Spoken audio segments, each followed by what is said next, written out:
I wish good things to you who's watching this. I am Alexey, and do be prepared for a lot of Carcassonne content in the next few hours. Some changes will have to be made to plans due to the abundance of national championships being played in this season. So originally we were planning to focus just on the Mexican championships, but that there are going to be some changes. So first of all, we will start with the Mexican championship indeed.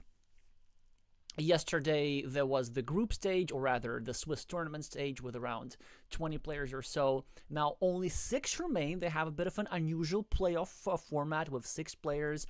All of them you see on the screen. So Daniel Ayala and Vapula 27 are waiting for their opponents. And then the preliminary playoff round, or the first playoff round between these here pairings, is what's going to determine the eventual semifinalists. But here's what we're going to do. For the first hour, we're going to stream those quarterfinals, although technically they are 1/6 of a finals between Complex VNH and Samuel Aroche, two quite well-known players in Mexico. Then, in an hour, we're going to switch to the Croatian Championship. This one over here, we're going to have the second semifinals. You know, the first semifinals you saw yesterday between Vega Orion and Tompa 99. In the second semifinal, Buha 44 will try to join his brother in the eventual finals, trying to defeat the highest rated player in Croatia, Blue State, that's Zvonimir Vlajic. And finally, at the end of the evening, no. First of all, then we go back to Mexico, then we go back to watching the semifinals. After the semifinals are done, then we're going to go watch the bronze medal match for the Hungarian Championship. So all of this stuff you're going to see on the screen, just try not to think about it too much. We're just going to watch a lot of high-level Carcassonne games today. So starting with the Mexican Championships, the games have probably started around 2 minutes ago. And let's see where we're at. So this year format, it's a best of one for now. So whoever wins this game advances not directly to the semifinals. I think there's like some convoluted twist to this, but whoever wins this game has a improved chance of advancing to the semifinals. Something like this. It's a complicated system. Anyway, so there's that. Let's just forget about everything else for a second. Complex VNH is playing with the red meeples, significantly outrating his opponent, but Samuel, of course, has crossed the expert threshold of 500 rating points multiple times.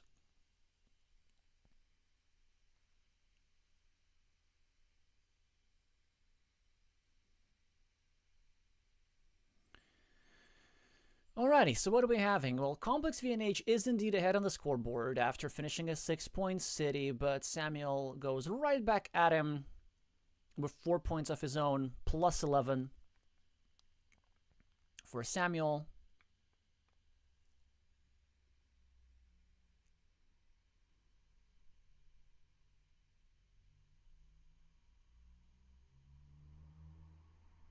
I need to gather my thoughts for a second. Hi, Melvin. Hi, Elias. So, we have ourselves an early farmer, which is quite interesting. Here for 6 points, it's probably a good farmer, I guess. It has some potential of further development. And another useful part of this move is that it restricts the 3-point city of Samuel over here. There's a 1-point city at the top, which is quite safe. 1-point city at the right for red, which is also quite safe. This here, 4-point city on the left, which is not so safe. There are only 2 tiles that are left for this square. Now also a fantastic tile drawn by Complex here, kind of pre-finishing his road. Only one straight line is the missing piece to get himself the, how many points are they going to be? 8, I think. Chooses not to drop any further farmers, which makes a lot of sense. And now this here city of Samuel is going to be stuck for a while. But you know what? If he does something like this, maybe, he can develop it into a threat, but eventually. The big issue with that city is that it is exceptionally easily blockable. For example, right now, Complex is going to go over here, and surprisingly, this early in the game, there are now 0 tiles that fit into the square at all. All of them are already on the board. So not your usual tile run out in this case. We can see that red is benefiting from the dagger asymmetry here, as there are 2 right-handed daggers that fit into this square and 0 left-handed daggers that fit into this square. So what Samuel's going to do here is just develop this here city as a ruin. It's already worth 7 points. It has 1 platform for further expansion. And maybe somehow, from Samuel's perspective, we manage to keep this field smallish. Samuel keeps developing his city, but this here move is the first big imprecision. Instead of going over here like this, which looks like very natural, right? Because you want to be filling that square. Yellow should have gone over here precisely to avoid the move that Complex just made. So it might seem as if red is helping yellow by giving yellow 1 point, but it is very much not the case, as by giving this 1 point to yellow, red makes sure that the city is covered up on all sides, and the point value of this city can no longer be increased because no further tiles can be added to it. There's also now the added problem that this move has created. There is now a potential 7-point road lingering here, and Complex might pick it up. Although, surprisingly, it is Samuel who has more meeples right now. Well, I was going to say Samuel should have gone for the road. He's trying to block this here city, which makes considerable sense. But then, since Complex has another city cap open anyway, the value of blocking is just not as strong. We can see that Samuel definitely prefers blocking over scoring, as 7 points essentially have been sacrificed from his road just to delay these cities a little bit. So certainly he's going to need to follow up his block with something else. And he does. By continuing his city at the bottom, he makes it much harder for red to continue. This here city, we're running quite short on city plus road tiles of any kind. The saving grace for red is the fact that 3 rose tiles like this are still remaining in the deck, but one of them has been just drawn by Samuel, so that's a fantastic tile to be drawing right now. Many possible choices. Yeah, completing the 6-point city is a reasonable one. It does break this here road, which yellow could take advantage of, given the fact that yellow has the temporary meeple advantage and the long-term meeple advantage, really. Because obviously this blocked meeple by yellow matches this 6-point field of red, and then red's going to have a meeple here stuck for a long time. Yeah, red is trying to protect his cities, which now is going to cost him a meeple if yellow is careful enough, right? Yes, yellow is very smart. So again, this move is a bit weird visually, right? Because it looks like he's helping red, but he's not. The idea is that there's 0 tiles that fit into this square. Again, so both players are very much aware of the unusual tile runouts and try to play using that. The second rose tile has been drawn by Samuel, and despite Complex's monasteries over here, it looks like Samuel is in pretty good shape. 14 points on the scoreboard. Quite a lot of extra points from this here ruin. That's 10. Some blocked meeples for red. And many unused meeples for Samuel with a lot of scoring potential. However, this late in the game, with only 20 tiles remaining, we could already start running into situations where yellow might not just have enough time to use all of his meeples efficiently. But what yellow does have time for is just drawing a lot of tiles that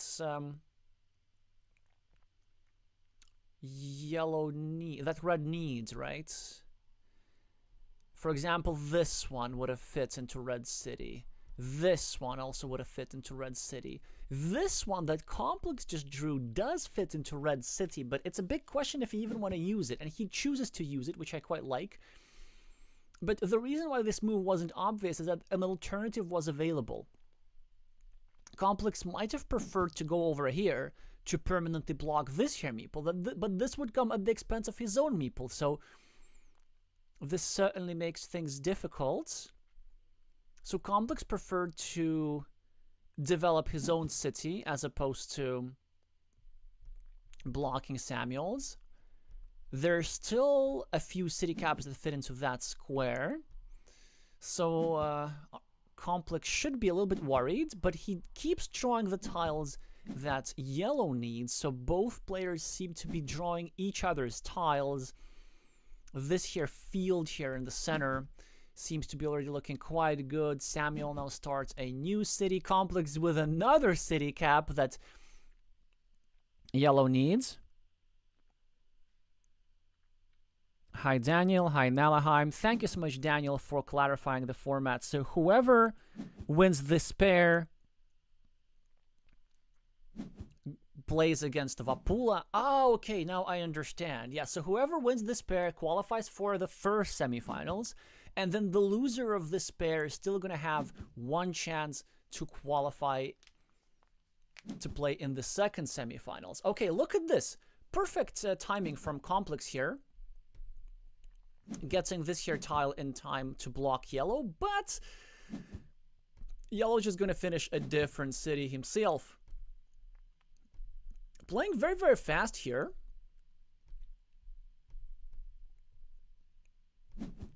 Unexpectedly so. And I think maybe from Complex's perspective, it was possible to actually do something else. So, for example, no, it makes a lot of sense, but maybe it was okay to allow Samuel completing the city. I don't know. It's a bit too hard to judge with this sort of speed. 20 points is Complex behind on the board, but this city certainly is going to help. Only 8 points behind. Samuel with a city cap is going to take 4 points or invade the field. That's actually quite interesting. 1, 2, 3, 4, 5, 6. Hey, there are a lot of curves remaining. Maybe it was okay for Samuel to actually get a bit frisky here and drop a farmer. I presume, since he hasn't done this, Yellow must have calculated that he has enough to win this game. But looking at this rather big field now, it's like 15 points with 5 completed cities on it out of nowhere. You know, I won't be surprised if Complex manages to swindle this one out.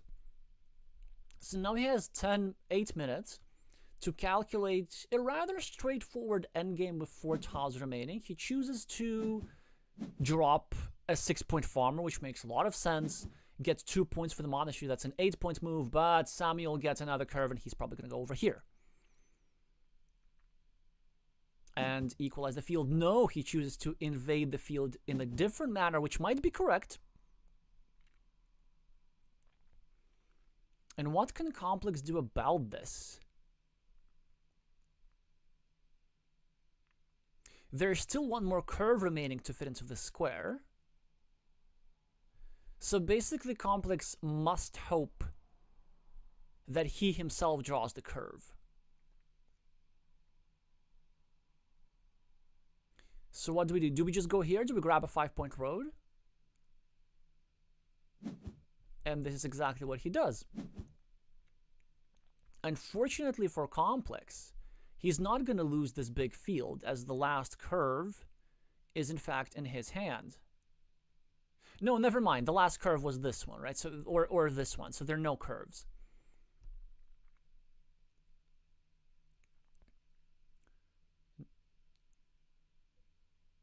Yeah, so I must have miscounted some of them. I wonder if the players did too.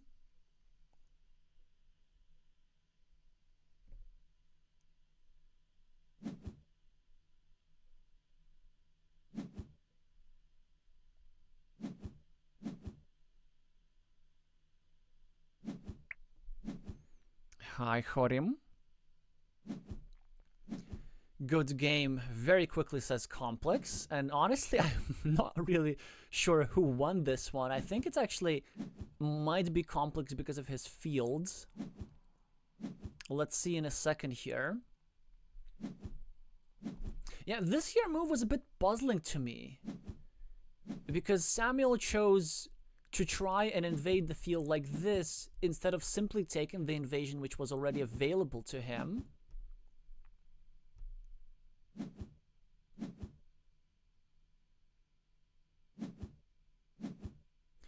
I think I can understand this move. Maybe Samuel, just like myself, was assuming that there's still a curve in the deck, in which case he would be able to invade the field with 2 meeples instead of 1, completely overrunning it. And now that we look at this, actually invading the field would not have been enough because of the difference of 19 points.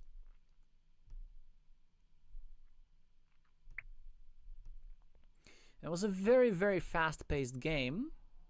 And yes, somehow just Complex developed this little field out of nowhere, turned into 15 points, managed to finish this here city over here, whereas this here city over here by Samuel didn't quite match Complex's efforts. These 2 monasteries must have helped a lot, and Red here with the swindle. All right. So Complex goes to the semifinals, playing against Vapula, and Samuel still is going to need to play another round. We're going to find out in a second against whom he's playing. So the other 1/6 of finals, I guess, is between IMD5, another master, and a newer player, at least one whom we haven't featured on the stream, with the screen name Dralthus. And these are playing much slower.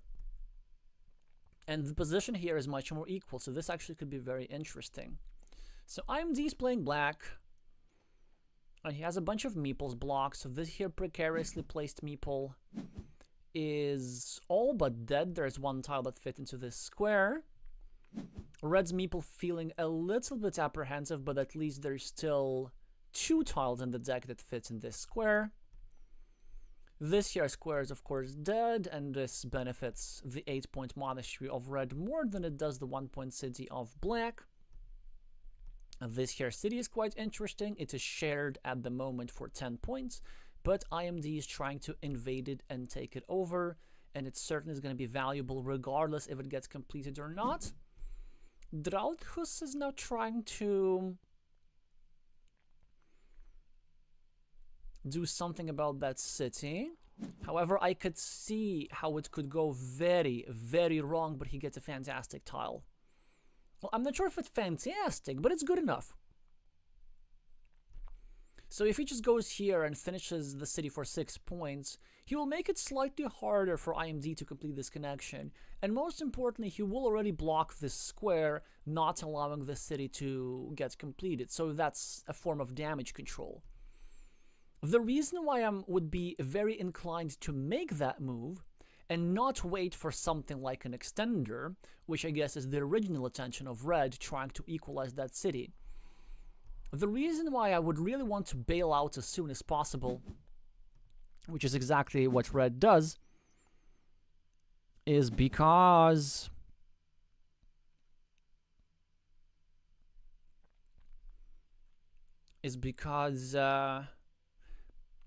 of the tile runouts. Again, have a look. 1, 2, 3, 4, 5. So all 5 road triangles already on the board. And it was possible to go here and to block the meeple of red towards this here square, given the fact that no triangled tiles are in existence. Well, no fielded triangle tiles are in existence. And speaking of fields, this is where the game is going to be focused for now, as IMD still has a chance to invade here with one of the 2 remaining road Doritos, so Dralt is going to need to try and go here and do something about this, but black is in the meantime invading the main field. And what about the main field? Well, there are 4 completed cities on it, actually 5 completed cities, including this guy, so 15 points, currently the most valuable feature on the board, one which could be game decisive. And it has currently a majority of red meeples on it. So black, of course, wants to equalize. That's a rather safe invasion. There's still plenty of tiles that fit into this square. For example, 2 curves, 2 monasteries, and stuff like this. Dralt is now trying to score some extra points, but he goes the more conservative approach rather than the more aggressive approach. IMD gets himself the last dagger, which is a hugely important pull. Drops a farm immediately. This farmer is going to score him 9 points. Dralt is getting 8 points and a meeple back of his own to get back onto scoring. IMD connects to the city over here. Now overtaking the lead in this game, sort of, kind of. This city is, what, 13 points at the moment? Dralt has an extra meeple on the scoreboard. Sort of has an extra meeple and the scoreboard lead and the monastery. Now this position still looks pretty good for red. IMD, of course, with a 9-point farmer over here. But I'm pretty sure red has a relatively comfortable lead. But IMD is the more experienced player by far. At some point I would... Well, I'm not sure how it is now, but at some point they definitely were the player in the sharpest shape in Mexico, I was going to say. Maybe in the spring they were looking very, very good. Now, of course, the rating is quite high as 673, but in this game, they're facing a rather difficult position. Thank you, Elias, for the info that Dralhus was, in fact, on the Mexican team for 2020 and 2021. So they're a newer player for me only, because in 2020 and 2021, I didn't really do any streaming. In fact, I only joined the championship as a player myself in 2021. Oh, how interesting. And he coined the term ninja farmer, which, of course, referring to a farmer like this, through an outside of a curve and trying to invade. So we're going to see, is Dralhus going to go for a ninja farmer himself? That would, of course, be a unnecessary risk and therefore a big mistake, but this is not to say this wouldn't be entertaining. Hi, Nicola, commenting about the previous game that yellow didn't find his win condition and had to go all in on overtaking the field. Yeah, this is what happens when you play too fast. I felt that both players, and especially Samuel, could have used their time a little bit more. And I'm pretty sure with his army of meeples that Samuel had, he could have found some interesting field ideas. IMD here is catching up on the scoreboard, using his lone meeple to get 4 points. He's going to need every point he can get. And Dralt now with not the greatest of tiles. Shields are nice, but maybe not at this stage of the game. So let's see how he chooses to play this. So let's try and assess the position, right? So we're 2 points ahead on the scoreboard from red's perspective. These here guys cancel each other out. We have 10.8 points on the monastery, so that's 10 in total. Minus 13 over here, so that's minus 3, and minus 9 here, so that's minus 12.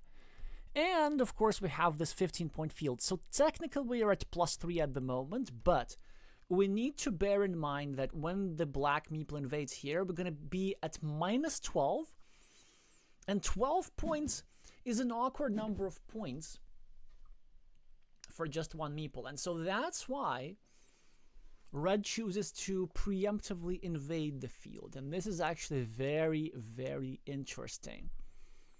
I like this choice. I'm not sure about the exact placement of this particular tile, but I certainly like the strategic idea of just going for the field majority to try and defeat your opponent. Because if he preserves the field majority, he will keep his lead of plus 3. And with an equal number of meeples, it's a lead to which it is possible to hold on. But look at the move of IMD. This move I really, really like. He's trying to block this here meeple. There's now only one tile that's remaining to fit into this square. Oh no, there's 0 tiles. Oh wow, this is actually tragic. There's 0 tiles, yeah. So I wonder why it took Oscar so long. Not only are there 0 tiles that fit into this square, so this meeple is virtually trapped, there's still some tiles that fit into this square, although admittedly red is drawing them. Oh, red with a big mistake here. This is not the move you should have played. Red should have gone here, of course. The idea of this move is that we want to try and block this here square as well. Because this here meeple being blocked in itself is not a tragedy. If only we can deny the invasion to the black meeple, then we can make sure that we still win the game, because we still preserve the majority. And if we finish this here city, then we even more so win the game, because we get a bunch of points here on the left. This here move can only be explained by time trouble. The problem with this move is that it's not that it does nothing, it is that it is actively counterproductive. It sets up alternative field invasion routes for black. For example, with something like 2 straight lines, drop a farmer over here, you connect like this, and there are still 2 straight lines in the deck. Exactly 2 straight lines. So yes, you don't want to be doing stuff like this. IMD now does not get a tile with which he can harm his opponent. He can go here, I guess, to get 1 point for the city. That's probably about as good as it gets.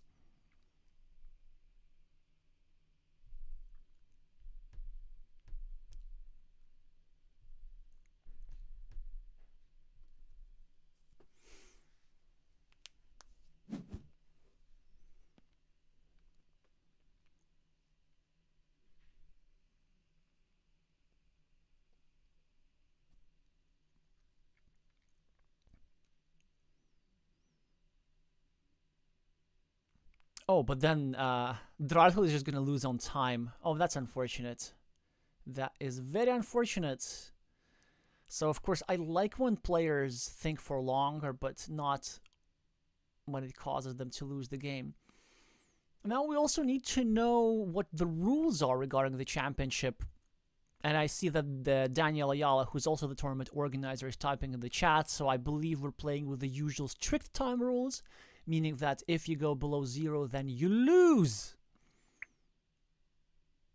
Yes, so he says, I'm sorry, but Draldhus has lost on time.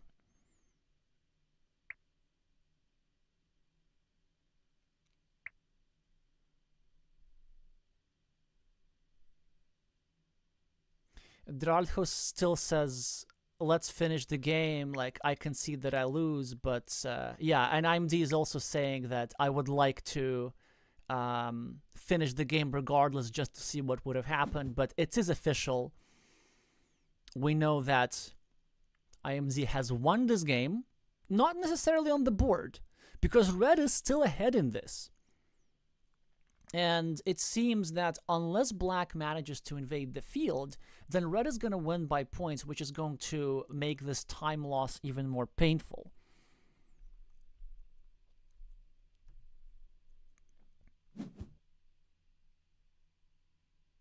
Well, this move didn't make a lot of sense from Draldhus, giving 3 points to his opponent. So let's try discard those 3 points. Let's see what would have happened had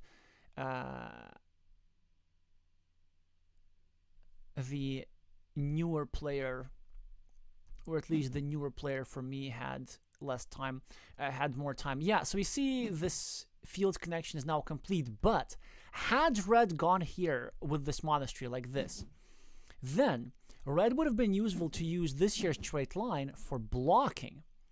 So with perfect play, black would actually not be able to invade. So let's look what the score is, and then we're going to try and determine how red would actually do in this. I think that red would have won. So the field is tied, but of course it shouldn't be the case, because with perfect play it was possible to block the field. And of course, from red perspective, we didn't really need to do this, right? We didn't need to add 3 points to our opponent. So this means that with some better moves and not losing on time, we would have 18 points more, which is quite interesting. So we would have 94.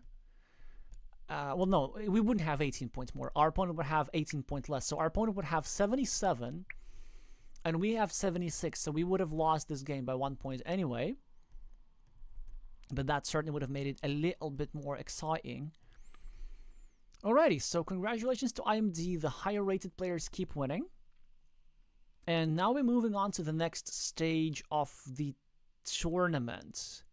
I believe IMD has not yet qualified for the semifinals, and this has something to do with okay, this has something to do with the thing that happened yesterday. So let's just have a look at this. This was their initial preliminary tournament with, what, 16 players, yeah? And the top 6 from these tournaments are like this, right? And because Complex finished 3rd, he had the privilege of moving on straight to the semifinals after defeating the 4th place finisher Samuel, right? And so he moved straight to the semifinals. And now Daniel here is going to be waiting for the second semifinal opponent between, and this is going to be decided between IMD, who now won and eliminated Draldhus, and Samuel Orochi, who lost to Complex, but due to him being the higher seed initially, as a result of his first tournament day, he still has 1 chance. So now Samuel is going to defeat IMD to participate in the semifinals. At least this is the understanding that I got. I am almost sure it is correct.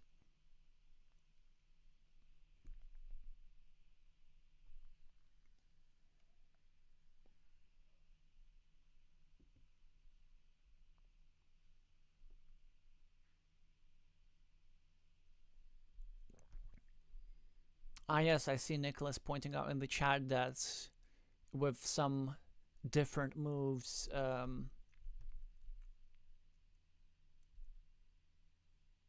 Draldhus would have won this game, and this is of course true, but we need to remember that time is also a factor, just as making moves. You know what, like when I play in-person Carcassonne, there's this 15-minute time format, which I insist is rapid Carcassonne, not actual true classical Carcassonne. It's just unfortunate that the most common time format there is, but it is for very, it is because of a historical fluke, basically. We can go into some details a bit later.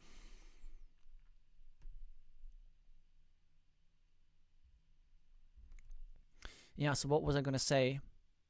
Oh yeah, and what I sometimes like to do is I sometimes like to give myself a maximum limit that I think on one particular move. Let's say there's a difficult decision in the end game.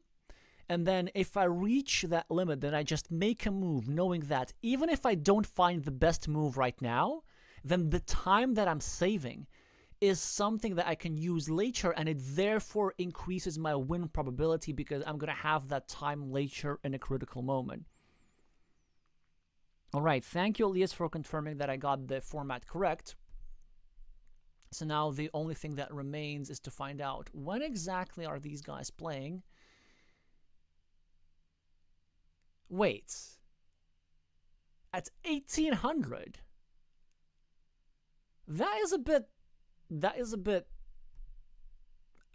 of a long break, no? So now we have a bit of an awkward time gap to fill. So Draldhus, IMD and Samuel Orochi are going to be playing this. But this is the part of the tournament that we're not going to watch. Instead, we're going to let him have at it, because both of these players have already been featured. We are going to look at the Croatian Carcassonne Autumn League. And then when that's done, we're going to come back to the actual semifinals between either Vapulo and Complex VNH or Daniel Ayala and Samuel or IMD, one of these two. Probably let's start with Daniel Ayala, just because this is the only player whom we haven't... Well, actually, no, we haven't showcased Vapula today. We're going to see how the pairings are going to look like. Oh, okay, thank you, Daniel, for confirming that we will start in 5 minutes. Okay, that is good. So then we have time to watch everything. We can watch this here match, which is IMD against Samuel. And then, knowing all the 4 finalists, we can safely move on to the Croatian Championship. Or the Latvian Championship. Okay, the Latvian Championship we can have a look with one eye.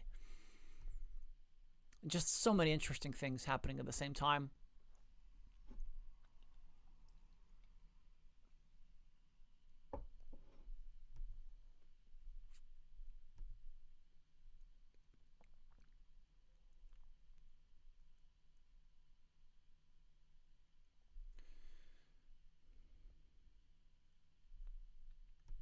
Let me try and find...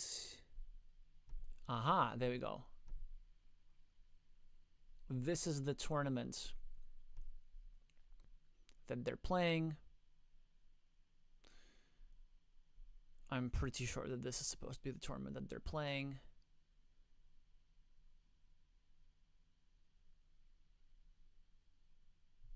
This is also an interesting word which I don't know. Repechaje? Is that, what does it mean? Is that some sort of consolation or something like this? Or like a second chance? So please, Spanish players, do correct me. This might not be the correct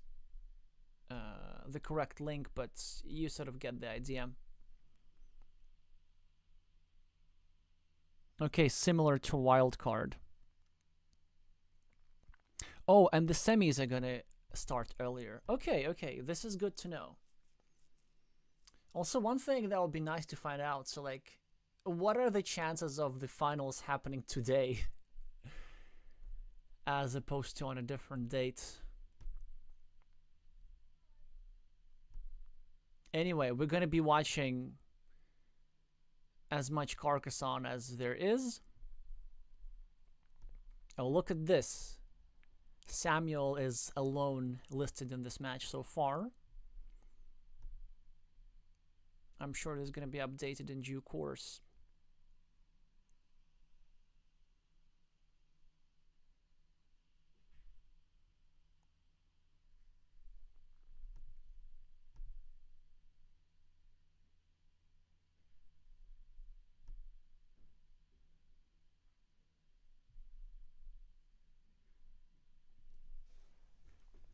So if I understood correctly, we're starting at 1740 UTC or something like this. So I'm going to use these 2 minutes to grab myself some more hot beverages.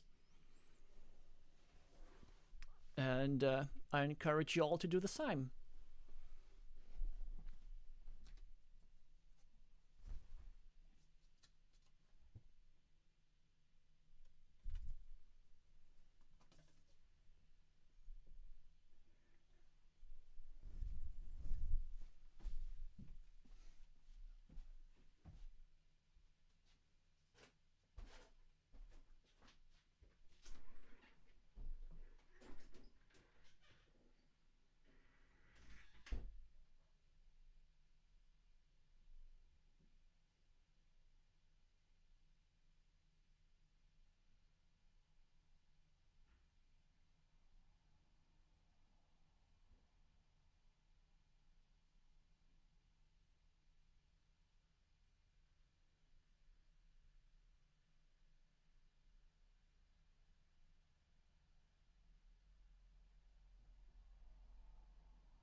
All right, and we're back.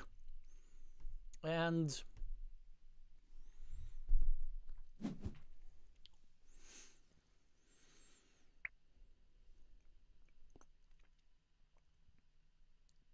we're just in time.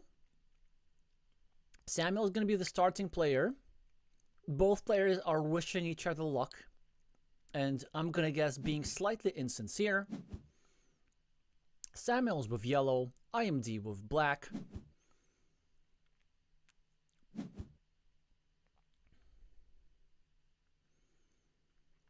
And Samuel is starting a 3-point road. Black immediately attacks it. Some standard moves being played, although there's a lot of interesting nuances about the placement of the road, and that's also an interesting move from Samuel. Very interesting. So this is not what I expected. Now, I can understand this. This here placement of the tile means that yellow is prioritizing kind of protecting the points of the city at the expense of the safety of this meeple. So he's just trying to make sure that there are no immediate invasion platforms against the city. But still, the move that I would have preferred is yellow was going here. And even though I'd allow one invasion platform against my city, this city itself would be much, much safer. So, a monastery has been started by yellow. It looks like yellow is absolutely happy to block 2 meeples of his own, but it might not be such a bad idea. So we can see this here 1-pointer of black trying to join the 3-point road of yellow. Black now finishes the 4-point city, starts a new one, and so on and so on. Now, from Samuel's perspective, yeah, he doesn't even bother too much about this here square. And this here square could be blocked in the future. The idea is that he's still going to have 8 points for the monastery and 8 points over here or 7 points over here for the road. So that's 15 points for 2 meeples compared to just 1 point of this here black meeple. So in that sense, it's not such a bad trade-off. So you trade 2 meeples and 15 points against 1 meeple of your opponent with just 1 point. But the problem for yellow is that he has another meeple blocked. Again, it's not such a big deal, right? This square is blocked. This guy is never coming back to yellow's hand. But it already has 7 points on it. There are quite a lot of squares. Well, 2 squares, actually, how the city can be continued. So there's going to be a reasonable investment of a meeple. I see a lot of beginner players, or even though intermediate level players, well, let's say expert level players being afraid of getting blocked. But you shouldn't be afraid of getting blocked. You should be afraid of losing the game. And if you get good compensation for your blocked meeples, well, then you don't lose the game. So you have nothing to be afraid of. What Samuel should be afraid is IMD scoring and being ahead on the scoreboard. These 8 city points are quite painful. And IMD is turning on his scoring machine by drawing back-to-back butterfly tiles. Samuel now gets 8 points of his own, and probably the first farmer of the game. At least we should see a farmer here, really. Because it is so close to this here farm and this here farm, and all of these cities are going to be on one farm eventually, and that's 4 completed cities. That's worth 12 points. I think that yellow is being unnecessarily stingy here.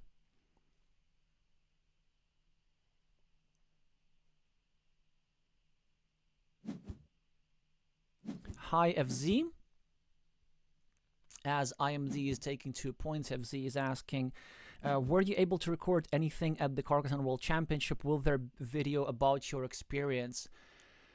Given how many things are in the pipeline, I'm quite excited about doing particular pieces of Carcassonne content. I've started the... I've already recorded, how you call them, the speedrun series, for example, which I need to edit now. I don't think there will be a dedicated video to that particular experience, especially given how little footage there is. I only played one game of stream, and that happened to be just like my worst game of the entire tournament, where I lost focus for a while, which isn't a big deal. I felt like I played well overall. But the piece of content that might happen is I'm planning to put one move from one game in a recap video. Basically, there was this very difficult game which I managed to win against Tomasz Preuss, the 2017 world champion. And in that, I was behind quite a lot, but then ended up making a comeback. And there was one particular move that is noteworthy. I didn't record any video footage. I think there's a little bit of that recorded by somebody else. I just have the photos of the final positions, and this typically is enough to remember a game. So going back to this, some interesting moves being played. So Samuel does eventually drop a farmer. Better late than never. It's a good 9-point farmer, very solid. Black, of course, is trying to immediately invade and probably going to be successful. And this is where Black's meeple majority is going to come into play, because there's still 4 monastery tiles. Eventually, something's going to go over here for 7 points. He's now trying to exacerbate his meeple advantage by trying to block this here yellow guy. Yellow, with a straight line, not many things that he can do. He can protect his meeple. Yeah, that actually makes a lot of sense, but it comes at a cost. IMD is able to have his meeple here untouched and score 8 easy points for the city. Yeah, it feels like with one of the 2 straight lines, maybe with the first straight line that yellow put here, yellow should have gone over here and tried to limit that city a little bit, but yellow had other priorities temporarily. That is a good move. Scoring 2 quick points, and it reduces the chances of a field invasion to only 50% with the last remaining road monastery. However, if IMD does draw the remaining road monastery, this will probably mean an instant win for him.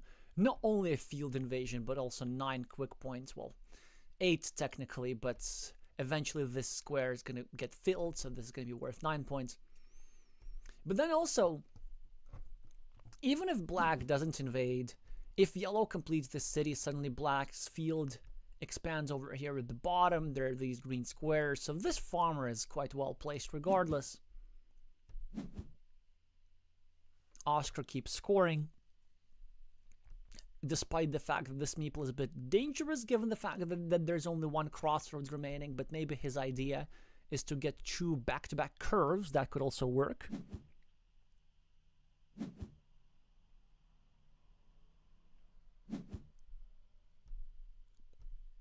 Hi, Amiris. Yeah, do let me know if y'all need to for me to make the scoreboard even smaller. It's quite easy to adjust on my end. So far, it seems to be working fine. IMD invades the blocked meeple of Samuel. Now tries to invade the not blocked meeple of Samuel. And the position just keeps getting increasingly difficult for the player with the yellow meeples. It's not unwinnable. It's really just contingent on yellow drawing the monasteries, or the monastery, with the road, and then doing a couple of other things. So now yellow needs to decide, how badly does he need a meeple back? Like, is it worth going over here and sacrificing 1 point? He decides not. Instead, he wants to protect the shared ruin from further invasion. This is also an interesting decision. Trying to be a bit more risk-averse. IMD starts a new city, and of course he's eyeing some options over here for this here invasion. There are some scenarios how it could backfire. So shielded tile for Samuel. Not an obvious way to use it, except for spending his last meeple, and honestly, I think he should. His move makes perfect sense. He's trying to poke some holes in the road. But I think some chances were missed. You see, he created the blocking platform here against this road. But with this here tile, he didn't follow through, and I think it's a massive mistake here by Samuel. So He should have gone over here and tried to block this road, leaving only one tile remaining that fits there, right? Because we're running very short and crossroad. But instead, he was being afraid of this here threat of black going here with a Dorito and trying to take over this here city. But what yellow didn't think about is, since yellow has drawn this here tile, he has already made the city takeover much, much less likely. So the idea is this, right? So 1, 2, 3, 4, 5, 6, right? Now that there are only 2 triple cities remaining, the takeover pattern like this, well, actually, IMD would have gotten one of those tiles, but it was like much, much less likely. And so the threat, like as soon as you draw one of those triple city tiles from yellow's perspective, the threat of black using this meeple for city takeover becomes much, much less significant. Yeah, now what we see is that yellow is 13 points behind on the scoreboard. Still playable, still doing very well with this monastery over here with plus 14. Just for one meeple. The better field, some blocking opportunities against this here, and maybe even this here meeple. Like, it's totally playable. But it is IMD who gets the road monastery, and with that, a really, really high chance of winning the game. But it is still not over. I'm going to tell you what can happen. You know what can happen. So let's say IMD goes here and takes 2 points. Although he should really meeple the monastery, yes. And Samuel draws his perfect tile, but ideally he actually doesn't want to draw it. Ideally he could have gone here, dropped a farmer, and then got this tile and then tried to invade the field like this. Now he's going to need to invade the field a little bit differently. But the important part is that he has his meeple back. IMD gets a Dorito tile, which is not of much use for him. I guess he can continue his city at the bottom, which is exactly what he does. And now Samuel needs to come up with something. So my eyes are looking towards the field somehow. We can't really invade it all that easily. But what we can do, we can meeple the 7-point road. It's a lot of points at this stage of the game. And we can try and hope to get the last crossroads, which would allow us to get the 8th point and a meeple back for further field invasion. That's one option. Another idea that we have is going over here and try to invade the shared city and take a majority on it. A third idea, of course, is that we could have blocked the square and not allowed IMD to get a meeple back. But you know, who could have known? Now, as Samuel, maybe we want to go here to try and protect our road from getting blocked a little bit. And then in the future, either when we get this meeple back or just at a random point when we have 1 or 2 tiles remaining in the deck, then we can find some sort of field invasion opportunity. I was looking at this here square, which seems quite interesting, right? And you could think of dropping a farmer like this and invading through that square through a Dorito tile. The problem with that is that all 5 Dorito tiles are already in the deck. Oh, on the board, sorry.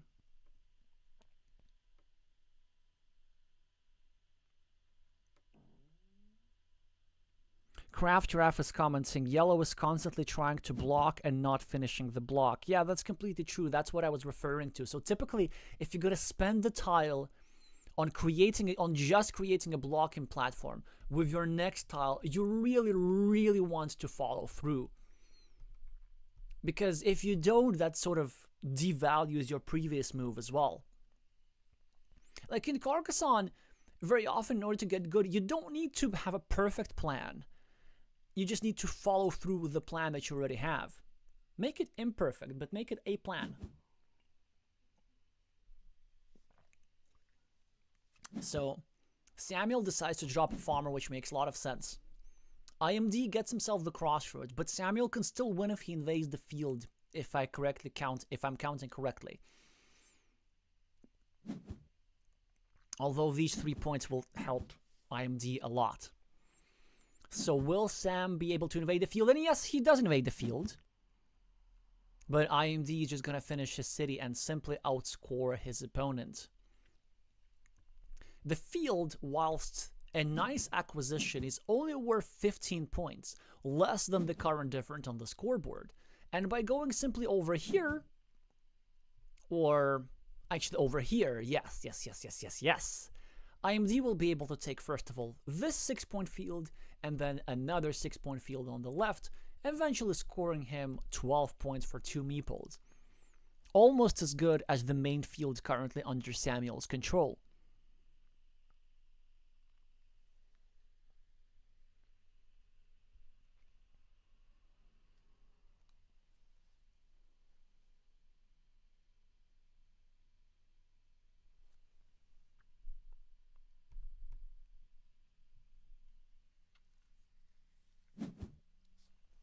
Here come the first 6 points.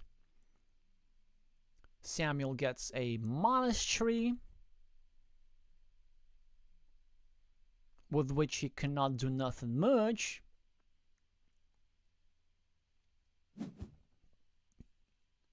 IMD with a city cap is going to take the final 6 points on the left. And with that, win convincingly. Well, I'm not sure about convincingly, but a win is a win is a win. I think it should be around 10 points-ish. Maybe a little bit less. Due to the fact that yellow has so many points for the road. Players are exchanging the usual pleasantries.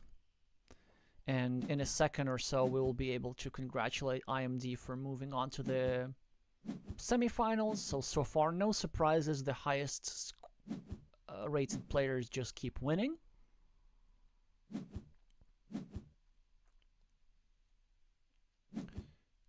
Okay, yeah, it's less than 10. It's more like 5, right? Yeah, so just a 5-point difference. So maybe if IMD were to not finish their city, they could even conceivably lose this game. In any case, we congratulate Samuel for giving a good fight and IMD for being able to make his way to the semifinals, where he's going to be playing against Daniel Ayala. Yeah, that's going to be... No, he's going to be playing against who? Against Daniel Ayala, yes. And No. Yes, he's playing against Daniel Ayala. Complex VNH is playing against Vapula. And but now our current plan is to switch to the Croatian Championships and then check back on these here semifinals a little bit later.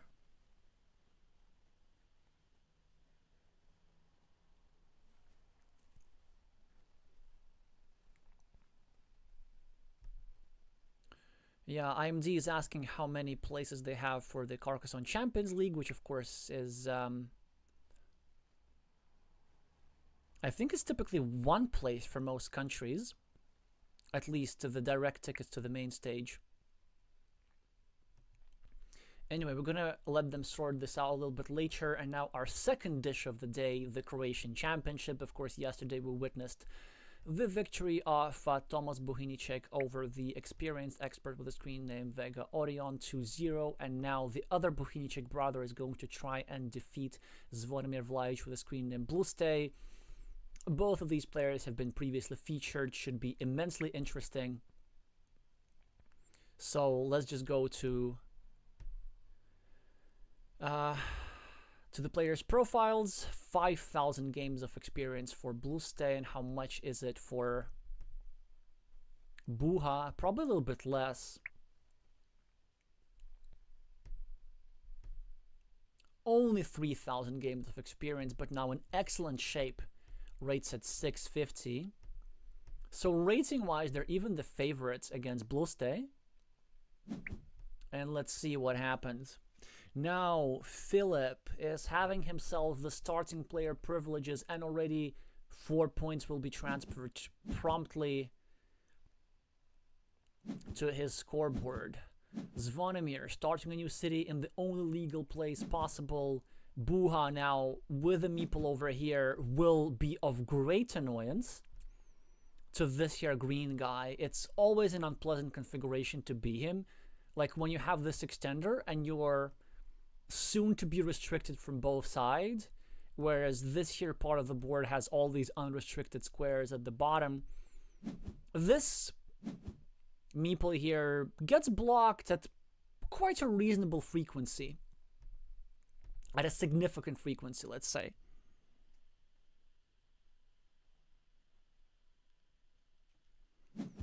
Yeah, Craftraf is saying Tompan Buha would be nice. So if Filip Buhinicek does win this duel, which is a best of 3 duel, by the way, so we are stuck here for a good hour with y'all, then he's gonna have to play the finals against his brother, which is always very entertaining to watch. So at the 2024 National Latvian Championships, the Latvian Carcassonne brothers, Krish Kautis and Edžus Kautis, played each other in the final, and it was enjoyable to watch from a trash talk perspective. Maybe less so from the Carcassonne perspective, because the game was quite one-sided. As Krish did give his brother a rather good beating. But then Edžus had his revenge in the next year by winning the Latvian National Championships in 2025.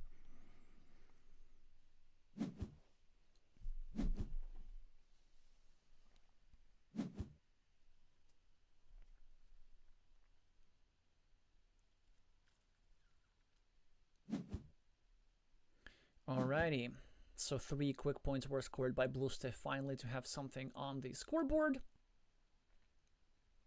Buha is now being exceptionally annoying against this here city, but now green is able to bail out, and that's why instead of this here move, as Filip, I would have really preferred the move over here. Not only because of the exact tile that came into the game, but there are many considerations here, and the idea is that if you prepare a city completion like this, right? You have 2 attacking platforms that your opponent can use, but the idea is that if green goes here and tries to invade our city, then we go here, and with a triple city we reclaim the lead, so it's always very possible. Now, Blueste is making some annoying things against his opponent, so he's trying to invade the city. Unsuccessfully so, and you might say that Filip drew a very good tile, but in fact it's not such a good tile, because yeah, he's able to get the early farmer and the slight advantage here, but the problem is the vulnerability of this here blue meeple is just off the charts. And this was one of the main ideas of the move behind this, to set up a move like this, which of course blue is not going to make, but green is going to make as soon as he has a curve in his hand, to block this poor blue meeple towards the square with just 5 points for the road. So from blue's perspective, I am just terrified, really. I don't even know what to do. I know what to do, actually. I go here. This is the best move that I can see. Yes. And basically what we hope is that we get a straight line. Wow, I'm impressed that he found it, actually. That's a really strong move. So the idea is that we try to still save our meeple, and we want to get a straight line before our opponent gets a curve. But when we do get a straight line, then this here square is already protected, and we can make a nice 8-point loop, or 7-point loop rather, whilst also scoring 4 points for this here city cap. And also this move did not allow a complete block, which was possible earlier. So had this move not been played with this here tile, Blueste could have gone over here and created an unfillable hole of 2 tiles in this here area. So this meeple is still very much alive, all thanks to this move and this move only. Well, not anymore, as finally a curve has been drawn and the valiant blue roadster has perished. This is not to say that the game has been lost. But now Philip is going to need a lot of stuff to happen on his scoreboard. And he is also going to need to expand this field, because this is another side effect. Suddenly this here guy has no green squares, and he's going to need to do the hard labor of climbing out into this here area where there are some green squares, where he can build cities on his field and expand the points that are provided by this agricultural professional. 7 points for Buha on the scoreboard. That's his something. Blueste is now trying to create further annoyances against this here meeple. Not something to be worried about. Even if we go here right now, which may or may not be the best move, even with the restriction, we're going to still have 3 tiles that fit into this square. But he chooses not to go there, which also is quite reasonable, trying to create an attacking platform against this here square, which is not going to work. And now, tricky decision. We have ourselves a city tile, which could fit nicely here, yeah, for some 4 points. For 2 points, sorry. And then the idea is that we can go here, try to block the square, we'll leave our opponent's city with just 3 points, and then we have a potential to expand this ruin to 8 or maybe 10 or something like this. Blueste is now trying to break the meeple of blue here. Still not a complete break, but certainly an annoyance, a significant annoyance. Note that there are no splitter tiles remaining to bail out of this situation.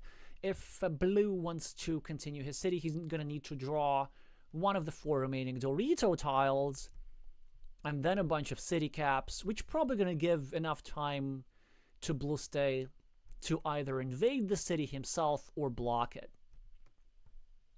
So overall, pretty good position for for green, but at the moment, blue is just ahead in points.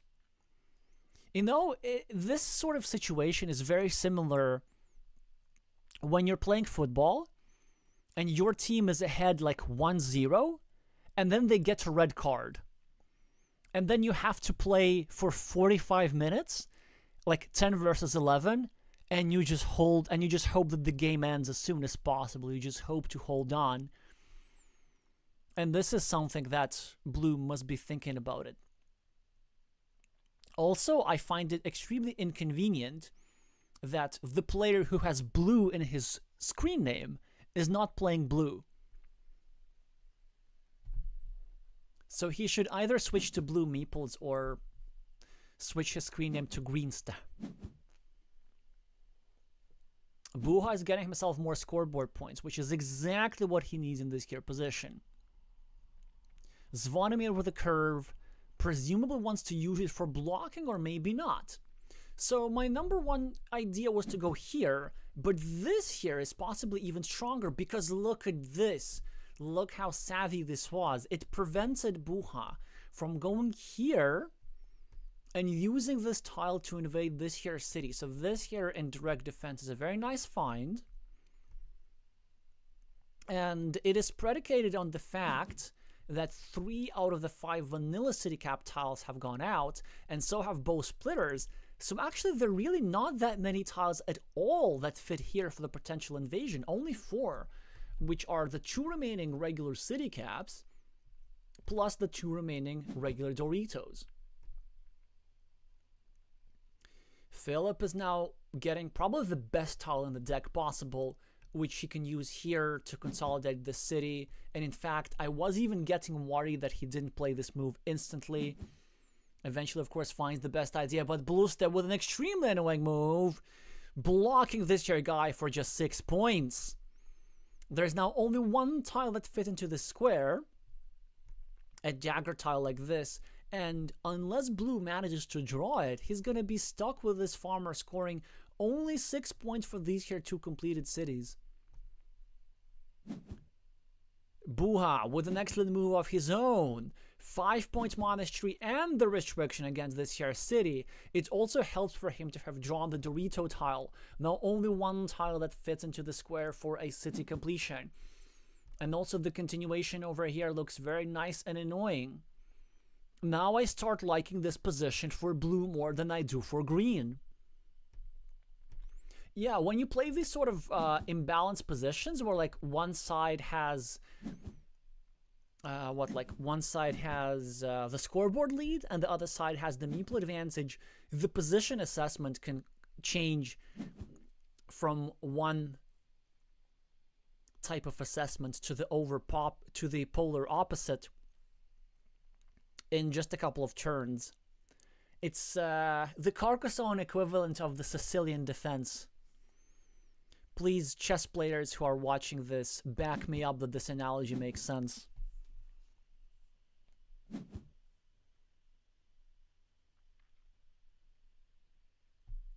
All right, some further quick points for Mr. Buhinicek here. Finally, Zvonimir with 4 points off his own to catch up on the scoreboard a little bit. There's also this lovely long road here, and I wonder if Buha is going to have the guts and the courage and the testosterone to take these 6 points and risk his penultimate meeples. He chooses to be a bit safer and try to add 1 point to his monastery whilst also trying to block the square. He's not going to succeed, at least on this turn. He's going to get himself another monastery, and it's so tempting to go here for 7 points. But then this square, so easily blockable, and there's only one tile that fits there in the first place. So maybe we hold it for now. And I can't believe I'm saying this. I believe that in this situation we're supposed to not meeple the monastery. The best move that I see is, yeah, sure, something like, well, no, not like this. I really don't like the idea of making our monastery more vulnerable than it has to be. I would have probably preferred something like this, with a couple of ideas behind this move. The main idea is that if we do get fortunate enough to draw the last dagger tile, we can immediately meeple the city over here without fearing the city being invaded or blocked from this here square. So that's the gist of it. Now, Zvonimir can go just here, right? And start restricting his monastery. Or he could go here and save his city towards a 50-50, toward the last remaining cow. And this is what he chooses to do. Neither player is willing to gamble for this here 6-point road. Well, maybe now. Because if Bluste goes here, that would be a way to both claim the road and restrict this here city. But Buha is now going to cover up his city and still have a 50-50 chance of possibly completing it. There's still one Dorito tile that's remaining, but will he do it? He might not want to do it. He might instead want to go here and take 2 points and start blocking the road of Bluste from both sides. But he goes it. If he goes for it, he totally goes for it. Even if the city does not get completed, it already has 11 points. Green is in dire straits here. He's going to need to start putting his meeple advantage to good use soon enough, but this is an excellent monastery here. Now we do go for 7 points. We don't do it for blue, but we do it for green. We go here. We go for the 8 points here. And chickened out. Chickened out of 7 points for no reason, I think. Like, on one hand, of course, you don't want to get blocked, but then this monastery is just not getting finished. It's just not getting finished. Like, just green is not getting his meeple back, probably ever. Quick points from Buha. Green needs something to happen to him soon enough, and this is good enough. A city cap is going to give him a meeple back. It's also going to decrease the probability of this here city eventually completing. Buha with a city cap of his own, and this is the dagger. This is the magic dagger that we're talking about. He's going to go over here. He's going to start a new city, perhaps.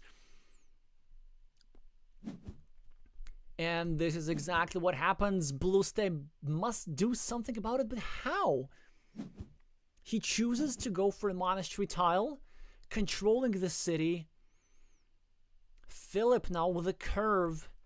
Do we go here and just spend our last meeple on it? That could be fun. I want to do it, But then it is quite easy to just spend other people's meeples in it.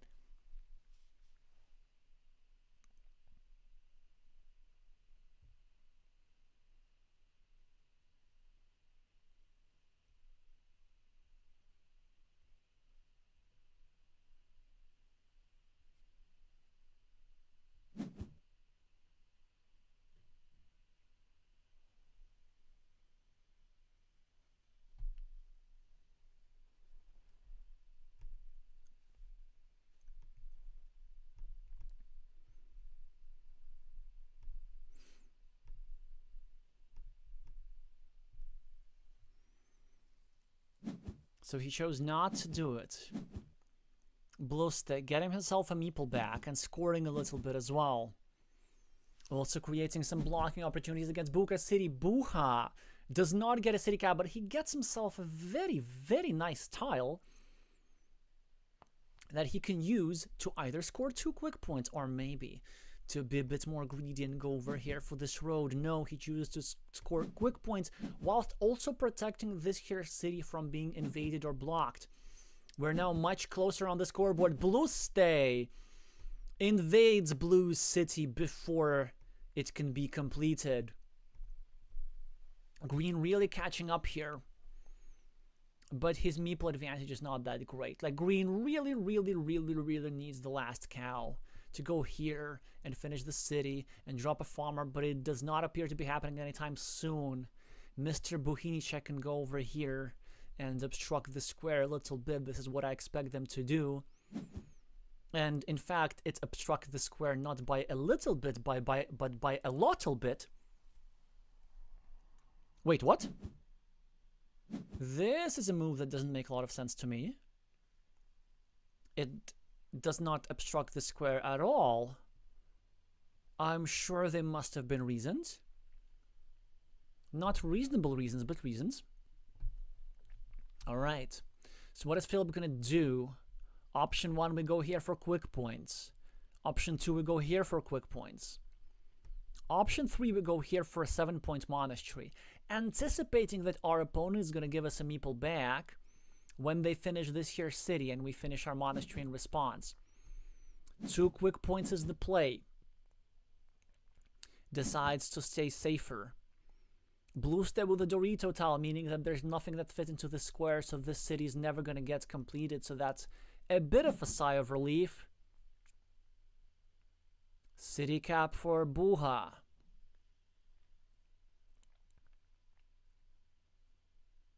Probably can just still go here and get 1 point.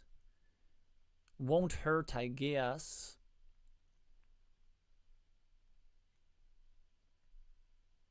Or maybe he can drop it in his field. Or even he can meeple it straight up. I assume this is something that he must be thinking about. And there are still 2 dagger tiles remaining in the deck. And still 1 starting tile, so that's at least 3 city caps.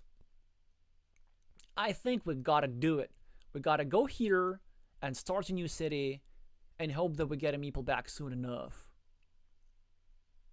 So this is my strategy if I am the younger Buhinicek brother here.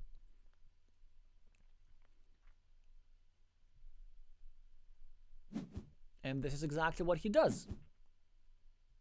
The exact same square that I was thinking to sort of obstruct this here area, to actually, to save this here area a little bit. Blue step probably gonna go here, try to make some blocks. Or maybe not, he could also go here realistically, just try to score. But I feel like this ship is sailing away for the Croatian master. Master of the 2 being Bluste. Despite being lower rated right now, his peak rating is over 700, whereas Buha's peak rating is 696.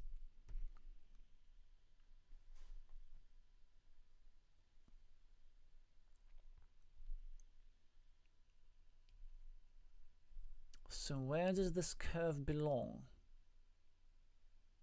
So this is one option, right? We go for the blocking.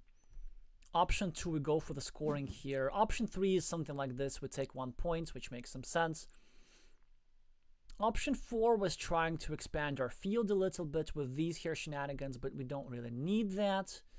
And now Mr. Filip Buhinicek has drawn the last cow tile, which means that nothing fits into the square anymore. This guy is not going to complete his here city. And the first victory in this series, a best of 3 series, a reminder to you, goes to the player with the blue maples. Bluster is going to try and do something. It's not going to work. I mean, he's just going to go here, take 1 point, accept his fate, about the best that he can do.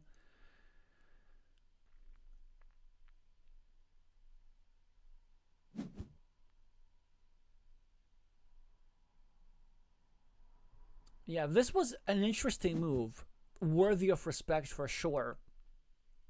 So the idea behind this move is that he wanted to draw this here tile that Buha had, and so that he goes here, finishes his monastery, and drops a farmer for 6 points. Ain't gonna work, because Buha drew the tile.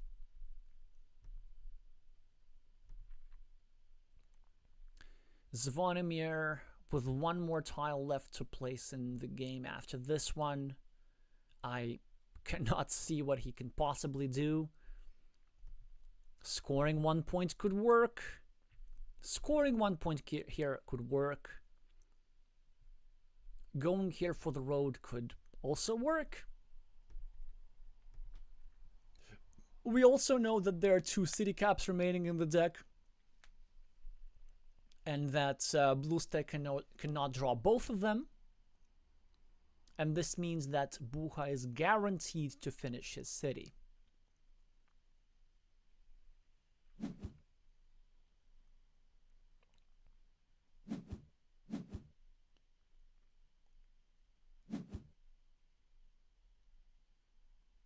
The dagger goes to Bluester, a little bit too late, and not the dagger that he wanted in the first place. Of course, he would have loved to have this dagger instead to expand his fields. Now he's going to need to settle for a 6-point road,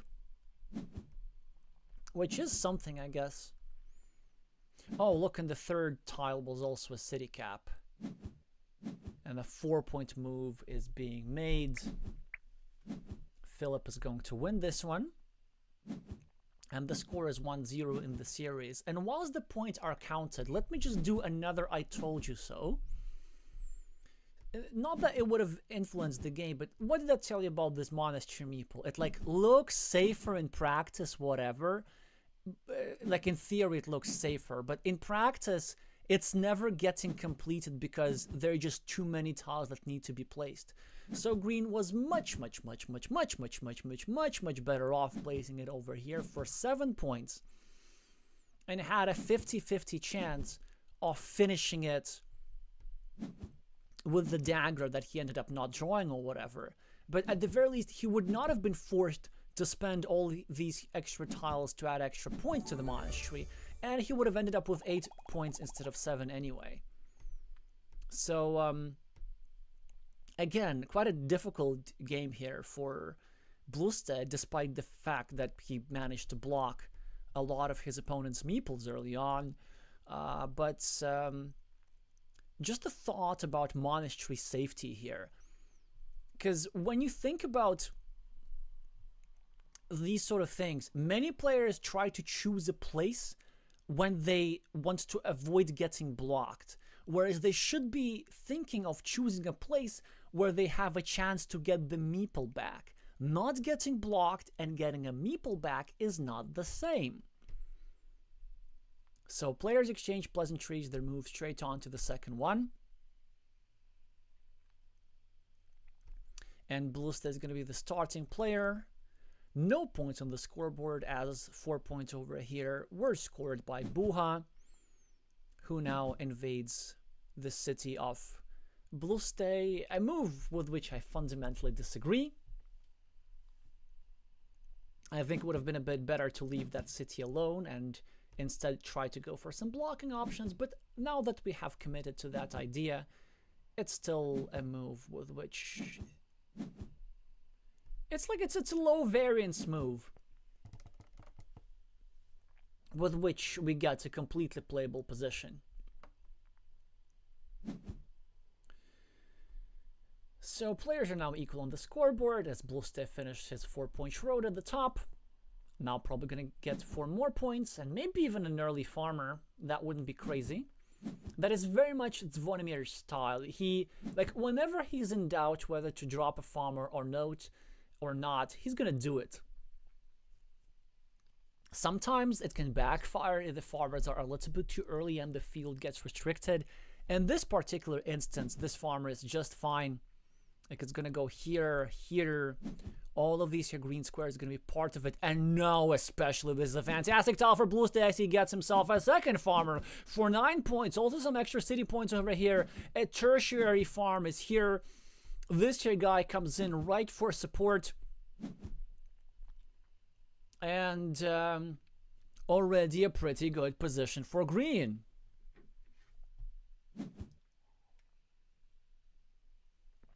Green tries to break the city of blue. And now blue is severely tempted to go over here for 7 points. And as much as I love moves like these, I think this is where we'll make an exception. He goes for 5 points, sacrifices a little bit, just because that monastery was way too dangerous. Bluestay delays the development of this here blue city. Blue can use his temporary meeple advantage to continue making threats and try to get that city finished. 3 quick points for green, connecting the 2 farmers, later expanding. Still very good position for green unless blue manages to finish the city, which is where the game is headed at the moment. Bluestay gets himself a meeple. Should have meepled this here thing, I believe. There's some reasons for this. Well, actually, the main reason for meepling this sort of stuff is that because this meeple can be something that can penetrate the city from here, and gonna end up not mattering, particularly as green manages to invade the city of blue before a disaster can happen.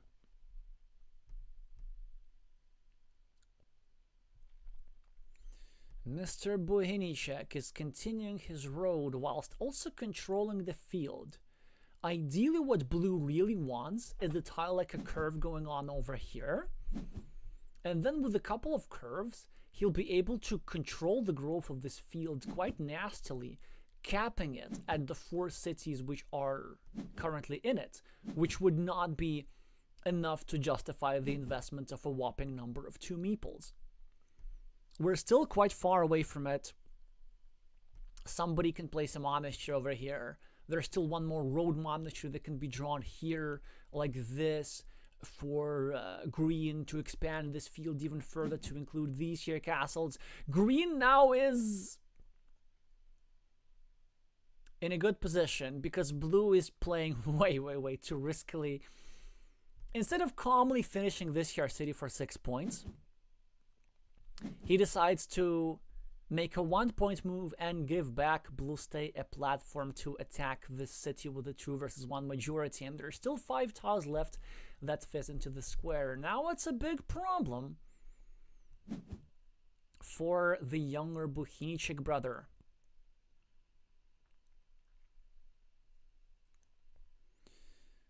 Well, he's gonna need to do some sort of re-invasion, maybe not from this side, but just get a city cap and try to invade like this. Maybe later block the square to try and like preserve the majority here. But yeah, I think I understand this move here by blue. So his idea was that he thought he was losing, but he wasn't really losing. If he were to just finish the city here, he would be only -9 on the scoreboard with a long-term meeple advantage. He can try control this field. He can try and simply win the coin flip for this here monastery for 8 points. And then if blue manages to successfully do that, then he's just ahead. Zvonimir here with a nasty restriction against this here monastery meeple. now can probably do something like this, restricting Buha a little bit. It's also not entirely crazy to go here. Ooh, I like this. Look at this move. We go here, and we kind of cover up from one side, not allowing Buha to reinvade. I think this is the strongest that what Zvonimir has in this position, and he finds it. That is a perfect demonstration of time management. Like, this is exactly the middle game positions like these, where you try and calculate it out. You look at the number of triple cities, Dorito tiles remaining, whatever, and you make this calculation of high-level game so far.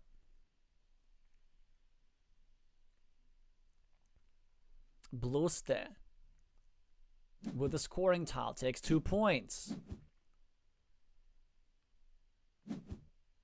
Leaves the city cap open. And now probably Philip has to try and create a platform against that city, I guess. But then Bluste can... yeah, he cannot really do all that much. He just has to take the quick points. This notably is the last starting tile in the deck, so this will give a lot of blocking opportunities. And Philip now gets the divider tile, which can give him a lot of options. So option one, if we want to be safe, we just go here and we meeple this. But what if we don't want to be safe? What if we want to be unsafe? What if we want to get frisky with this? I don't think we do. I think if we just equalize that city and play it safely, then we can finish the city later and we can do all kind of beautiful things. But look at this. Oh, wow. Both players are doing exceptional risks. Buha is now trying to finish a city here at the top for 10 points. Zvonimir is placing his last meeple on an 8-point monastery despite the chance of getting blocked here in one move. But I like the aggression here, and it absolutely pays off. And it leaves back another 8-point monastery waiting to happen. What an exciting time to be alive. Bluste now with the tile which has no much use for them, but what can they do? They want to play against this here city of Buha, right? But they can't, so they need to wait for a better tile. They could go here, try to obstruct this here guy a little bit. It seems a bit weak. They could go here, trying to protect this here city, but it also seems kind of weak, given the fact that if we look at these here vanilla tiles, there's only one of those remaining, so in all likelihood this is not going to get finished. But an amazing move, a really, really lovely move here from Zvonimir. He discards the tiles, but in such a way that's going to protect his cities, because his future plan is to draw a city cap, to go here with the city cap, and then after this is drawn, this square will be restricted. So this is some next level deep thinking here by green. Blue wins the coin flip for the monastery, gets his 8 points. Bluste keeps getting quick points. Buha with an exceptionally good tile for him. He gets himself a meeple back. Endangers his monastery temporarily, but that's not such a big deal. Buha now able to block. Sorry, Bluste now able to block this here guy. This is permanently trapped, and Buha also with a block. There's nothing that fits into this square. Just one tile before Bluste was going to get the ultimate reward for his risks. Both players changing blows, trading blows. Now again, Zvonimir trying to prevent Buha from finishing this city. Well, we'll see what comes out of it. Blue stay ahead on the scoreboard, but blue with the monasteries and the city threat and the city points here looking pretty good. Blue now blocked his own monastery, which does not make a lot of sense to me. In fact, it is simply a plain mistake from blue, maybe getting a bit too excited after his successful block. A stronger move was to go here or something, I guess. Buha needs to make further and further decisions. Blue stays being very sneaky with his blocking threats. And now Blue needs to simply decide how much does he care about finishing his city at the top.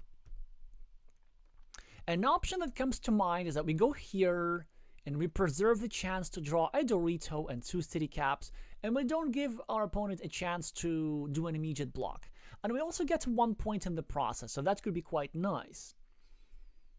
The downside of this is that it gives back a 9-point monastery spot, or an 8-point monastery point rather, but it could benefit us rather than our opponent.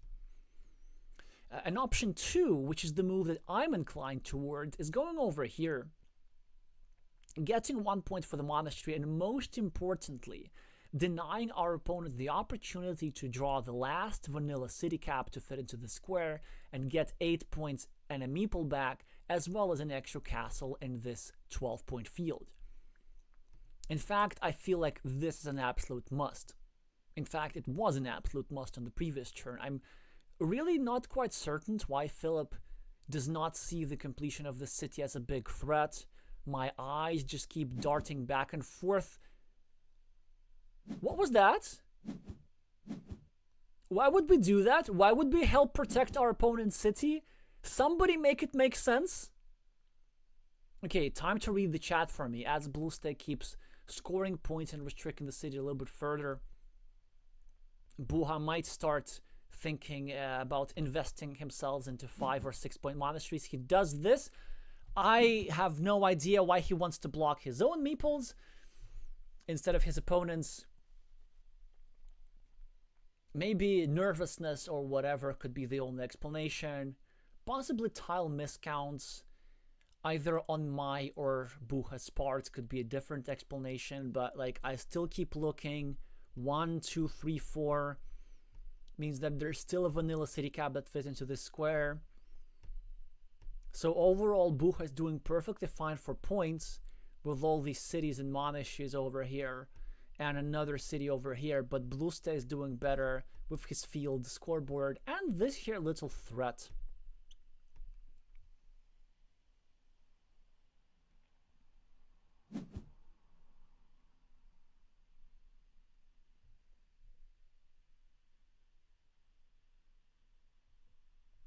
In the meantime, the Latvian quarterfinals have finished.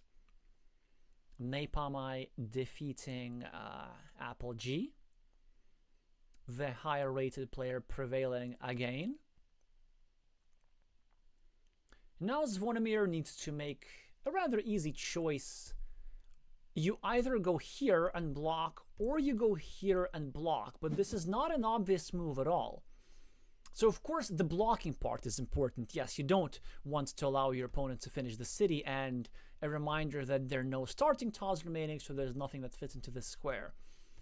But the direction of blocking also mattered, and Blue State chose this direction in order not to allow Buha to draw a road monastery and go over here for 8 points. Like, talk about subtleties, right? So Buha is now able to go only for 6 points. And 6 is not as many as 8. So Zvonimir is making some really, really tricky high-level decisions in this game. For example, this year's city invasion, even though it wasn't successful, I still quite like it from Green's perspective. So, Zvonimir is making the first move, which I actually don't quite understand. In fact, this is the first move which just is a mistake. The reason why I view it as a mistake is because this allows a vanilla city cap to be drawn and for Buha to score 4 quick points. Whereas, of course, for Blue Stay, the vanilla city cap already has a good square.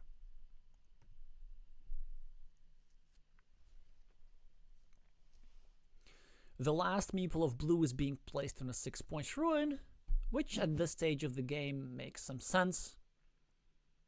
2 further points for Mr. Buhinicek here.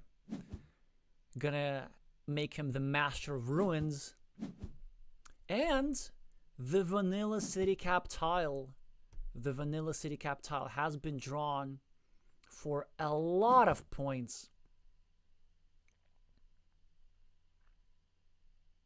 For Blue Stay making this here move a game-losing mistake, or maybe not. Let's see what the difference is going to be on this board. Blue is certainly going to win in city points and in monastery points. Not so much in overall points.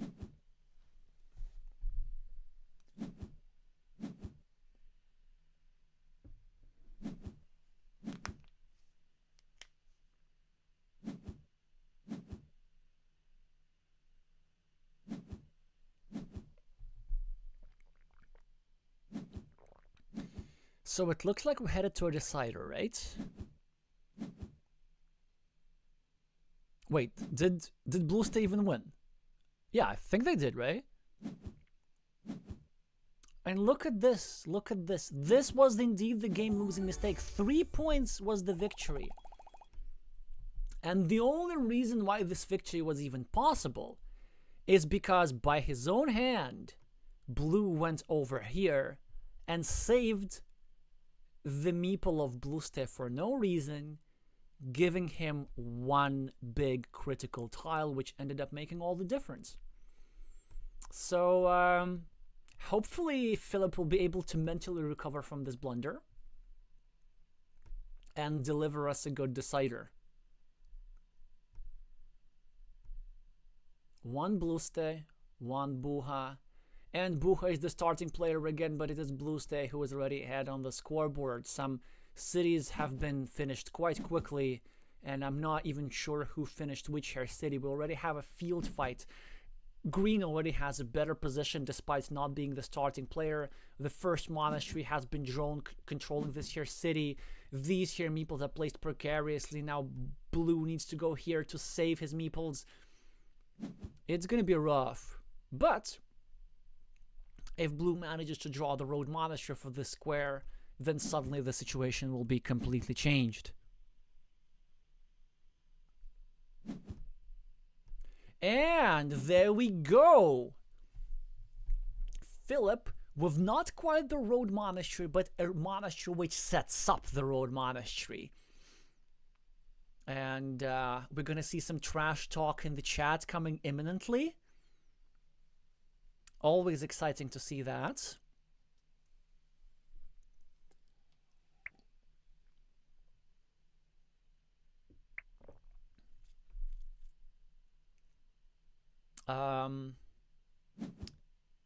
Zlochko Hrchak. Does this mean evil hamster? Because, like, Hrchak sounds like a word that sounds hamstery to me. Of course, referring to this here setup. Please, anybody who speaks Croatian, do confirm this in the chat. Yes.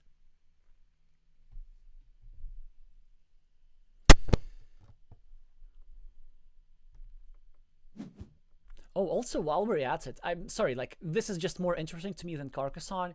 So could somebody explain how is this ch with, like, this here squiggle different from this ch with a different squiggle? And are even these both ch?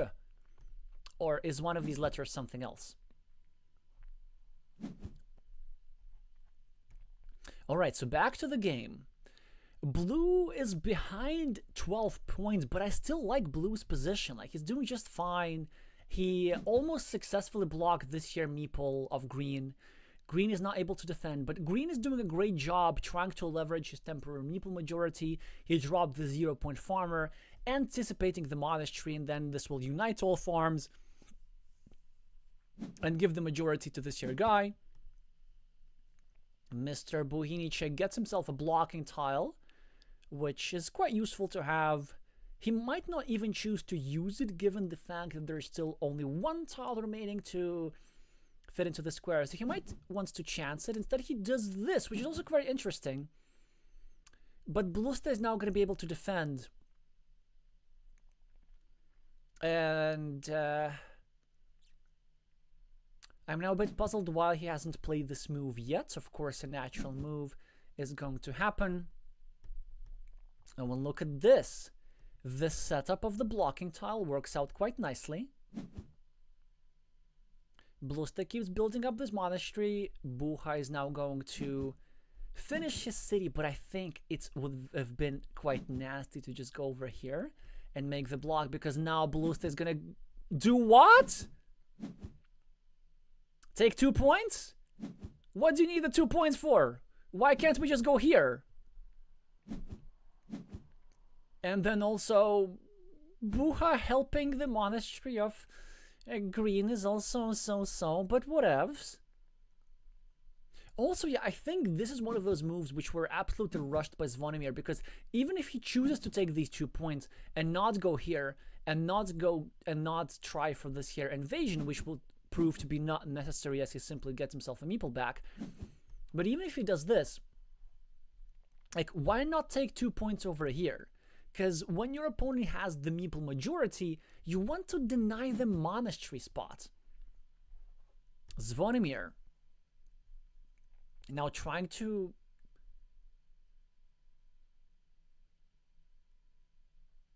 maybe create some vulnerabilities in the shared city like this. The idea is that maybe we know that Buha has the temporary meeple majority, and so blue could go here and invade this ruin, which looks quite substantial in size. So we might want to prevent that from happening. Instead, Blueste keeps developing his field, which on one hand makes sense, and on the other hand could backfire at some point. Blueste gets himself more quick points, 7 points and a meeple back.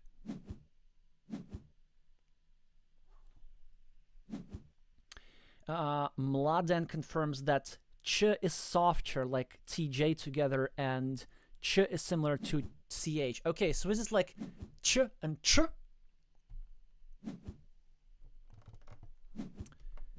So I think now it makes much more sense to me. Because this is something that you have in some Slavic languages, but not all. So in Belarusian, for example, there is distinction between a hard ch and a soft ch. In Russian, for example, there is only a soft ch, which makes the hard ch it's a bit more difficult to pronounce. So I guess it should be Vlaich. Zvonimir Vlaich. Yeah. So then Evil Hamster should be Zlochko Hrchak. Hrchak. Alrighty. Back to this. Blueste is ahead 22 points. Still plenty of chances for Philip due to the unfulfilled Evil Hamster, which is going to give him just an obscene number of points in the scoreboard. Oh, this is going to be so satisfying when it happens. 9 points for this, 9 points for this, and then 7 points for the road. But Blueste is now using his penultimate meeple to invade this super big city, and not much that Buhinice can do about this. He can only try and temporarily block this, but if Blueste manages to penetrate over here, this is probably going to be game winning for him. But if he does not manage to do that, he's probably going to lose the meeple and maybe even lose the game. Philip gets the last tile that fits into the square, which makes this monastery permanently trapped. But something needs to be urgently done about this, and Blueste gets himself a defense tile. He's going to go over here. He's going to set himself up towards a 50-50 that's going to get himself a massive ruin. Or maybe not. Maybe he's going to choose an indirect defense, going over here, making it a bit harder to block the square, but preserving himself the chance to draw 2 tiles that fit there. Let me try and make some calculations.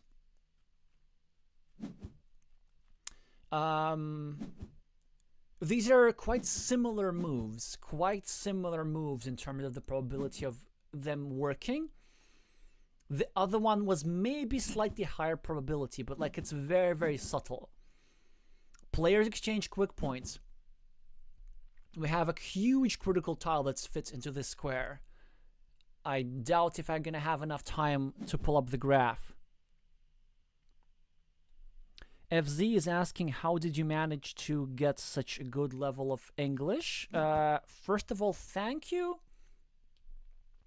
And the second is, my mother is a massive Anglophile. She likes everything about English culture. And so she started teaching me English when I was like age 3 or 4 or something like this. And then also like after that, obviously we have English at school, as do most countries.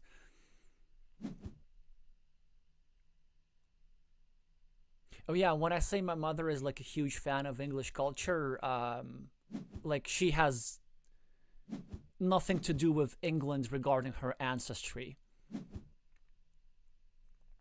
So that's also her second language. Alrighty, so some more quick points are being scored, and Bluestay gets himself the tile, which makes him bittersweet. Had he chosen a different type of defense, he would have already connected to the city. But again, the difference in probabilities was like very, very much smaller. Very small. But I won't have enough time to explain why the indirect defense was slightly better. Maybe after the game a little bit.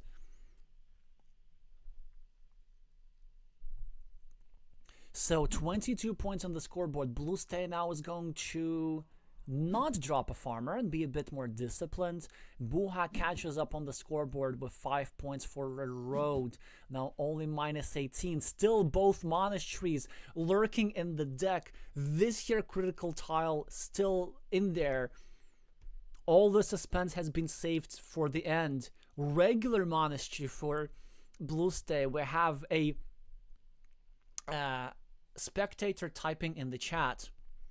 Also speaking in this, like I love so much in Croatian and Czech and a few other languages like that R can act like a vowel. Lamprdlica.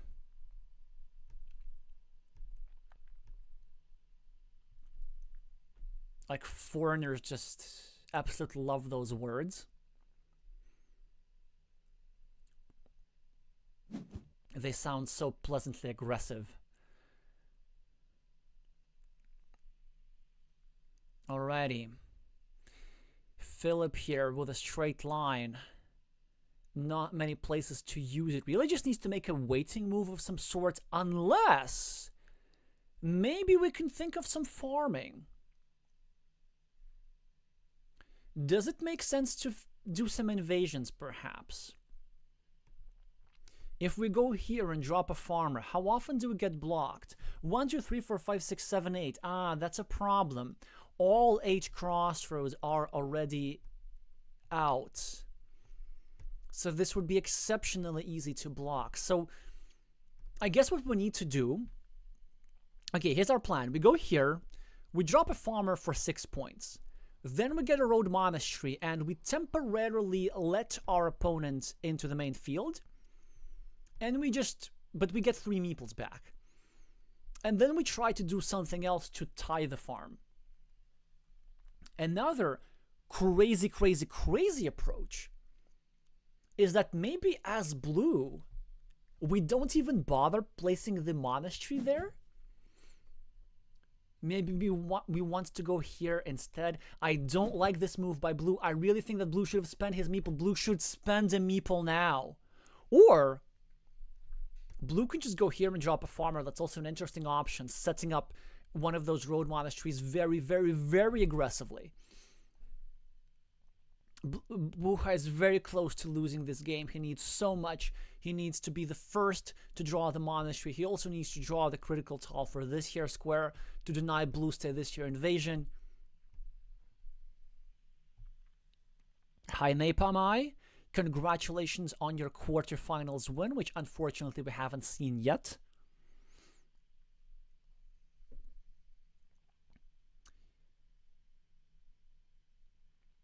the Latvian online championships is definitely something that I want to showcase on this channel, at the very least the semi-final stage and the final stage.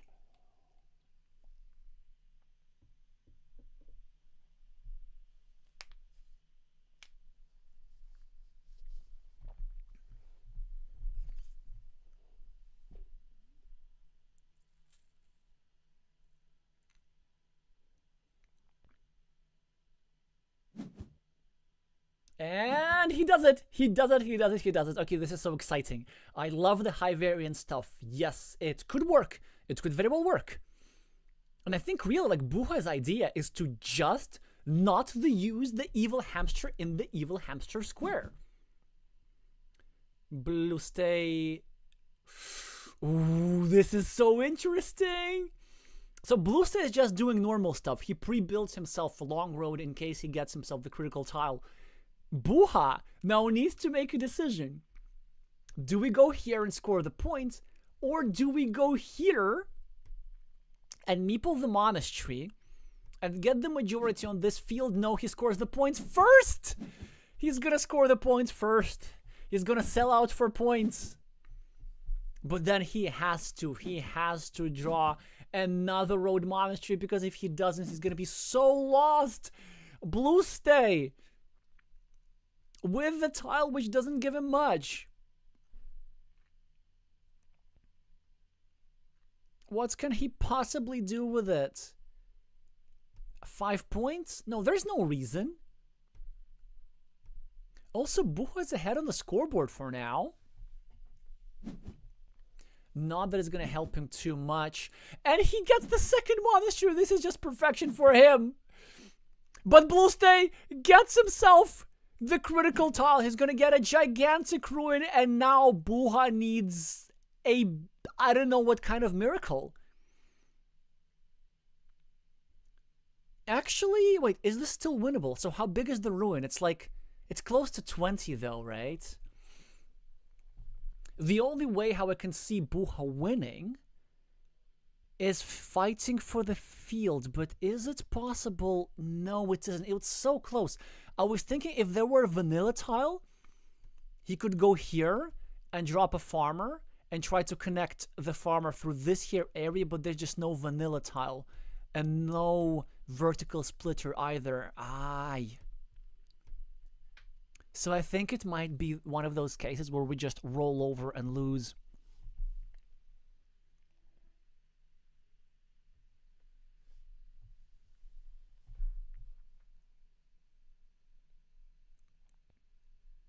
So 1 minute and 25 seconds to try and figure everything out. So first of all, how far are we behind? We're ahead 8 points on the scoreboard. These two monasteries cancel each other out. We're also down this here field, so we're only ahead +2. But then 1, 2, 3, 4, 5, 6, 7, 8, 9, 10, 11, 12, 13, 14, 15, 16, 17, 18, 19, something like this. So we're down 17 points. Yeah, and Philip just figures there's just nothing that he can do. He's going to lose. He's going to score 5 points with one move. He's going to score 5 points with another move, or maybe 6 points. And that's just going to be all she wrote. A splitter tile, it's nice to have. It's going to be 5 points for him. One of the two possible ways. Just not quite what he wanted from this. Was trying to get himself a miracle. Didn't work. GGS are saying both opponents, probably meaning it. So those were indeed some good games, especially the third one. Such a high level game. And from Blue Stay's perspective, I really like what he did. Like, this invasion is really some deep thinking. Well, it's not, obviously it's a good invasion, right? But yeah, look, 6 points difference, so close. This invasion, just giving himself one more tile to win, does a lot for his overall winning probability, despite getting exceptionally unlucky with monasteries, because Buha drew both of those. Blue Stay was able to draw the third critical tile, and this one critical tile was just enough. Very, very instructive game in terms of setups, critical tiles, win probabilities. So a bit of a deeper thinking about how you're going to win this game as opposed to just scoring points.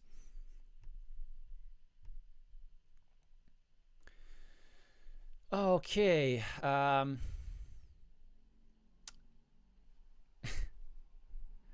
Well, let's try and see how much Croatian can we understand.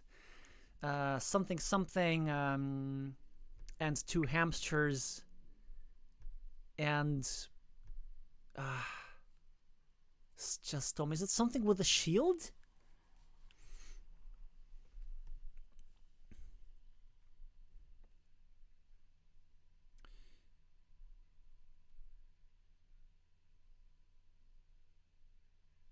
I know that Samostan is monastery. Ah, okay. So Bluestay is saying that he thought about, I think, either restricting this here square toward the CCCC, so basically not letting this here meeple out, where Philip was trapped.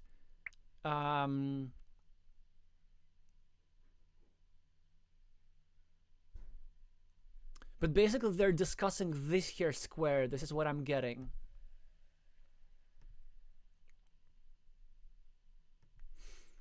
And then Buhai saying he was afraid of a divider. But I don't quite understand in which here moment.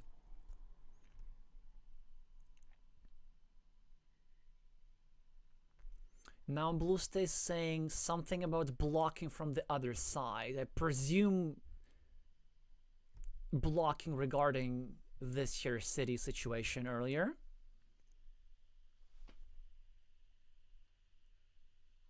Oh, Dorito with the road. How interesting.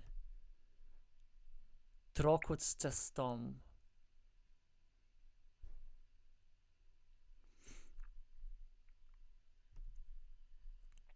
Oh, okay, that makes obviously a lot of sense. Yes, Dorito with the road. I should have been able to figure out this by context. All right, let's go further.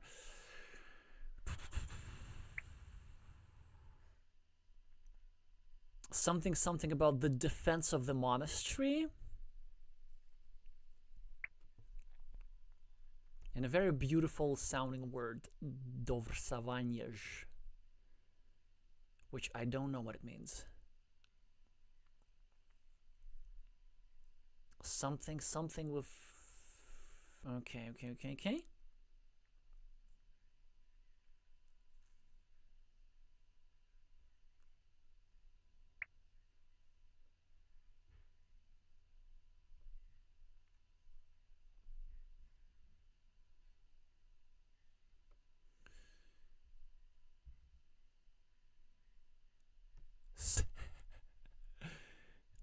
In not any other place, and it was this word I don't know.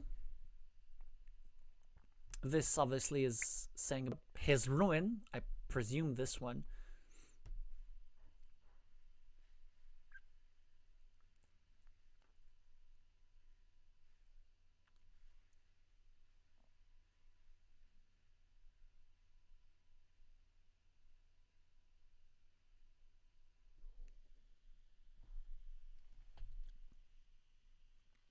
Oh, okay. It's a spelling mistake.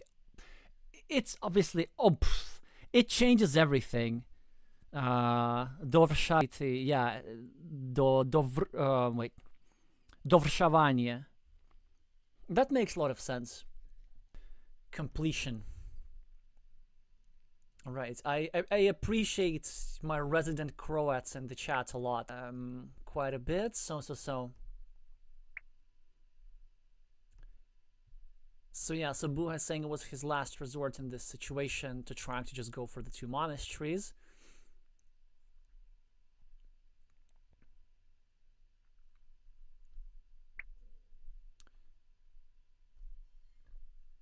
Yeah, when he's referring to these 2 road monasteries.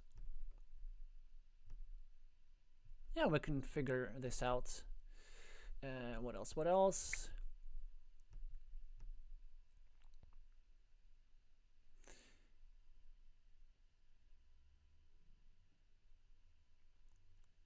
So he's saying that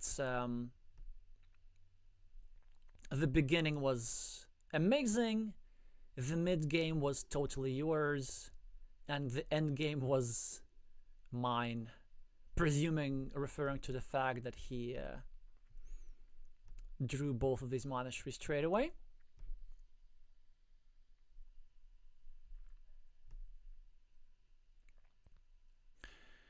Alrighty, so we're not gonna have a brother versus brother finals, but we might have a vendetta finals.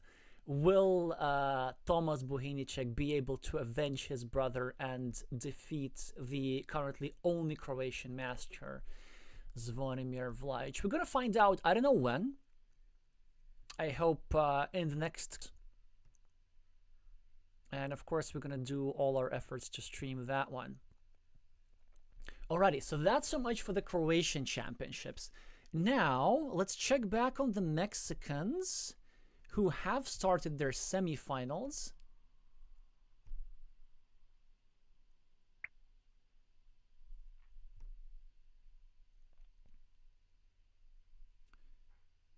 And Daniel Ayala won the, so IMD won the first one. Daniel Ayala won the second one. And does this mean they're now in the decider? Yes, they are. So it's a perfect time to join. And then on the second semifinal, we're going to catch up a little bit later.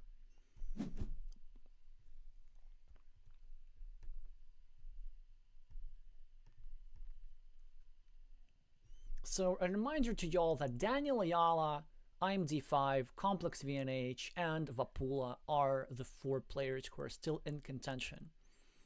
This year position looks very good for Oscar, for IMD, for the player with the black meeples. Why? Well, first of all, with an equal number of meeples available to both parties, 8 points is the lead on the scoreboard for IMD, and there is also this huge, gigantic threat of finishing a 24-point city or something like this. And there's still quite a few city caps, at least 2 regular city caps, plus a couple of those splitters available to finish that city. And there's not a whole lot that Daniel Ayala can do to disrupt that plan. The best he can do with this tile is something like this, just scoring 2 points, but eventually Black is a very big favorite to finish his city and take the lead in this game. So what else do we have in this position? IMD is now trying to invade the soon-to-become 10-point city of Daniel at the top. Call it never to become a 10-point city, rather. Both sides have monasteries. This year, the blue monastery is better for 7 points. This monastery for 4 points is really not all that much. Its only job is to control this year's 6-point city by Daniel. And Daniel is now making a run for it. He's trying to block the city, but unsuccessfully, as a defense has been made. But it's still progress, because now, instead of 4 city cabs that fit into that square, there are only 2 city cabs that fit into that square. And Daniel has several ways how he can win the game. He can either win the game by drawing both city cabs, in which case it's actually not even guaranteed that he's going to win, because, well, IMD is just ahead on the scoreboard anyway. But he could draw both city caps. Or maybe if Daniel manages to score a lot, that could also work. And then if IMD draws his city cap very, very late, then there's some scenarios how Daniel still wins. So for example, Daniel could just now go here at the bottom and expand his 6-point field to a potentially 12-point field by leaving 2 empty city caps. Or he could be more decisive in action and commits to this here city invasion, trying to rely on one of the 3 remaining trying to rely on one of the 3 remaining city tiles, one of the 3 remaining city tiles to complete that invasion and win a city of roughly 18 points. He chooses the lower variance approach. I like this idea. He now is successfully able to score 7 points for his field, whilst also impeding the development of this here little city of IMD. In the meantime, this dagger was also a hugely important tile, as it was the penultimate tile that fits into this square. Now this here meeple is looking quite vulnerable and sad. IMD is scoring all the quick points he can get. Daniel is now trying to do something with his straight line. Perhaps going over here is an option, just trying to make a permanent block. There's really not all that much that he can do. Maybe going over here is an interesting option as well. He chooses to play against this here meeple, which I guess is also legit. IMD tries to prevent the second splitter from being drawn, not allowing Daniel to run away with the 10-point city, a move that makes a lot of sense. Mr. Yala here probably going to continue with his idea of blocking this here square. That would still leave 2 tiles that fit there. So actually, wait a second. This is one of those moments. A more precise block is to go like this. No! Missed it! Missed it! I think that was such a much stronger move. Look at this. That would have been perfection. So if we go here, then it's a Sophie's Choice block, because the same dagger tile would be needed in both places. That's a missy miss. Because you see, if we look at these here tiles, the rose tiles, which normally fits into this square, then they also have gone out. So the main idea behind this here block is that we just got to eliminate the starting tiles, which are still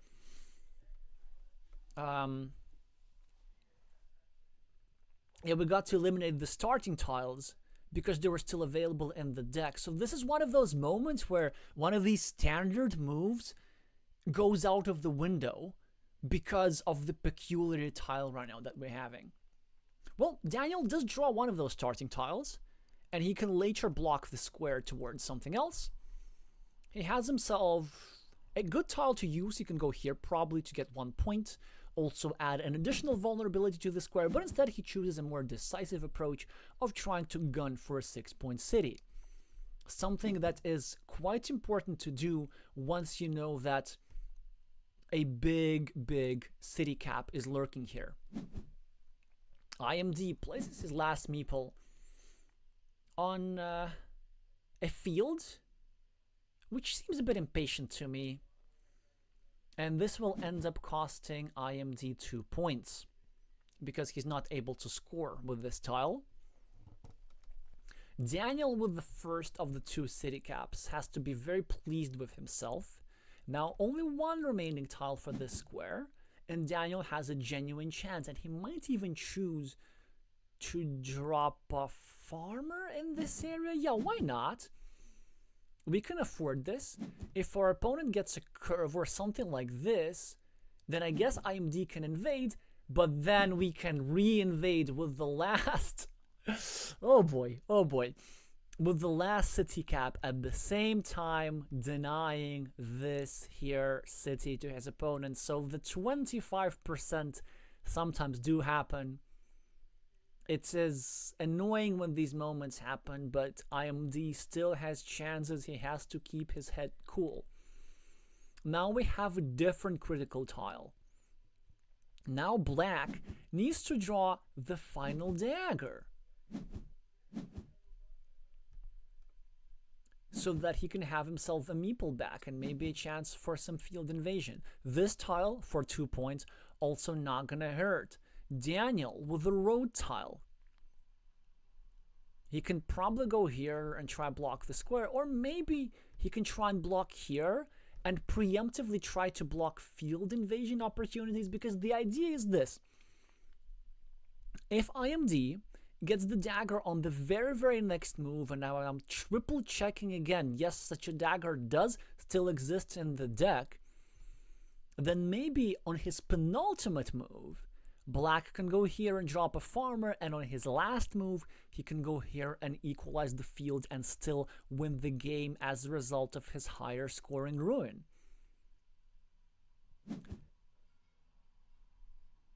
So IMD does not get such a tile.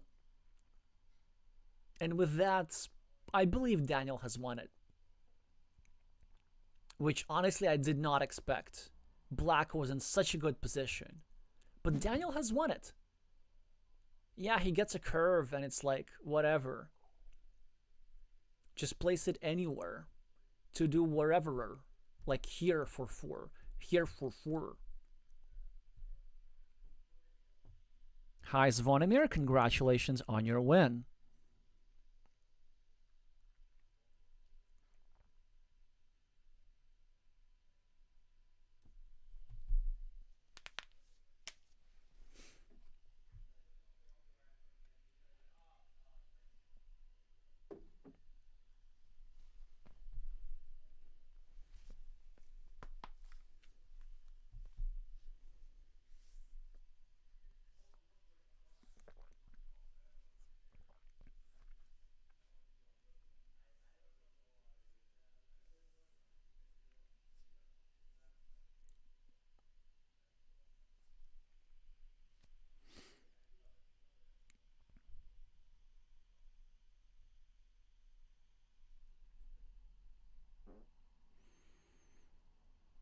Well, I guess there's still a chance for Daniel to lose if he loses on time. I always say that. And sometimes it happens. We did, unfortunately, witness a loss on time and also a loss in a completely winnable position. That was in the quarterfinals, or rather 1/6 of finals of the Mexican Championship.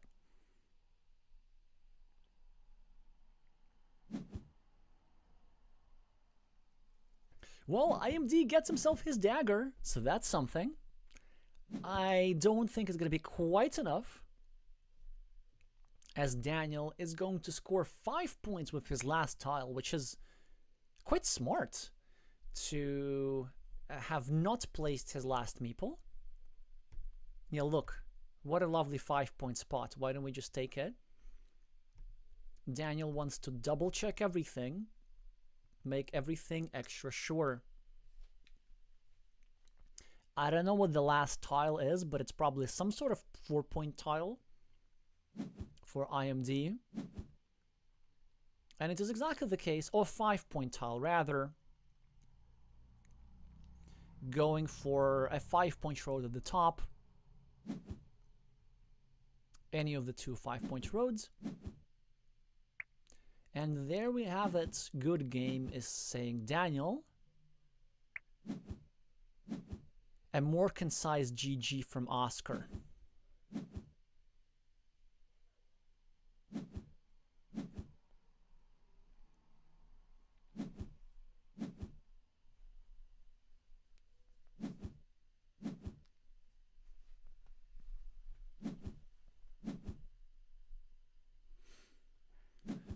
So let's see what the point difference finally is. It's not going to be a lot. As, again, IMD had this lovely incompleted city. But it's the fields, it's the 15-point field that is going to decide it all. 8-point loss for IMD has to be quite painful. And yes, of course, it's unfortunate not to have drawn either of those tiles. But now I'm thinking, maybe if we don't go here, and if we delay that farmer, then we can score some more quick points. And then if we score some more quick points, we maybe can win without the field, because we can just use that meeple elsewhere. Or, like on the last tile, then we can invade. You get the idea, right? If we just delay the decision whether or not to invade the farm until a little bit later, well, then maybe we can win. I understand from IMD's perspective, he was thinking, well, like, I have a high probability of getting a meeple back. And that was true. He had this tile available, and then 2 tiles available over here. But then if you think about this, if you get the city cap here, then you win anyway. Then you actually don't have to attack this field anymore. So perhaps there was still a way, despite getting not the best tile toward the end, for Oscar to have prevailed. Certainly something that should be covered by him in the post-game analysis. Was quite an interesting endgame for me to watch. Hopefully you all feel the same, but for now I'm going to congratulate Daniel for having reached the finals. How about our second semifinals, what I'm having here? So the second semifinals, Complex VNH has successfully defeated Vapula 6 minutes ago. And we're going to have a finals between 2 of the favorites. We're going to have, obviously, the highest rated player in Mexico is not participating, but the second and third highest rated players in Mexico, so the 3 players who are currently rated over 600, are going to play it out. The only question is, I'm not sure if the finals are happening right now or at a different date. Hi Elias, congratulations on your win, which we did not see. What we did see is that Daniel won against IMD like right now. So anyway, I'm going to be starting to look at some other tournaments here. Now, our main idea is, of course, we want to have a look at the bronze medal match between Zikrid and FC Saba of Hungary.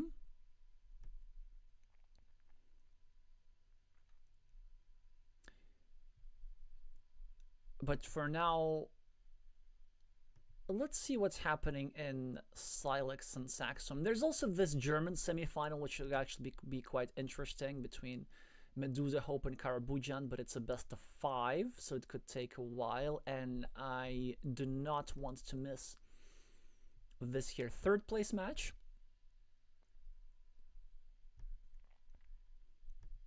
Anyway, let's have a look at these guys. So what's interesting about the Hungarian format is that they've taken inspiration from basketball, and they're having playoff games for all places, all ranks from 1 to 8. Those of you who watch basketball will understand what I'm talking about. I quite like this.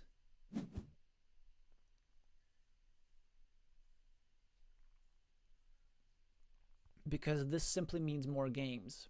So what are we having here? The more experienced player, Ferenc Kiss, that's K-I-S-S with the screen name Kisemo, is ahead by 1 point on the scoreboard, but generally has quite the lead here against the player with screen name Silex Saxum. It is a best of 3 encounter, but it is just the first game.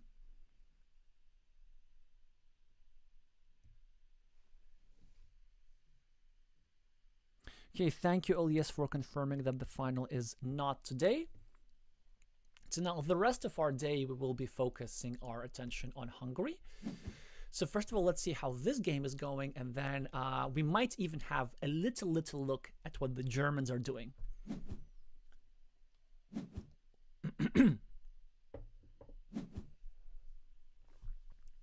So Kisemo has just now finished the big city, and he's ahead 17 points, but not so fast because, never mind. I was thinking that Red could go here and invade this here big city and win the game basically on the spot. The problem is that there are no triple or quadruple city tiles remaining. All of them are on the board. Otherwise, would have been a nice idea. So Ferenc is going to take the first one without a shadow of a doubt. 17 points on the scoreboard. Like, there's this here 12-point farmer, this here farmer shared. There's really not much that Red can do. So we're just going to let them finish. and have a quick look at what the Germans are doing. Oh wait, I already did that. Why do I keep opening so many tabs? So these guys are playing their first game, which have just finished. Medusa Hope, the higher rated player with a peak rating of over 800, has just defeated Caraboujon. And now they're playing their second, and Medusa Hope is now the starting player and has already 4 points.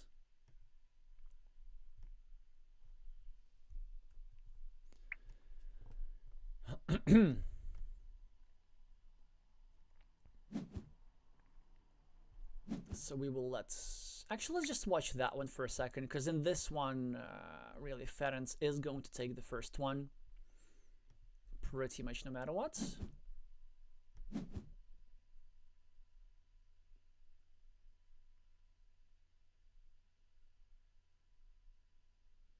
Well, that is actually quite interesting, because Caraboujon is asking, shouldn't we play with a slow time control? And Medusa Hope is saying, yeah, but they're playing with a normal, faster time control. So basically, according to the regulations of the tournament, the time control is 3-minute time bank max plus 45-second increment. They're now playing a time control of a 2-minute time bank and 30-second increment. Okay, so they actually...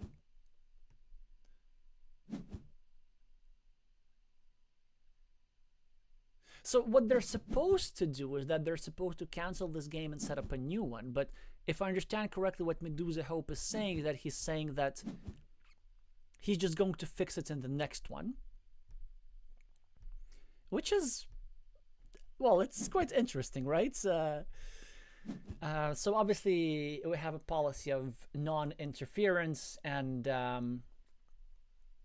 if the players are playing, then the result is going to stand. We already had many of these instances with players accidentally doing things with the wrong settings, and the idea is that if you can't agree during the game and you finish the game, then the result stands, even if the settings are wrong.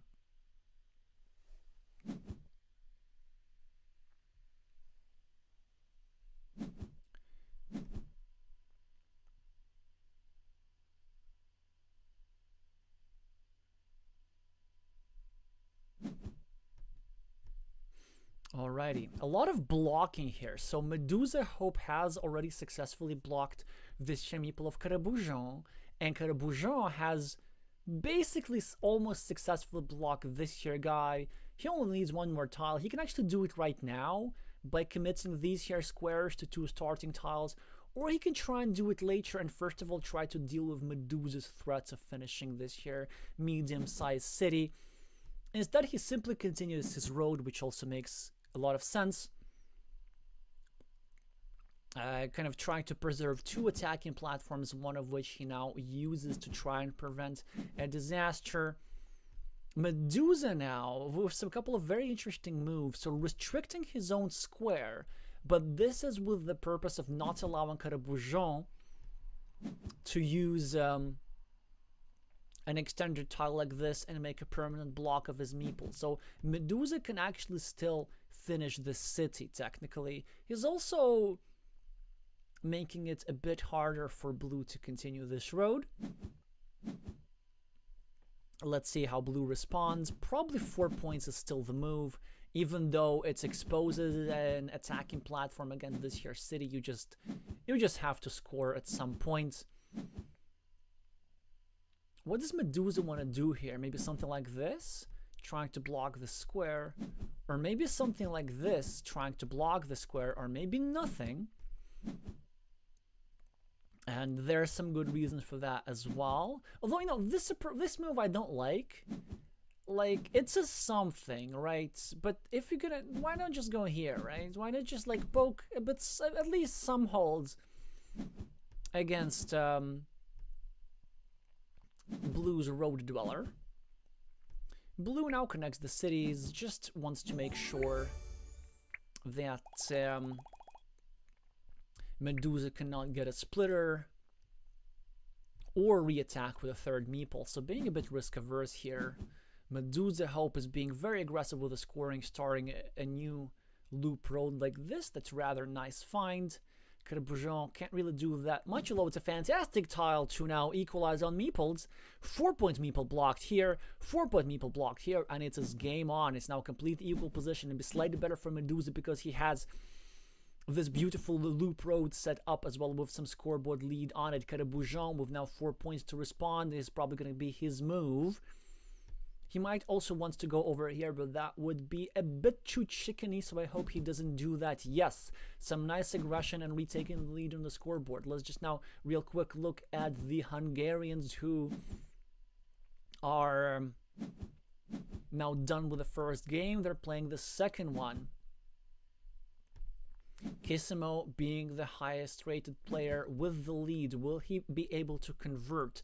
Despite the fact that it is now Silex Saxum who is starting this here game. Now probably going to take this here city cap. This is exactly what we expect. Kissimo with the only reasonable move available. And now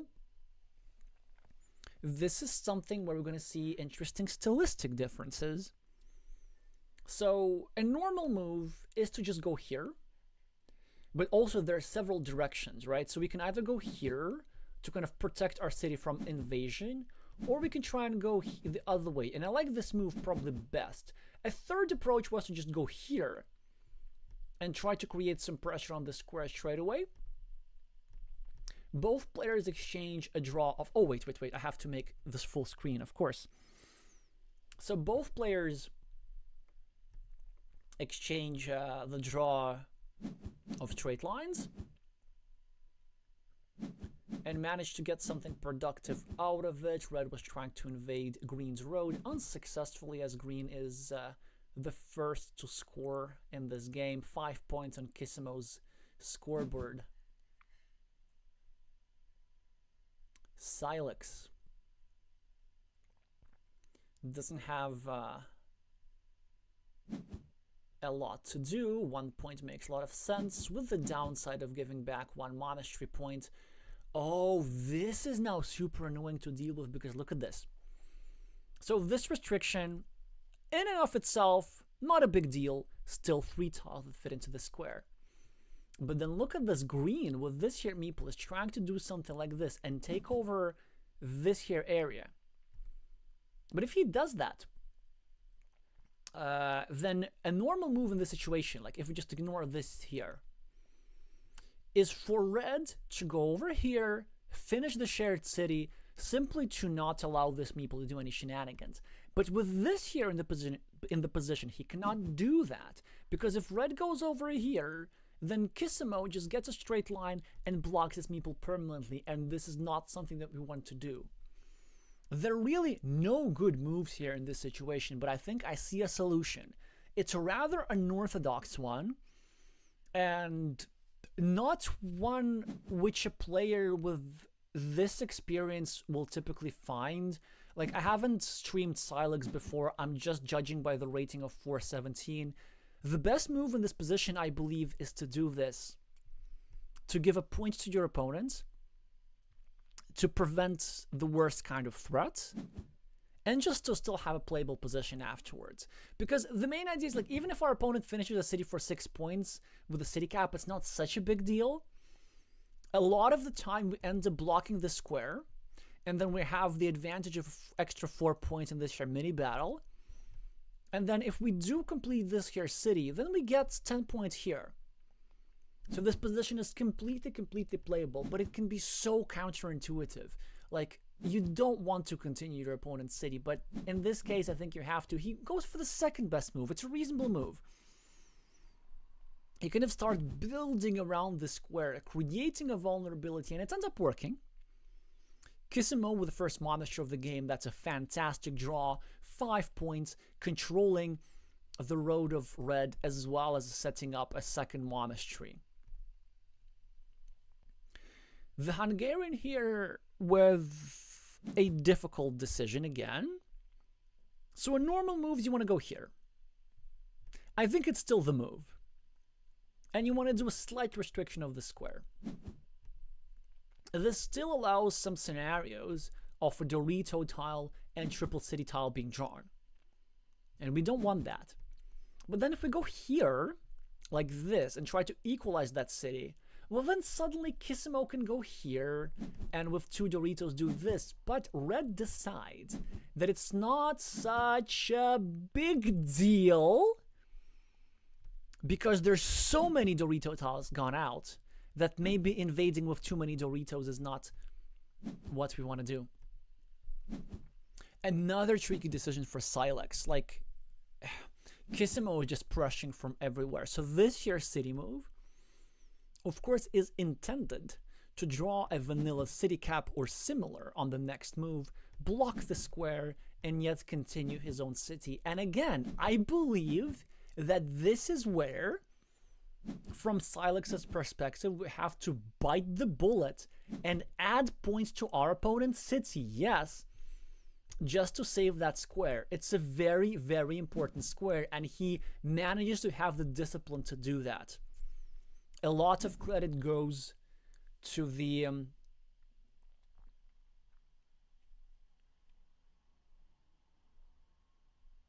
red player's way, or just the red player's way.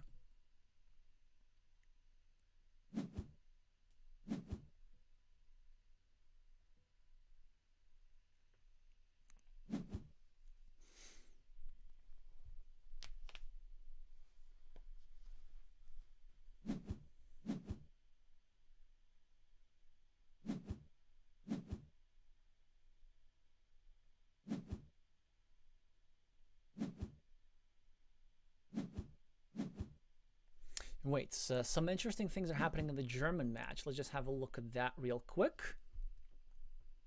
So these guys have 14 tiles remaining.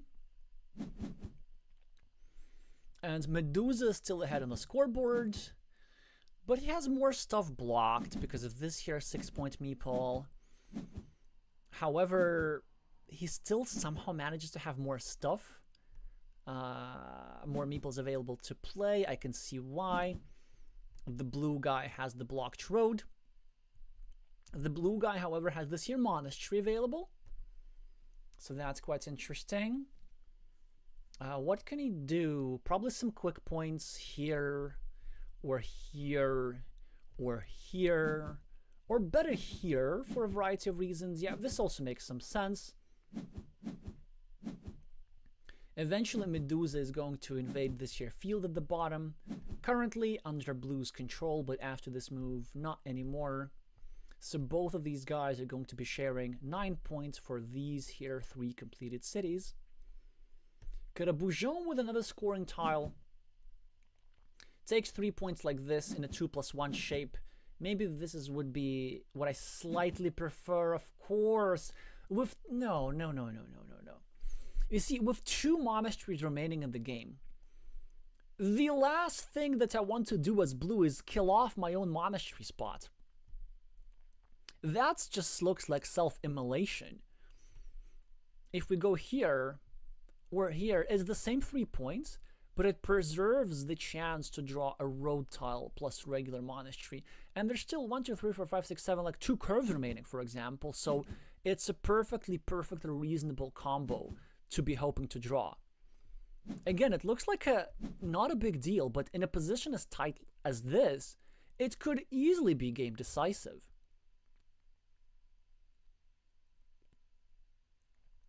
So at the moment, Medusa is ahead 4 points.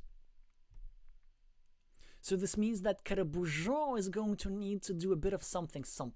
And really, it's one of 2 things. It was either of this monastery combo, or it's something like a farmer with a curve and then invasion through a different curve. So that's scoring 11 for the price of 1 meeple, right? So you get a 6-point field equalization plus a 5-point road. But the probability of pulling something like this is significantly lower.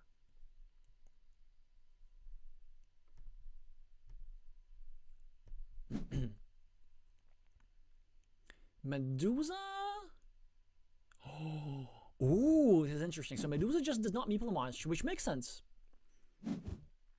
Caraboujan meeples a field, which makes sense but might not be enough. But I wonder if from Caraboujan's perspective, it made sense to just go here and bet all the game on this one tile that fit into this square, right? There's one rose because two of the roses are on the board.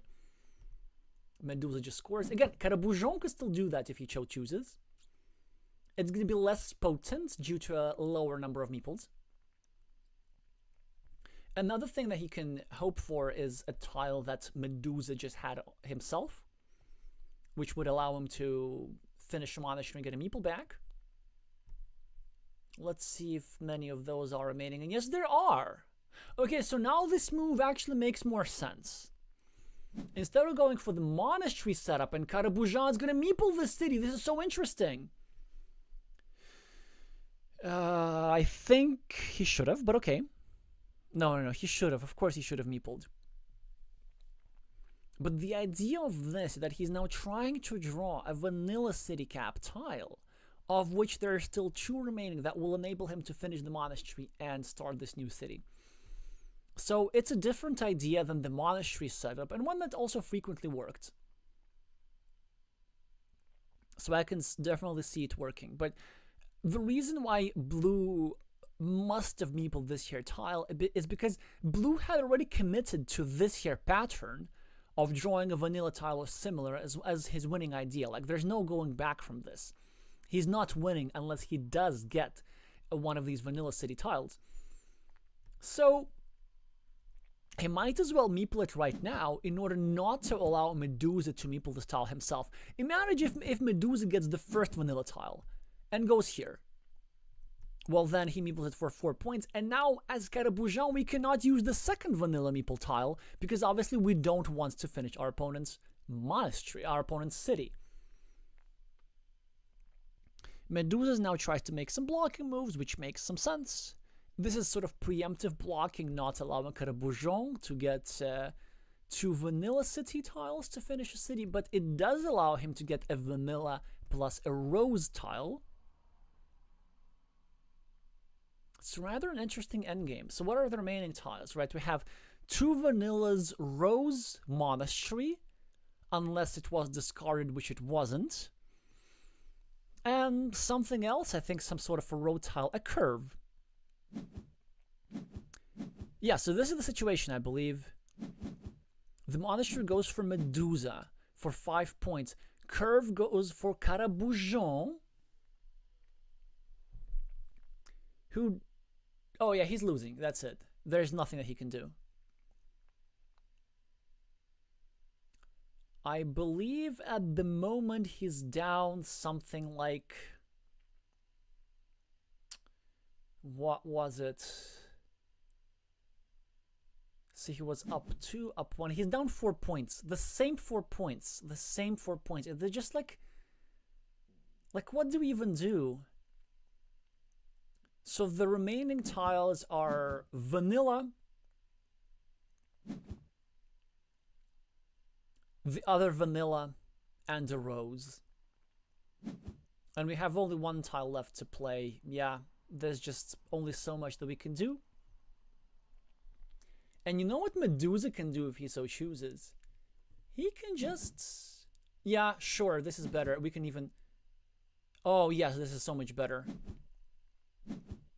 This is 4 points plus setting up another city cap.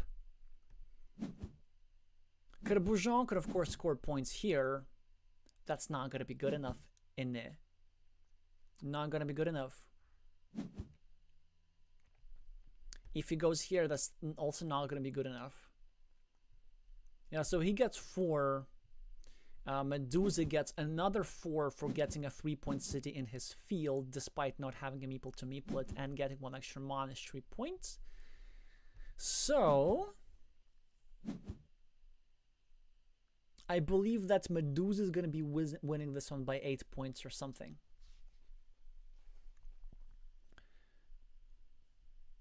I might have gotten the actual number wrong, but... Wait, did I forget to count something? I don't think I did. No, I think it's going to be 8 points. Or around that area. So yeah, a bit unfortunate for Carcassonne not to have drawn much.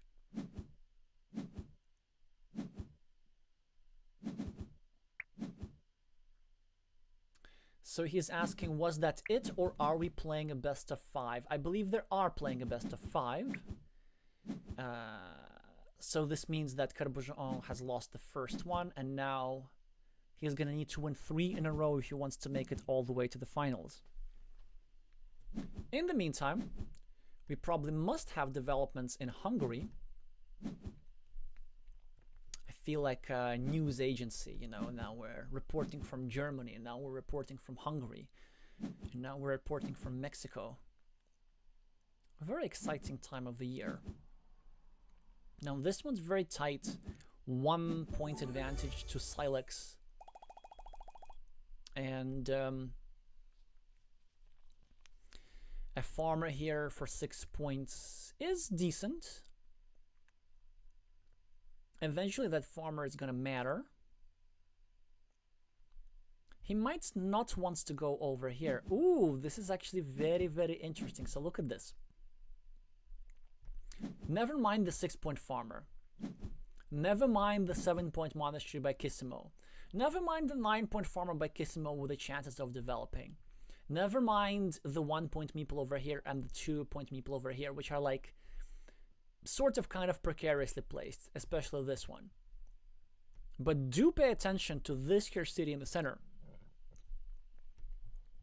There are potentially 3 green meeples on it and only 2 red meeples.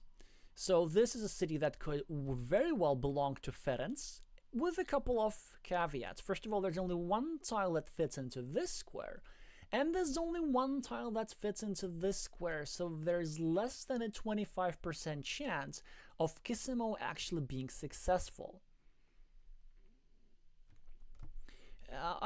So fortunately for Ferenc, there's this 6-point road which is also kind of tied to that square.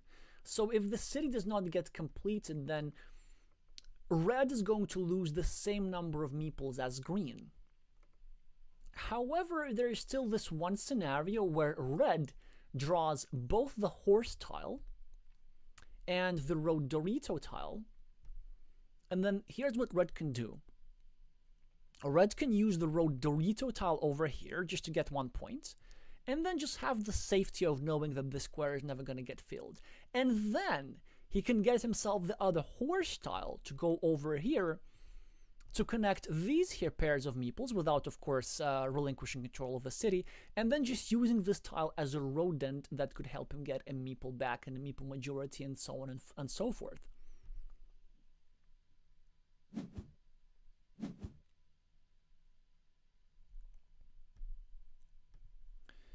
Oh wait, Stabris is saying hearing the tiles in the background is kind of weird. Do you mean like the BGA sounds?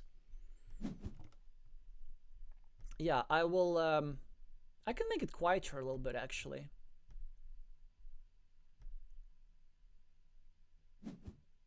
I can make it much quieter. I mean, in theory, I can turn this off entirely, but do let me know actually in the chat, because personally, I feel that if there are these tile sounds, it sort of helps to keep up with the game, and I generally kind of like the extra stimulus, but I know that some viewers might find it the opposite.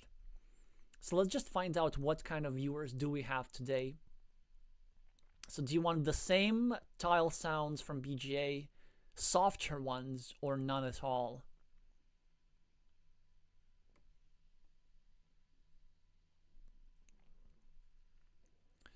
So Kissimo is trying to finish this here city. That's going to be working very well for him.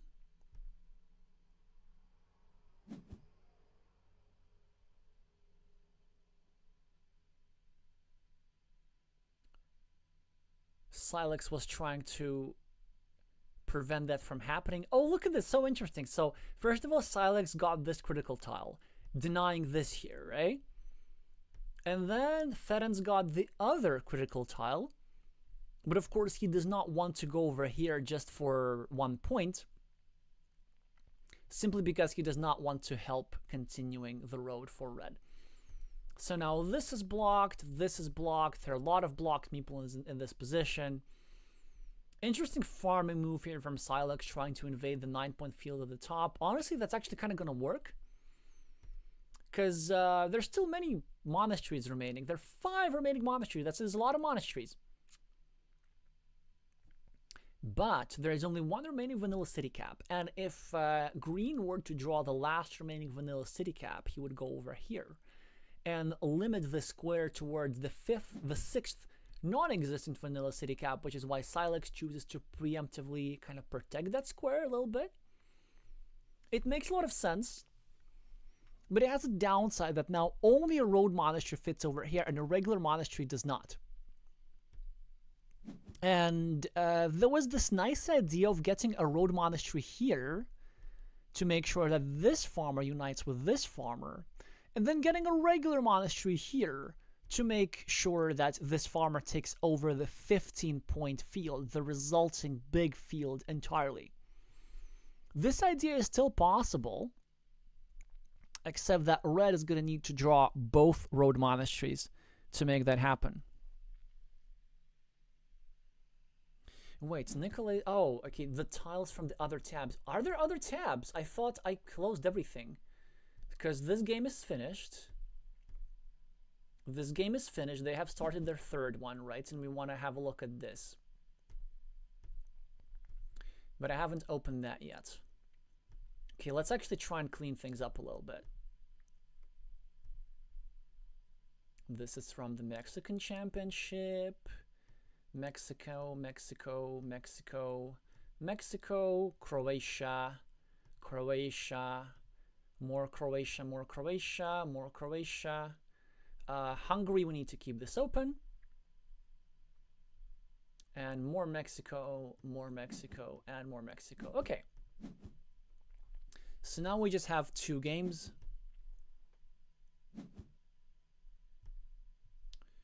We can see what's going on here. But first, let's just stay with this one for a second.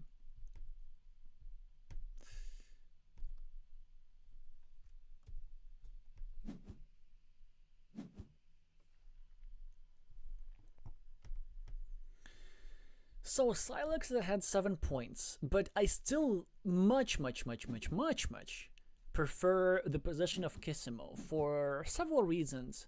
Well, actually, the main reason is just setups. He has 8 points here waiting to happen and 5 tiles that still fit here productively, and 1 tile which fits there kind of, namely the Vanilla City tile. Of course, he wants to go here with the monastery. And he has a city which is nearly completed.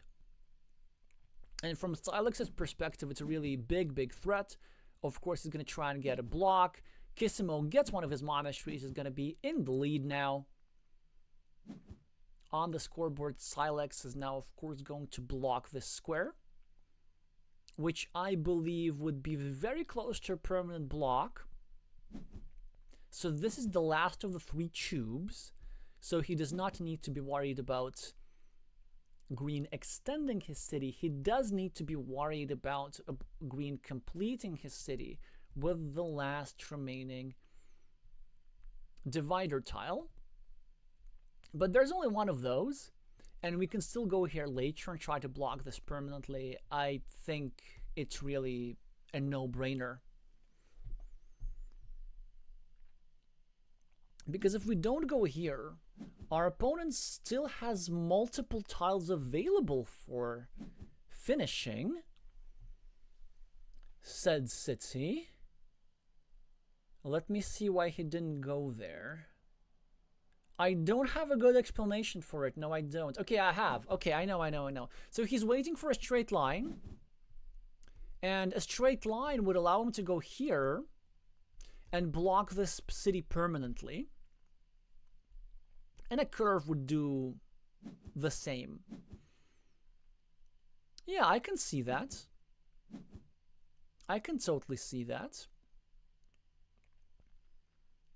Alrighty. But he doesn't get a straight line.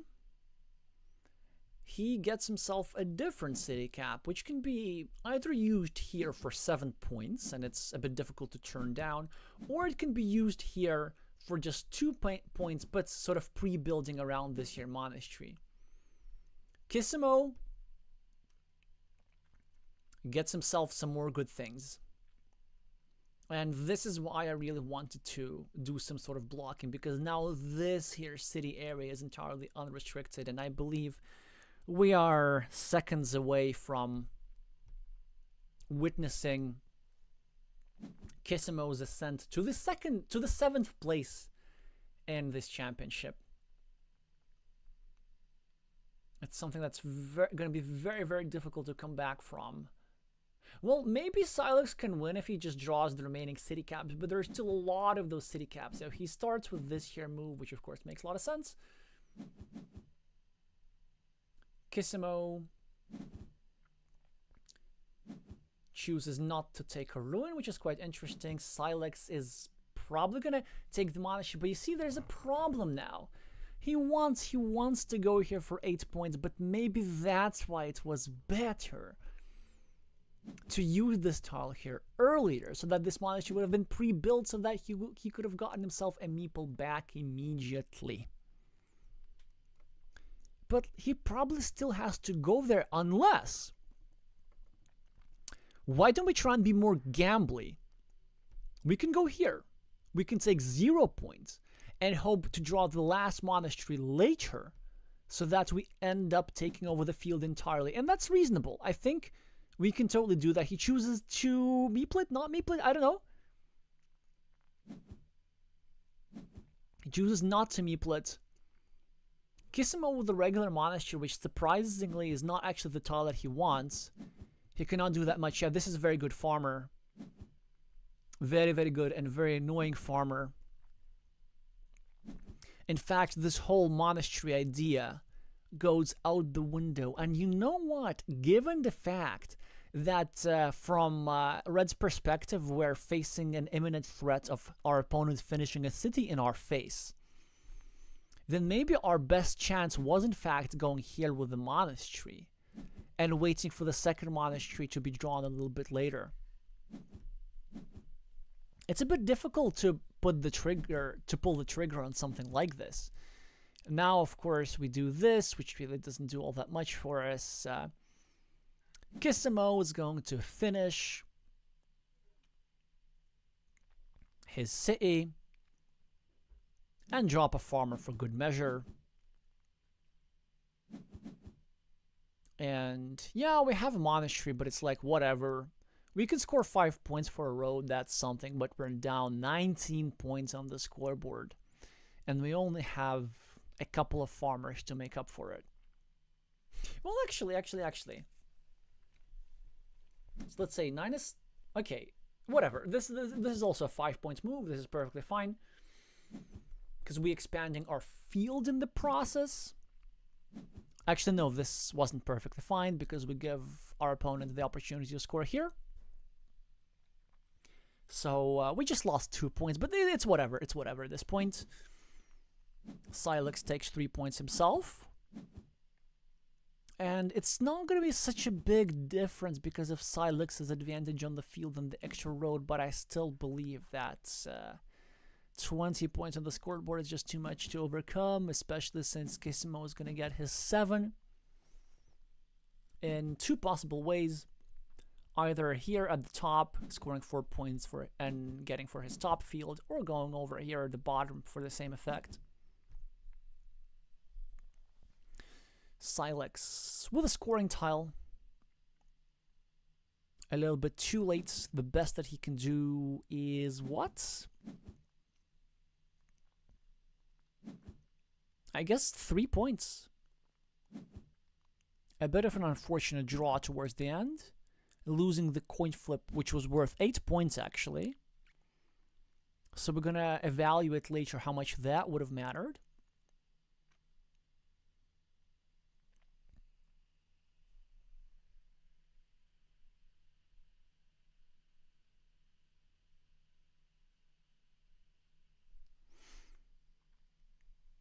Alright, we're gonna let the players finish.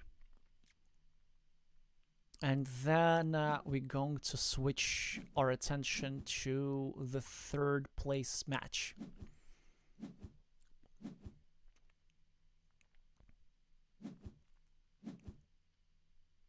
So the score difference is going to be a bit over 10 points, maybe?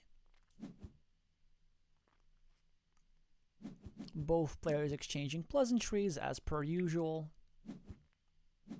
Okay, now we need to reach Hungarian. Yesterday we did our best, and with collective effort I think we were able to understand like 15% of what was said.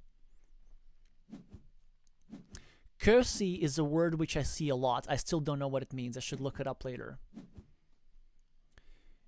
Ügyesen játszottál. Szorosabb volt. Mitä pontok mutatnak. I know that pontok is points, plural.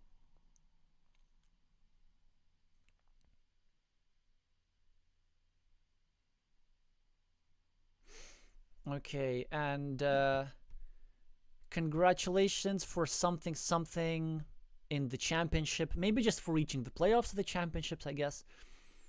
And you are definitely something. This much I can say. And for the rest, I'm gonna need some of y'all's help. So Hungarian speakers in my chat, do make yourselves known.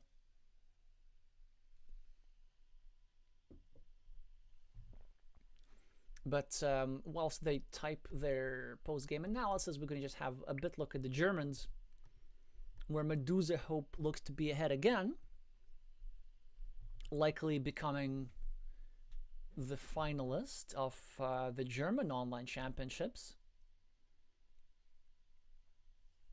Well, however, they're ahead only on the scoreboard.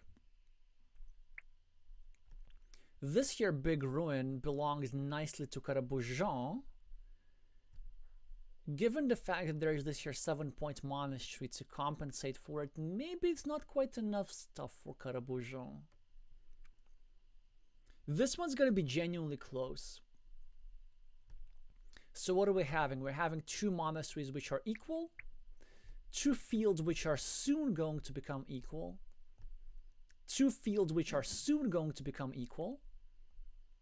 Caraboujan chooses to attack the field, which is quite interestingly. So the move which instinctively jumped out to me was just this here stuff. Like trying to get 6 points here and whatnot. Oh, and look at this. Medusa Hope decides to go for his own field attack over here at the bottom for 9 points. 1, 2, 3, 4, 5, 6, 7, 8. Still 1 curve left to do that, but it is drawn by Caraboujan, just like the previous curve. So maybe he's gonna keep his chances alive here. Glückwunsch is saying Medusa Hope, implying that this curve was game decisive, which makes it quite interesting. I wonder if that was truly necessary to invade that field. Well, let's see in a second. I'm going to have some thoughts about it.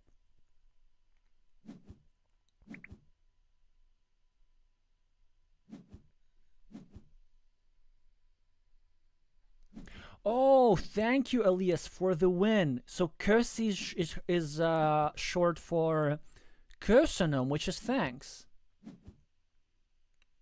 Thank you, Nicola, for confirming that tomorrow the Croatian finals are at 1900 UTC, and I can confirm right now that we are going to cover it. Okay, so 12-point difference. Oh, which means that Medusa Hope was toast regardless, right? So I guess this city was pretty big after all. Yeah, because let's say if Medusa invades, it's like 9 points, and 9 points is not 12. I think, yeah, what Medusa needed, he needed to get both curves in order to win. That's still quite a steep price. Oh no! He needed a curve plus this thing, which is actually quite a reasonable win condition. Yeah, that's quite interesting. Yeah, so he would be able to take over this field and tie the game because he would have 12 points. Or maybe even win the game. No, he would tie the game. He would tie the game, which would give him the win. Yeah, again, quite interesting end game calculation. Ended up not being enough, so these guys are going to be continuing playing. But now we're going to stop paying attention to them. We're going to go back to the Hungarian chat.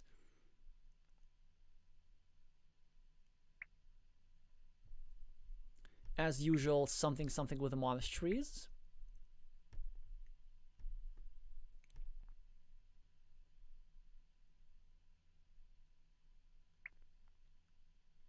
Presumably talking about some sort of 9-point spot.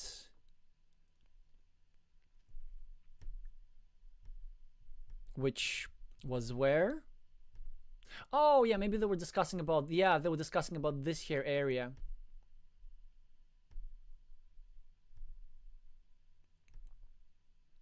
Which we already talked about.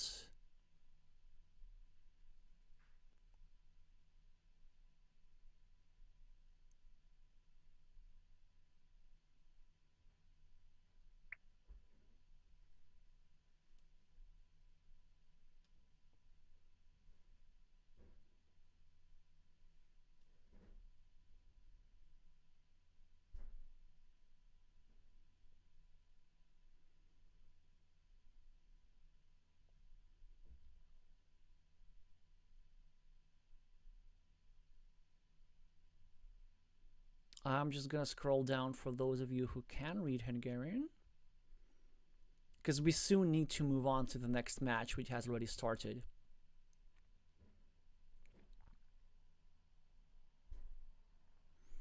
Alrighty.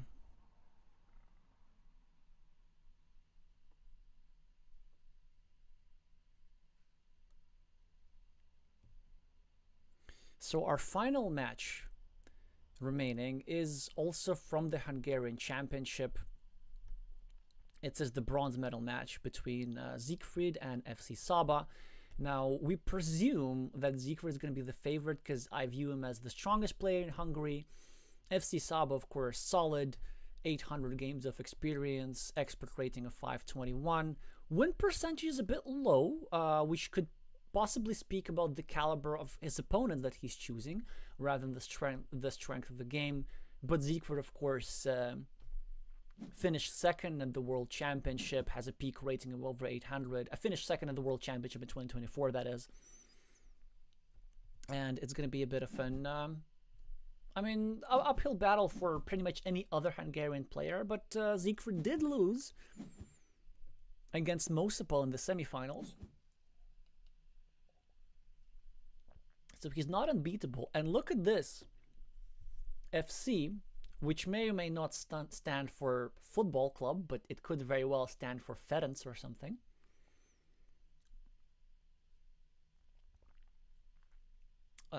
Is ahead 11 points.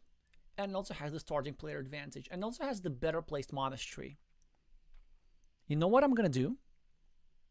I'm going to just leave this position for you to observe, and I realize that I really, really need some hot liquids to make sure that my voice is still functional. And as I leave, FC Saba is going to score some 3 quick points with one way or another. Could be here, or could be here, and this one I like a little bit better for a couple of reasons. Siegfried continuing his city. And the commentator is off to get some hot beverages.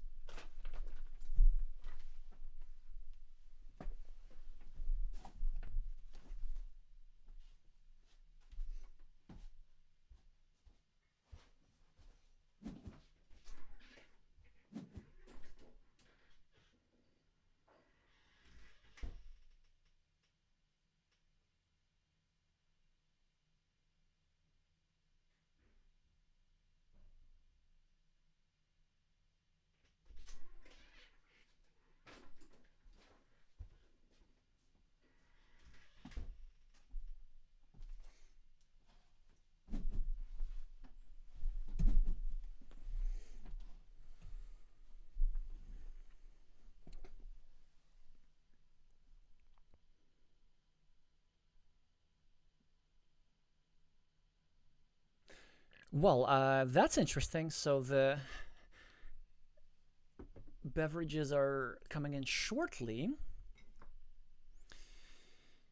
But we have some developments here. So Red is now trying to conquer this here city, which is very, very strong. There are 5 tiles that fit into this square, and probably Siegfried should use one of those here. Yeah, he's gonna finish the monastery soon enough. There are plenty of roads Doritos to go over here now. Red is now starting to turn the crank on this one.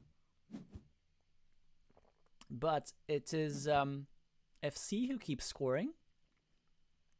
22-0, so it should look like sheesh and yikes, but don't be too alarmed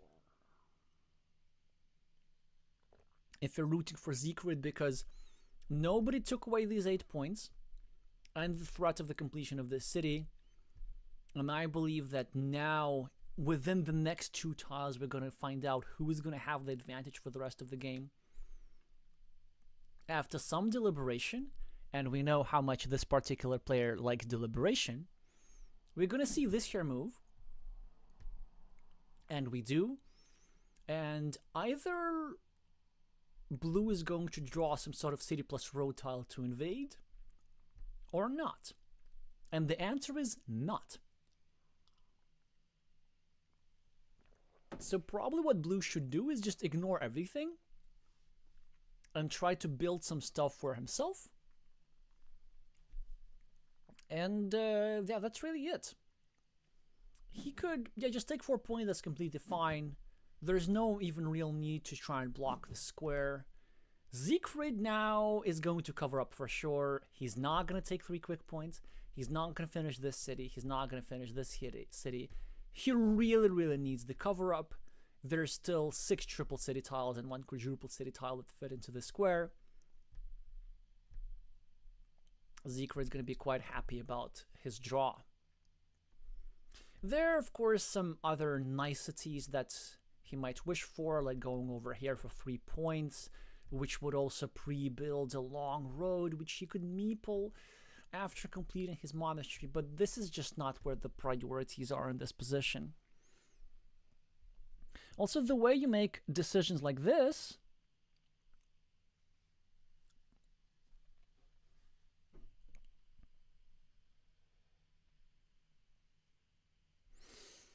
oh man, okay, so if you yes, this is a good move, but basically psychologically it can be a difficult move to pull off, because imagine you do this and despite it being correct, like the next tile you draw a Dorito and then you start kicking yourself because you would have finished your city but now you didn't. But this move is still correct regardless of the outcome of the situation. It's a very, very nice and solid cover up. FC might want to go here and try some invasions or blocks, but unlikely to work. From FC's perspective, what I think we're going to need to think about is like how we withstand that city. We just build points. Like I'm thinking moves like these, you know, with a meeple, trying to build up like a double road for 8 points like this. I'm thinking like this meeple, right? Trying to prevent Siegfried from meepling this here long road, and we try to just go here himself. This is also quite reasonable, but Siegfried immediately draws the tile. So perfect combination. The former world number 2 is now, I'm going to say, a bit ahead in this position. Yes, of course, he's behind on the scoreboard, but after a 20-point city, when he has an 8-point monastery, when he has 2 cities waiting to happen, this is good for red. This is playable, but not so good for blue. And regardless of how this game ends, this is an excellent masterclass on how not to panic when you're losing 22-0 at the start of the game. I also get some exciting news, is that the semi-final of the Latvian National Championship is starting right now, and I'm so torn. I guess we're going to try and both watch a little bit of both. I want to finish watching this game, And then I want to watch at least one game from the Latvian Championship and possibly come back for the decider. Or if Siegfried wins both, then we might have enough time to view the decider of the Latvian Championship.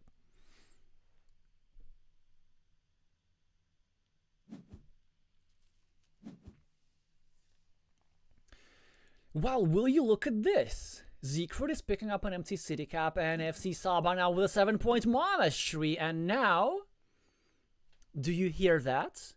Do you hear that? It is the sound of tides churning. FC now with a very good 6-point field, with no green squares, surprisingly, but they're going to come later. It's a good field. Siegfried equalizes on the scoreboard. Both sides with the same monasteries. Totally playable position for FC. Could do something like this, trying to obstruct this here square. This direct obstruction is okay-ish. Honestly, not worth it at this stage of the game. Typically, you want to make moves like these in two situations. First, if the chances of your opponent, if the point value of the city is 8 points or more, in which case it isn't, it's going to be 4 points. Or second, if the blocking chances are really, really good. The blocking chances are not like really, really good. They're okay. This move will end up working out for FC as he successfully connects over here.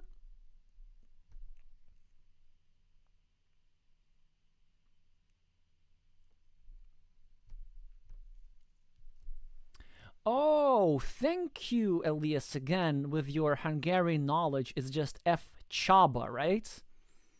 So the word boundary is in a different place.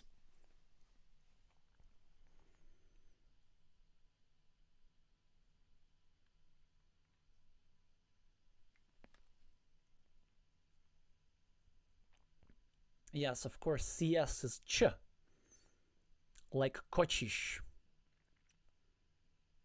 Another strong Hungarian player, who also happens to be the reigning Hungarian champion.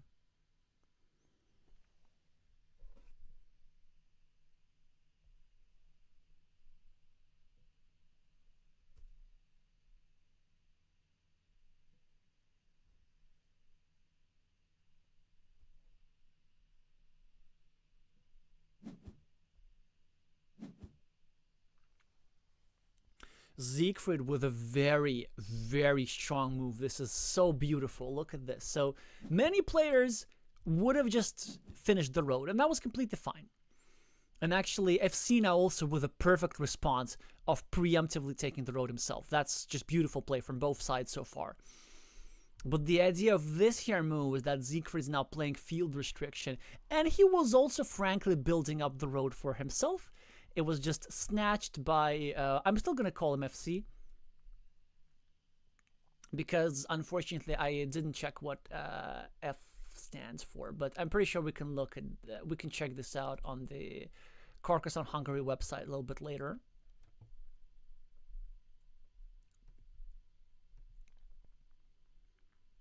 So what does Siegfried do now? I mean, he can probably finish his city. And look at this, he chooses to finish this city, not the one which is going to give him more points, and the reason for that is that it is in his opponent's field. FC now with a 5-point monastery here as an option. Although it's a bit risky, I maybe like this 5-point monastery here better, yeah. But then, this one's also risky because, no, Siegfried can block it. And trust me, Josef has no interest in going over here and getting himself a city meeple back, because this will just give a couple of points and a monastery meeple back to blue. Instead, he's going to go over here. He's going to count all the daggers. He's going to realize that 1, 2, 3, all the daggers that fit into the square are gone, and this is going to be a permanent block. So he might be thinking whether it is worth to make that block. But I think that in practice, he's just simply doing the recounting. But I'm shocked! Why would you do that? I don't think it's correct. I don't think it's correct at all. So, first of all, Blocking your opponent's meeple permanently is a very, very strong move. It doesn't really matter how valuable the tile is. A city cap, it's worth like 2 points. It's absolutely perfectly reasonable to sacrifice 2 points to block your opponent's meeple, especially when your opponent is short on meeples to begin with. Second, if you're gonna finish a city in your opponent's field, which is completely fine, it's your city after all, then you might pick a better tile to do that. For example, the previous tile was much better to do that because that tile does not give back green square for further development. And it would have nicely shut down the field, and then Siegfried would not have been forced to fight for it.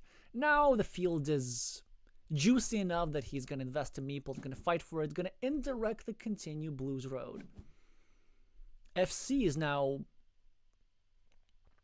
basically equal on the scoreboard. Still has an underdeveloped monastery compared to Siegfried's, but overall a playable position for Blue. Blue just needs to draw a couple of road ends to go over here, and maybe even over here, score some quick points, and Blue is going to do just fine. Siegfried, of course, can still draw one of the many big city tiles to go over here, block this monastery, but this hasn't happened yet. A difficult tile to play for Josef. I'm not even sure exactly what they're supposed to do. Maybe go for some sort of loop. If we want a content move, we go here and drop a farmer, try to get a curve to connect with a ninja like this. Honestly, it's not crazy. On one hand, it is blockable with one of the 2 crossroads remaining. On the other hand, there's still the option to get a road monastery and connect like this. Still, that seems a bit too extravagant. So maybe as Siegfried, we don't even know what to recommend, really. It's such a difficult, clunky tile to play. Maybe just here, we drop it and try to get a curve and block our opponent's meeple towards the square, given the fact that there's only one starting tile remaining, something like this. Another option is we go here and meeple a 3-point road, and then we anticipate a couple of tiles that are going to connect our road meeple to our opponent's road like this. A third option, we just go here. We take the -1 point because we prolong our opponent's road. We just bite the bullet for the sake of getting our meeples back. Totally not worth doing.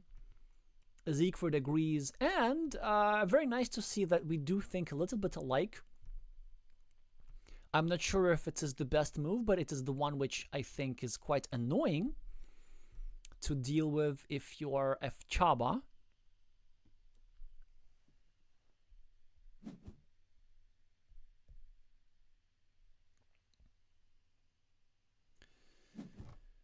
So, Siegfried is scoring 4 points. He presumably is going to put his meeple advantage to good use at some point, perhaps meepling this field. F. Chaba with a fantastic tile. Scores 4 points, but now subjects himself to a permanent block. Not going to happen as Siegfried does not quite get the tile to do that. But how about we go here and permanently block the monastery and even go for a 6-point field and even have a chance to draw a road monastery here or here to create a huge field with a meeple advantage. This seems to be clearly the move for the Hungarian.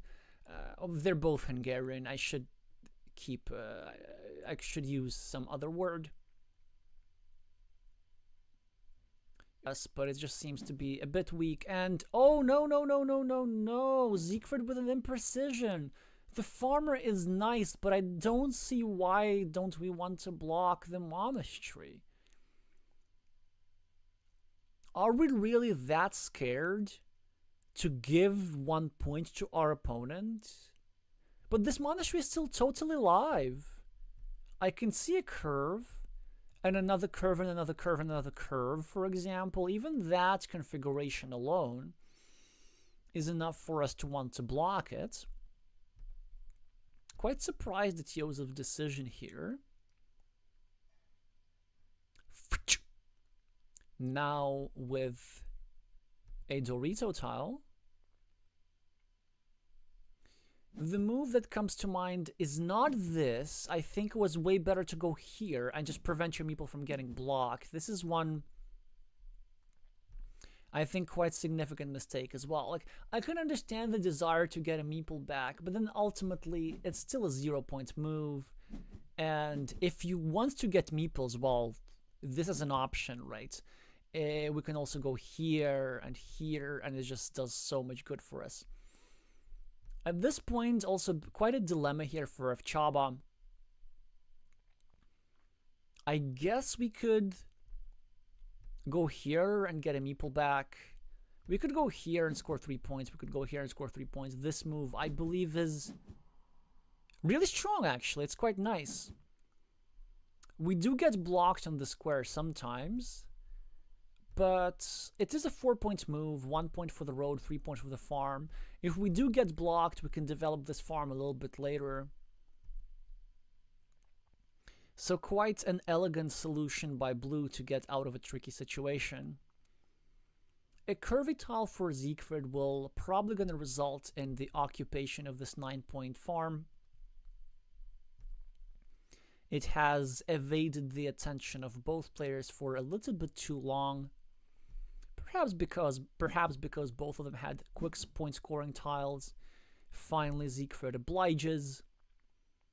FC has many possible responses, either now or later. He could go for some sort of field invasion, which I think is unnecessary. I think as Evchaba, we just go over here or here, and we consolidate the monastery. I mean, I should have... never mind me, this is better. Of course, we invade the field.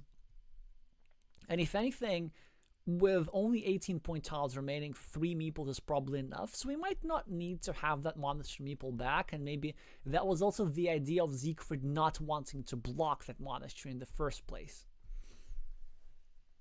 Although there are scenarios where blue ends up needing that meeple back. And there are scenarios where blue ends up getting that meeple back. So I still would have preferred the block if I were Siegfried. Now red has a scoring tile. There are several ways to get 3 points. Well, there are 2 ways to get 3 points directly. Like, we can go here, which I quite like. The reason why red chose not to go here is simply to avoid pre-building the road of blue for too long. Blue decides to invade the field in a way which is slightly mysterious to me, because it's going to require 2 road tiles to complete the invasion. And if anything, I would have waited a little bit for longer. As red, again, like, it's not crazy to just get 1 point and 1 point and 1 point. It's not bad. Or if we want to get a bit more adventurous as red, maybe it's okay to risk it a little bit if we want to get the biscuit. The biscuit being a metaphor for a victory in this game, and drop a farmer like this and try to connect all the way around. Wait, so he's saying something. I think this might have been a field hallucination, that he not realizes that it actually takes not 1 but 2 tiles to invade, or even 3 tiles that way. If anybody knows what Elnestem means, then do let me know. It does look like some sort of verb in the first person singular. I can only tell you that much.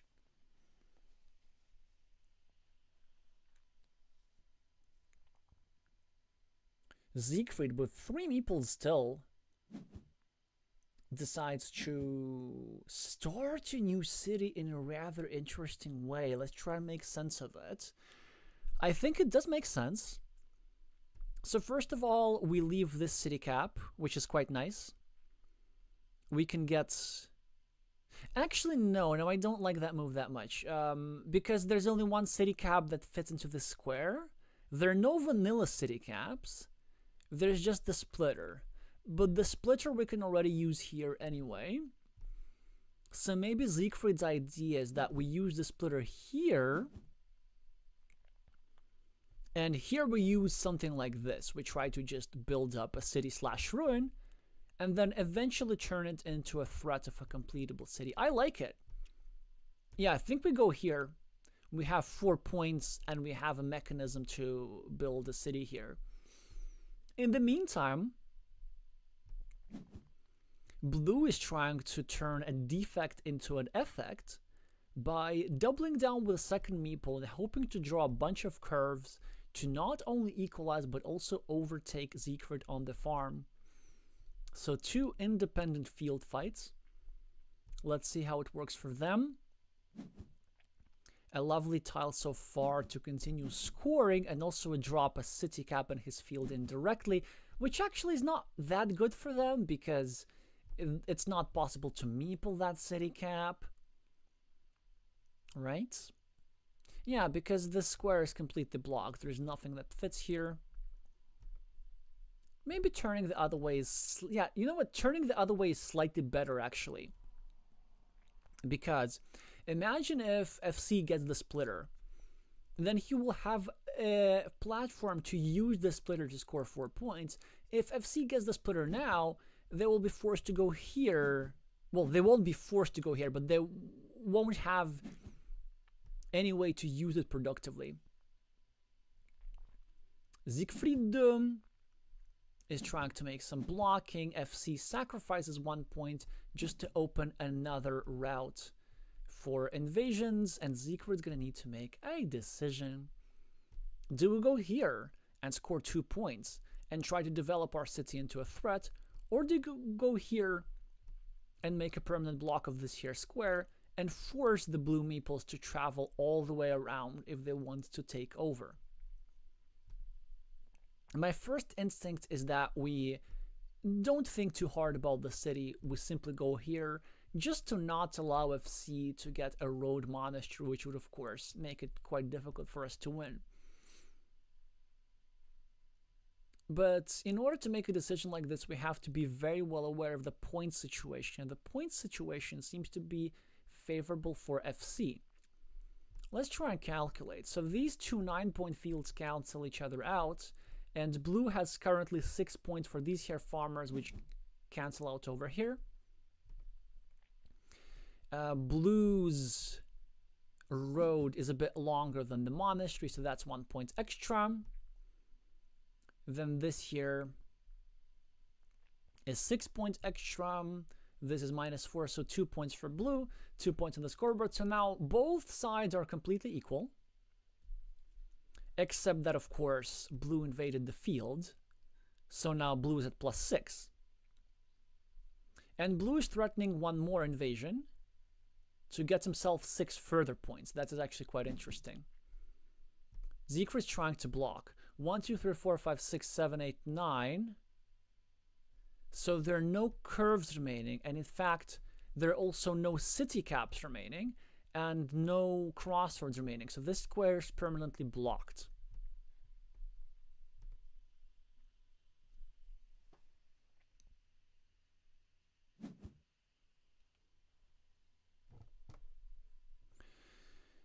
But still, 6 points. Now 7 points ahead is the challenger, I'm going to call them. The expert, as opposed to Siegfried the master. And now Siegfried needs to just use his meeple advantage. But you know what? Now I start feeling that this game is just going to come down to a single tile, which is the road monastery, and and is the slight favorite for drawing it. So Siegfried can go here, reducing his deficit to -4, if I'm calculating correctly, so do allow me some imprecisions. But then if FC gets the road monastery, he's going to score 4 points here. Or here for road, putting him at +10. Siegfried can still get the splitter tile. That is a critical tile for him, which can make him score 7. And given the fact that there are 2 such tiles, I do like the chances of Siegfried now better. FC can safely go here for 1 point. Setting up also a 2-point move potentially if FC drops a splitter. He could also think of going over here for invading this 6-point city. Just feels a little bit premature. 1, 2, 3, 4, 5. But you know what? There's still 3 big tiles available. So maybe invading here is about the best thing that we can do. And there's still a road Dorito, I think.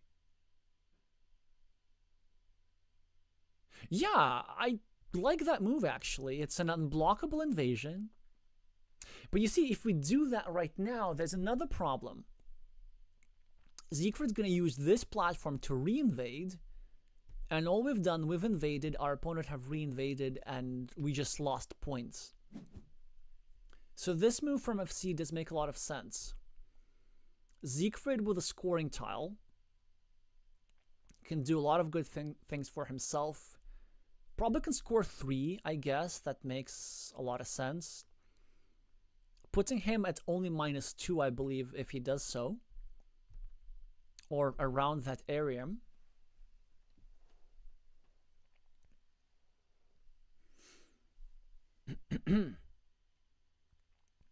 And then FC is going to really need to draw the Splitter and/or Road Monastery.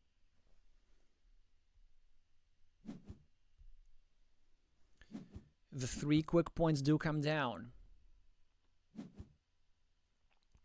Okay, the Splitter for FC is something, and I think that's a reasonable move to find. He gets himself the 2 quick points. He needs to be not worried about leaving an empty city on Siegfried's field because there are no city caps remaining to finish that city to the best of my knowledge. So the remaining tiles should be Road Dorito or why do I have to misspeak? Road Dorito. Oh god. Road Dorito, Cow, and Road Monastery. Oh my god. So Siegfried takes the quick points here, putting him slightly ahead, and now F. Chaba has 2 minutes to solve this endgame. So he can just take 3 quick points,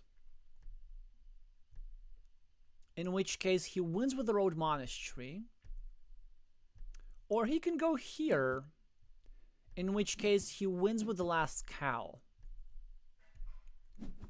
He takes this here, and I believe FJ is going to take this one down.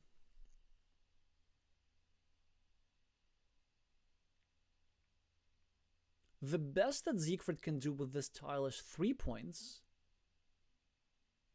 The response that he's gonna get is 5 points from the monastery, which is also surprisingly little for this position.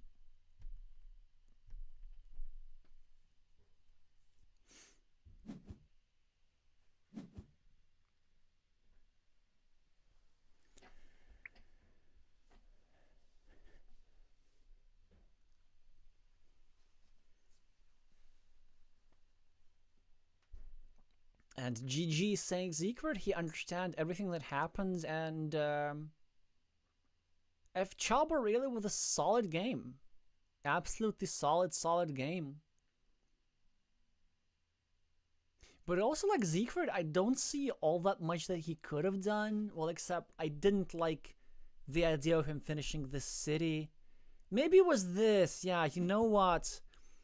If Siegfried were not to finish this city, then FJ would have spent a longer time at a meeple disadvantage, and that fact that red helped blue get a meeple back a little bit earlier, that's what ultimately contributed to blue being able to take hold of this long road and, you know, do some other things. So yeah, these small details do end up mattering after all. We're going to see a teeny tiny point difference, but in the favor of the player of the blue meeples here. Well, not quite teeny tiny, but definitely something that makes it close. All right, we picked absolutely the right match to watch. Yeah, so well, Siegfried is saying something about the splitter, which he needed to draw, but then I wonder if that would have even been enough. No mention of monasteries yet. So you know what? Just before we move on to the second game, I still want to check how the Latvian Championship is doing. Actually, let's just go here. So I wonder if it's on Carcassonne GG yet.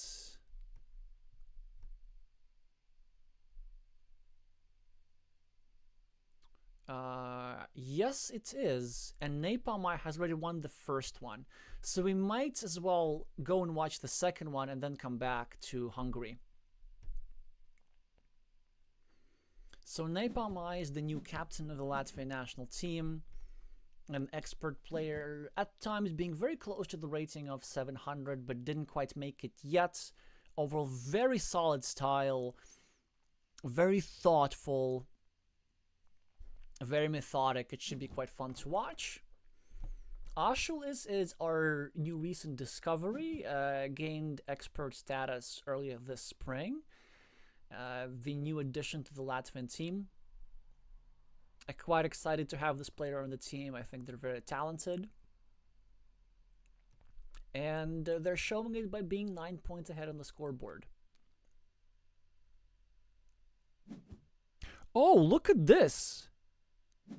Karabujan made a comeback against Medusa Hope. That is something else. That is quite interesting. Oh, wait, I need to fix things. Yeah, there we go. Full screen, of course. So what are we having here? Again, Ashulis 9 points ahead against Napalm with the red meeples in his hands, but there's a lot of blocky stuff going on in this position. First of all, this square is completely blocked, so neither this blue monastery nor this red city is going to see the light of day. Red is trying to block this here square unsuccessfully as blue does connect.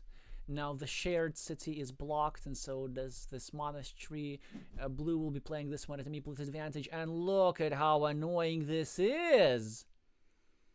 There is now only one tile remaining to fit into the square. So this meeple is all but blocked as well.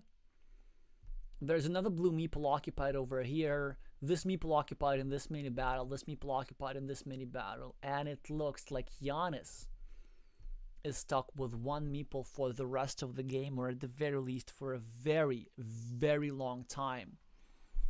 And this is a position which now looks very, very, very, very, very good for Sergey, who is Ashulis.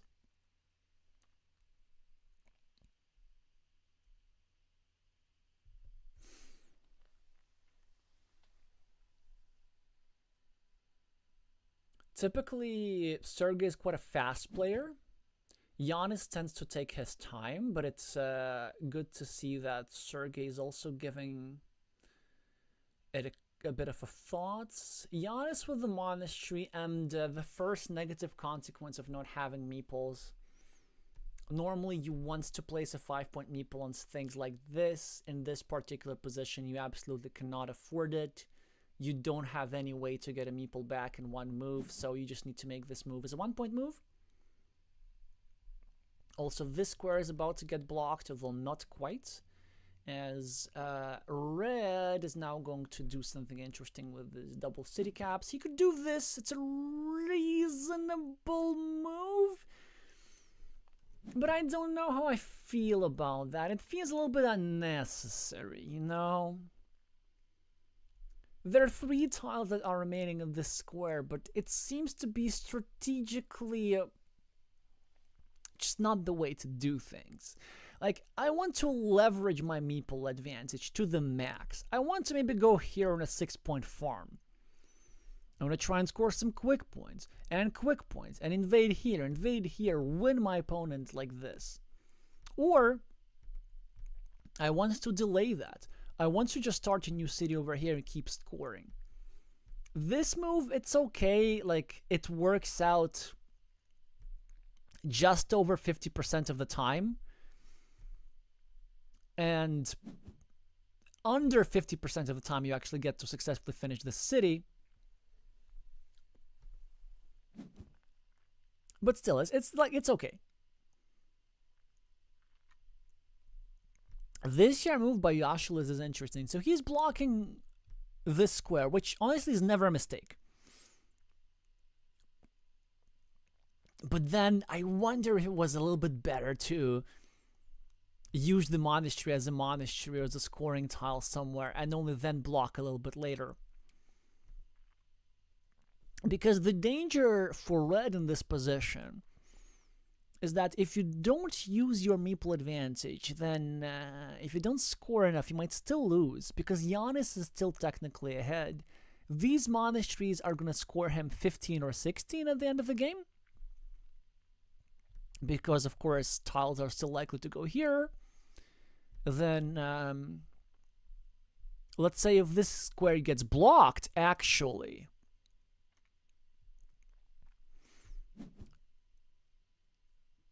oh, look at how timely.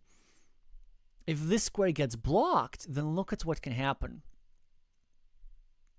So first of all, there's only one tile that fits here. Ashulis now is going to get 3 points here.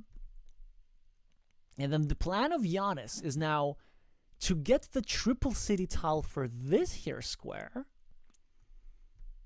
and then try to use further city tiles of trying to go all the way for here. And now as Giannis, you really need to make up your mind about your win condition.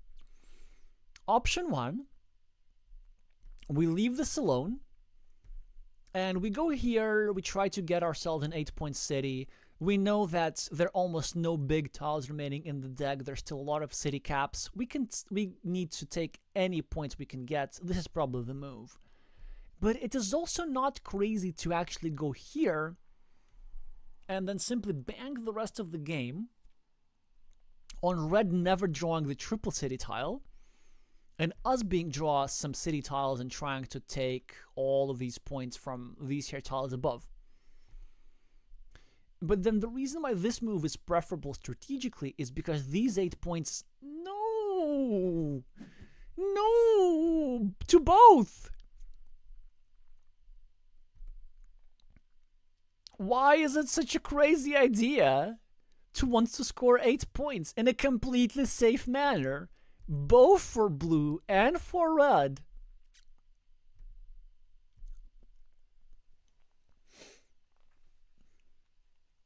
I'm going to teach you one Latvian word, vista. It means chicken. This is unrelated to anything happening on the board right now. I just thought of teaching you all some Latvian. Don't read into this.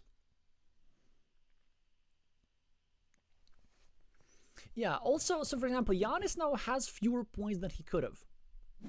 Of course, he successfully finishes this 4-pointer, but it could have been an 8-pointer, and this stuff can be game decisive. Now, Ashil is still 8 points ahead on the scoreboard. Let's say, what, 15 points are going to be scored here by blue. Blue is going to now score 3 here and also try and block the square. Yeah, so the reason why I liked this here idea for blue and not yet overcommitting to the idea of having to draw the triple city tile, because after these here couple moves, if blue catches up with quick points, and blue did reduce the scoreboard difference by 7 in the last 2 moves, this is definitely something. Oh, this is annoying. It's a nice move here by Ashulis. Basically giving him a tile that wins the game kind of on the spot.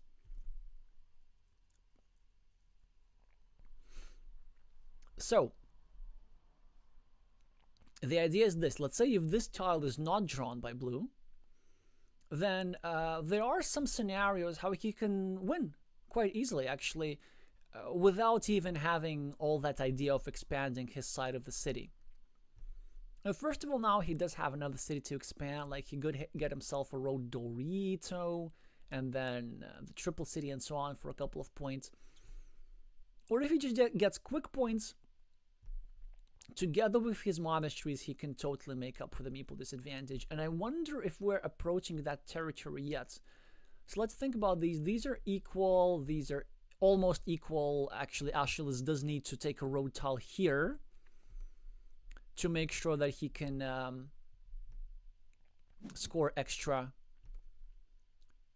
Whoa, whoa, whoa, whoa, whoa, whoa, whoa. Okay, that's interesting. I don't think I fully understand the purpose of that move. I mean, I do understand. It sort of blocks off this field, sort of, kind of, although it does create an additional field. Well, it would be interesting to hear the thoughts of Giannis after it. This move just scores 1 point for Achilles, which could end up making a difference. This is fantastic tile for Giannis. Monastery now for Achilles. Limits this here square a little bit. Giannis with a fantastic draw for here for 7 points, but it gives back a 9-point field to Achilles, and he's probably going to use it here. Or maybe not yet. Maybe, like this. Okay, that is also an interesting move. Just expanding this here field to 12 points. But this allows 4 points to Giannis, and for the first time, Giannis is ahead on the scoreboard. Will blue actually pull this off? And now I think that Achilles now needs to... I'm not sure to do even what. Well, first of all, we count the Doritos. 1, 2, 3, 4, 5, 6, 7, 8, 9. There's still one more. No, 10. Unfortunately, this idea doesn't work of building the city like this. But there's a splitter. So maybe going over here with the meeple is worth it. And then what we're saying to ourselves, we're just giving ourselves 2 critical tiles to win the game. Either one, we finish this city with a farmer, or we finish this city. That could work. Yeah, just to double check, there are no Dorito tiles. This move also makes a lot of sense. I wonder if it is enough. Napalm now has a range of choices available. He can just go here for 1 point. He can try and go here. He can try and draw a city cap to finish the city. At least one of those still exists. I believe actually more than one might exist. No, not really. It's just one, isn't it? It's just one city camp. But we need to make a reassessment of the position. So red has 1 extra point in this here mini battle. These here farmers have the same points. These here guys are scoring 14 for now. So Giannis is ahead 12 points. And Achilles has an extra meeple. And on this here closed board, a meeple is worth much less than 12 points.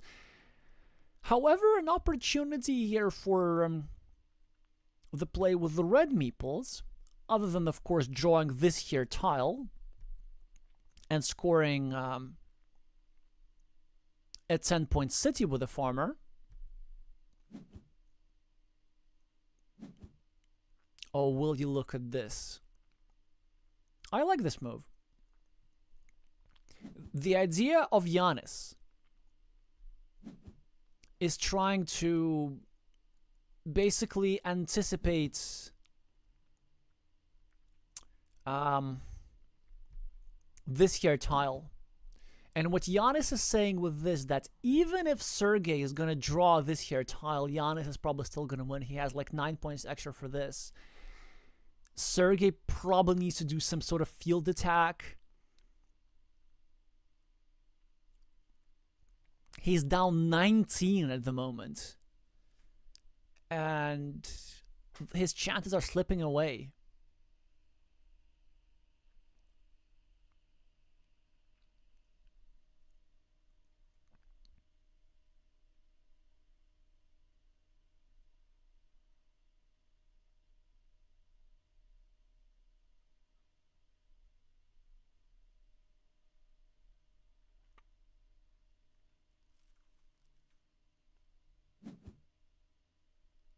A farmer, of course, makes a lot of sense. He has to try something. Napalm does... he does have a successful block. He can just go here because there's no straight line remaining.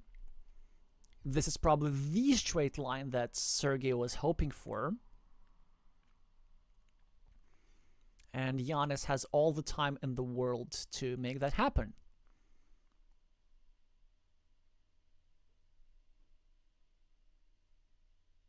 So what are the remaining tiles? Well, one of them, of course, is the Triple City, which I don't think is of any concern for red anymore at this point. For blue anymore at this point, sorry. Blue is ahead, what? 16 or something.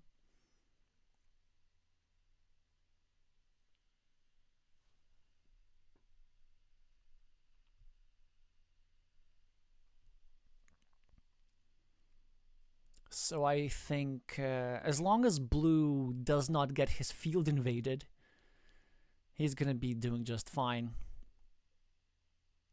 And I think what he's trying to calculate is whether it's even worth blocking the invasion. 1, 2, 3, 4, 5, 6, 7, 8, 9. There are no curves remaining. And... wait, that appears to be... actually, it doesn't matter. Is there a starting tile, though? Okay, that's an imprecision. There's a starting tile available. Yeah, so that is a bit of oopsie-whoopsie. I think it's still not gonna cost Giannis the game because the invasion for Achilles will be only +9.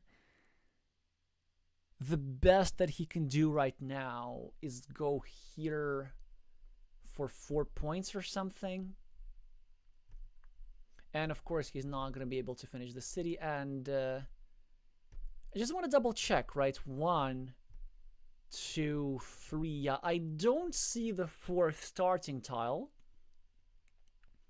So it looks like Giannis royally messed up on this one. Of course, the correct block is going here.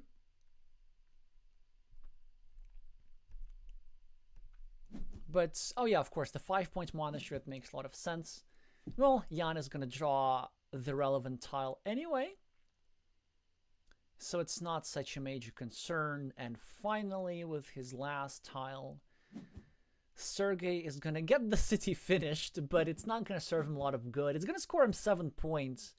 And I believe minus 4 is going to be the loss for Sergey. I think -4, so he's saying good luck in the finals to Giannis, where he's going to meet either Krish Couches or Norbert Strautinch. The usual pleasantries are being exchanged in the chat. So what is going to be +4 or +7? Which one is it going to be?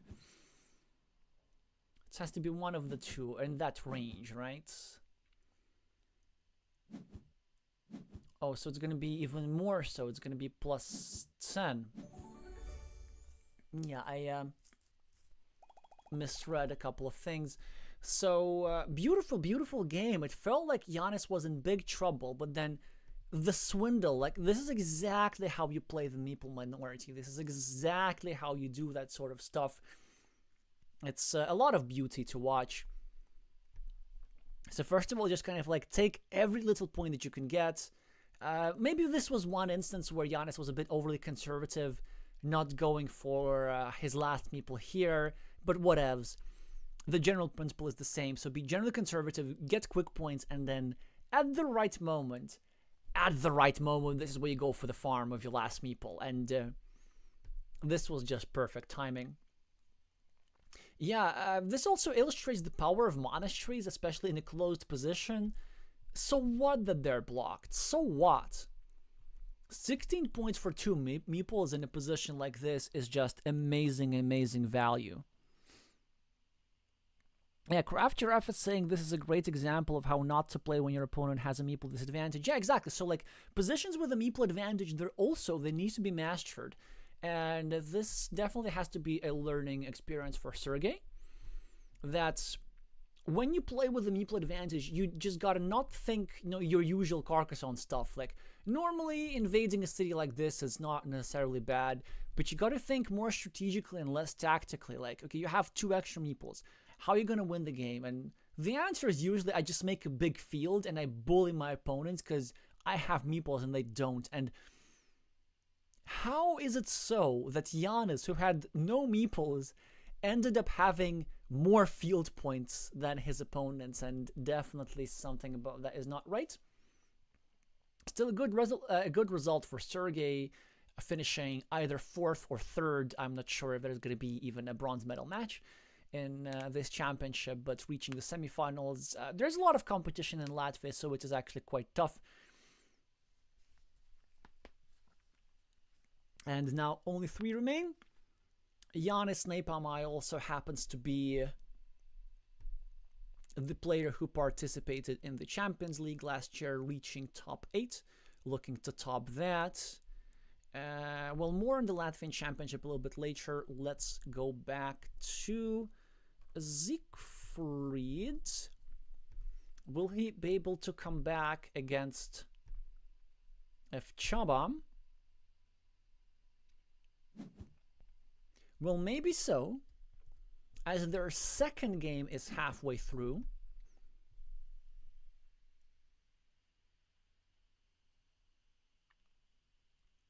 Hi, Nepomai. Congratulations on your win, which we did catch on camera.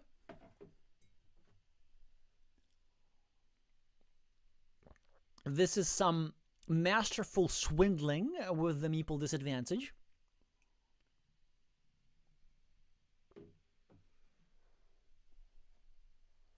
We started looking at the game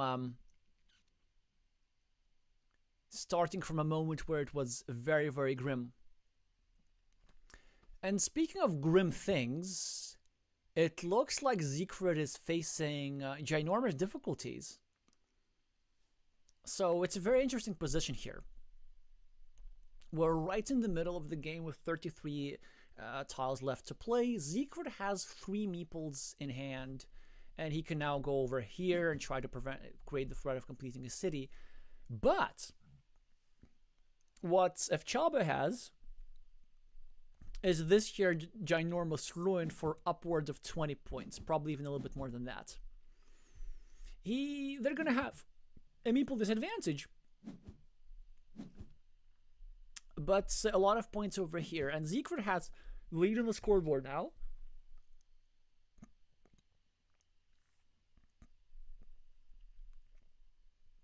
Blue has a monastery here. Probably we go here, we set up the completion in a variety of ways.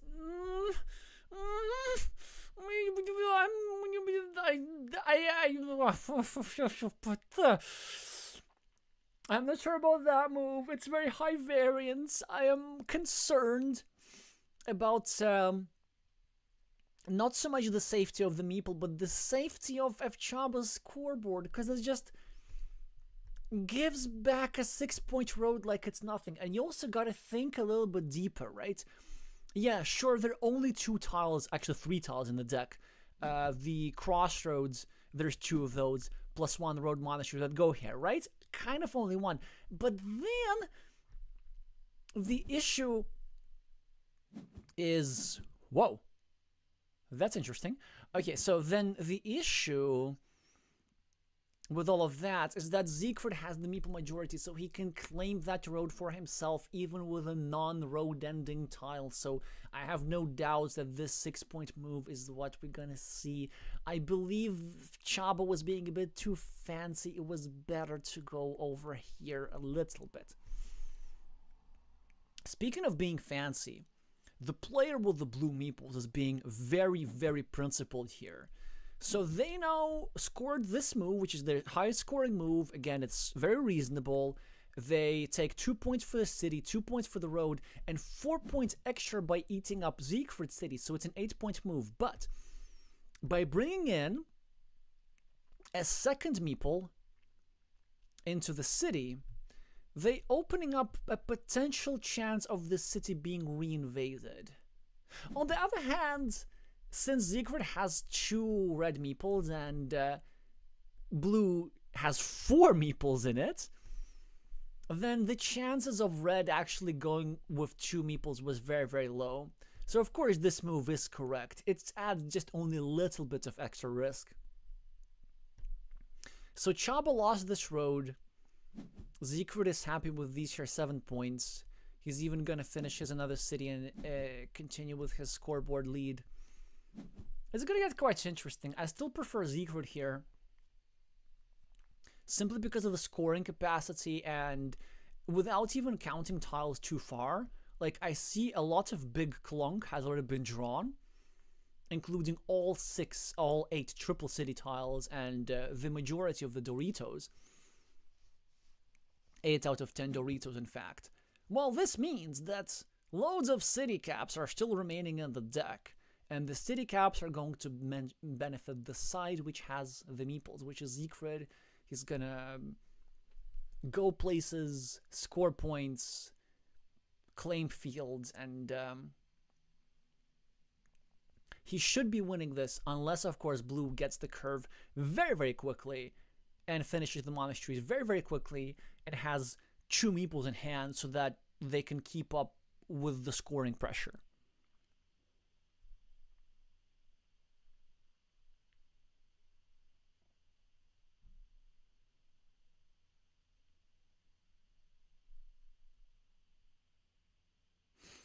Craftgiraffe is pointing out that there's almost not enough tiles, let alone meeples, to equalize the city for red. And this is actually true. Huh. Because we barely have Doritos left. This is actually quite a fun observation. If Chaba just gets himself 1 point. Yeah, and this is also, how do I say this? Like, the disadvantage of playing with just 1 meeple is because, you see, you use city caps to make 1 point moves, whereas somebody like Siegfried can use city caps to make 2 points moves. So, what is red going to do here? I guess quite a standard move is just like, we go here, we continue the road, we drop a farmer with a city cap, and we have plenty of green squares to expand. I think it's time to do stuff like this. There are plenty of crossroads to finish this. There's a road monastery to score 3 points and expand this field even further. Like, this feels right to me. And this is also consistent with Siegfried's styles. He tends to go for fields a little bit earlier than most players of his level.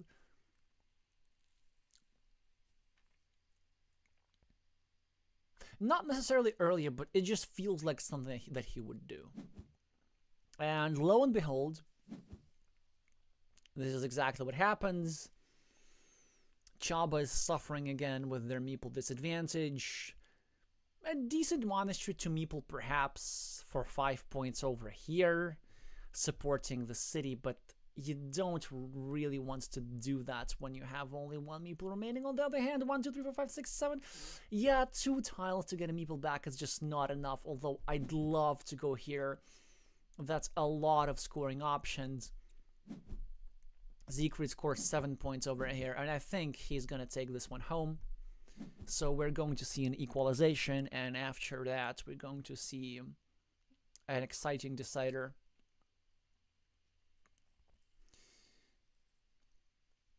Chaba doesn't just have... they just don't have good moves here. I guess, sure, we go here, we score 1 point, like the best that I can see. And then we still have squares in our city where we can score extra points. We desperately need the curve. That's all it is about. And you know what? I hate to speak about the same situation further. This is also a reasonable move, actually, trying to do some blocking. I presume that Siegfried's going to defend a little bit, or he's just going to take a moment to rejoice about having drawn the penultimate curve in the deck, making this meeple even more apprehensive. The reason why I still dislike that move even more so, because it not only because it gave up this road, but also because filling the square was a bit more important. Yeah, of course, like red got quite fortunate in drawing a lot of curves straight away, but given the fact that there's still so many crossroads in the deck and 4 is a great deal, this square was super safe. So leaving this open was actually a little bit better to leave more variety in possible tiles that can be used for the completion of this monastery. So, okay, so now if Chaba is typing something, so will there be some trash talk? Please do entertain us with that.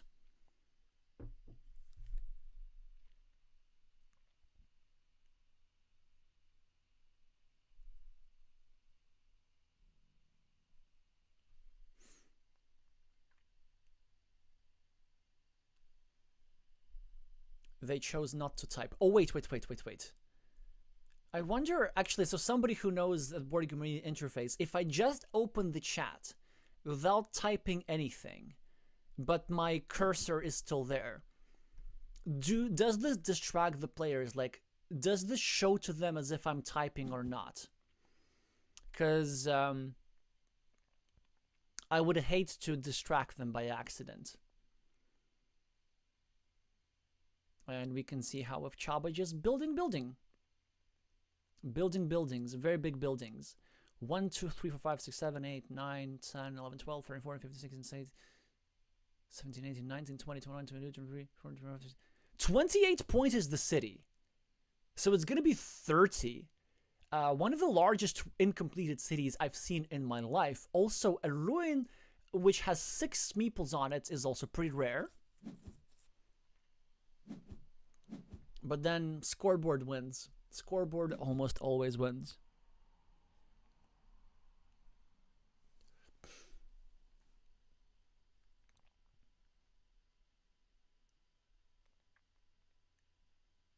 If Chaba now with another city cap, and given how many city caps there were, you really gotta question their approach of being a bit too timid, making those 1-point move in the big ruin.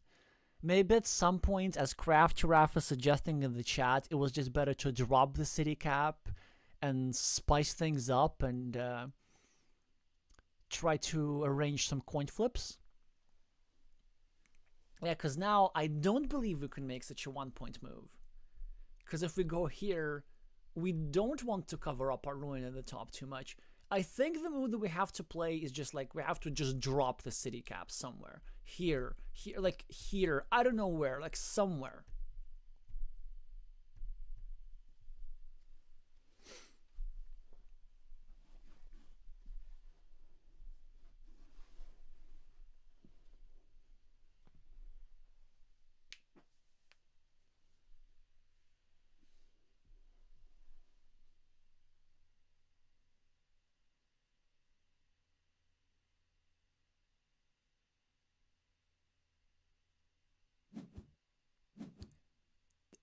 This move is made regardless. I can understand this. It is a 2-point move. Eventually, blue is going to draw the city cap.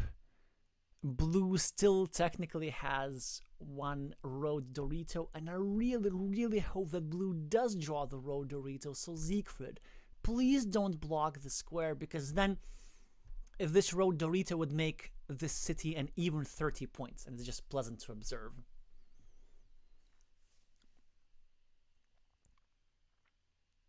Siegfried, with 52 seconds on the clock and some meeples to play, has many productive options. He could just go here for a 6-point field, which is a tad too early, but whatever. You can also go here, take 1 point. This move completely reasonable. Try to make some blocking squares, and now blue wishes they had have done this sort of stuff way earlier. Like they could have used these city caps for scoring, but I guess better late than never. Siegfried with the monastery has plenty of options again. Could go for a 6-point field, could go for a 6-point monastery with the chances to make it 7 or 8. Either of those is fine. The one move which I prefer Siegfried not to make is this one, because you don't want to be setting up coin flips in your situation. Yeah, 6-point farmer is being played, which makes perfect sense. Actually, you know what? This is a closer game than I have been imagining, because the difference on the scoreboard is only 20. Actually, the difference is only 11. The city is 30 points, basically. Siegfried has 15 on fields and like 8 on the road. So he's only up by 3 points or something. Maybe a little bit more than that. But if Chabana has a meeple extra. And in this position, a meeple is worth around 6. So this was the last curve drawn. And I can absolutely see how if Chaba can clinch the 3rd place here, if they just drop a farmer here, and if they get a monastery, it should do the job. Yeah, they can just invade this here field of Siegfried for 9 points. That should work. Or they can just get a road monastery for 6 points. That is also good enough. Okay, this one is great for them. It's quick points. Siegfried, of course, is setting up a city cap in his field. This is going to get real tense real quick. There's still 2 crossroads remaining. This now benefits more Siegfried than it does Chaba. So not a crazy idea is to forego the 2 points and go here and try to invade this road. The fact that there's still a crossroads remaining with a city tile is a concern, but not like a huge concern, because there's still 1 road Dorito available.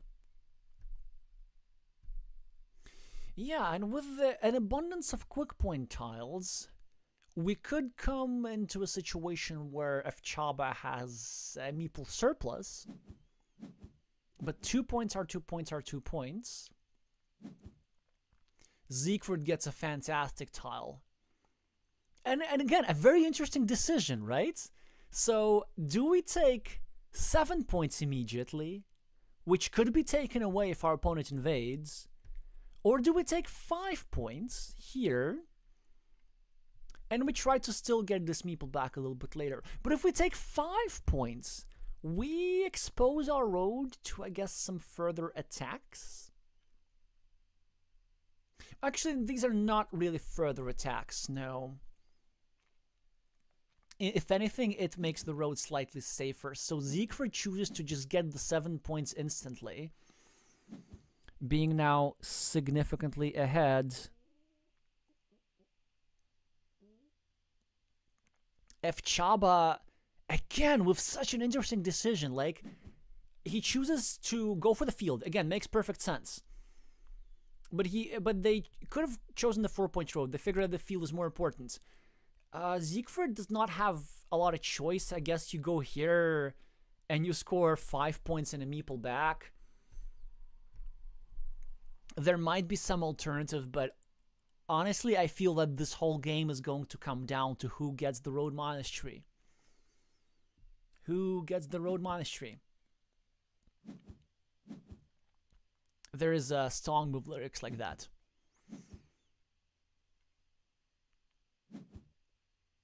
And this is if Chaba. They are going to invade the field. And the meeple the road monastery. Or just take 3 quick points. Is this correct, though? Is 3 quick points really correct? Because what are they saving this last meeple for? Wasn't this like a little bit imprecise? Because at the moment, Siegfried is still ahead by 2 points-ish. I think Siegfried might be ahead by 2 or 3. which means that probably F Chaba didn't really have a lot of options. What they needed to do, they needed to like drop a farmer here and then get the road monastery and win.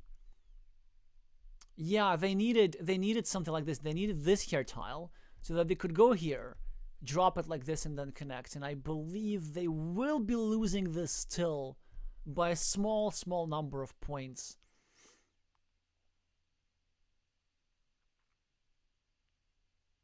So probably what they needed also this monastery that Siegfried just drew.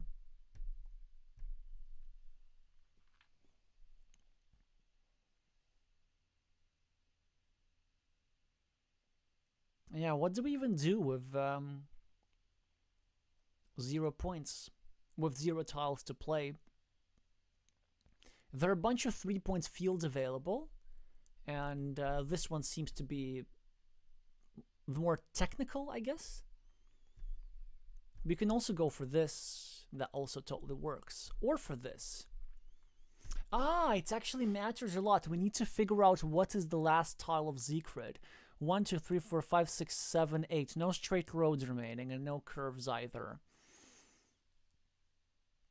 The reason why I was thinking of straight roads, because let's say if there's a straight road, we should go here because we need to prevent Siegfried from dropping a farmer like this, right? But then if there were a straight road, they would have just point scoring opportunities here. Yeah, just nothing much that we could have done. 4 points will be scored by Siegfried regardless. And a truly fascinating finish to this one.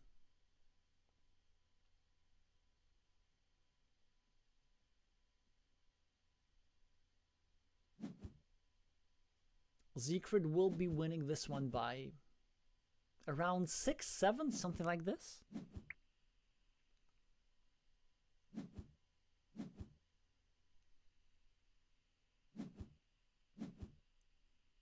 Wait, 5-point field move. What did I missing? What did blue miss? Oh, of course. Oh, no, of course. Yeah, blue could have gone over here. I missed that too. Thank you, guys. Yeah, and F Chaba, Siegfried is pointing out in the chat, and F Chaba is asking. Okay, thankfully it didn't matter. It was a 10-point difference. Yeah. So he's saying above the monastery.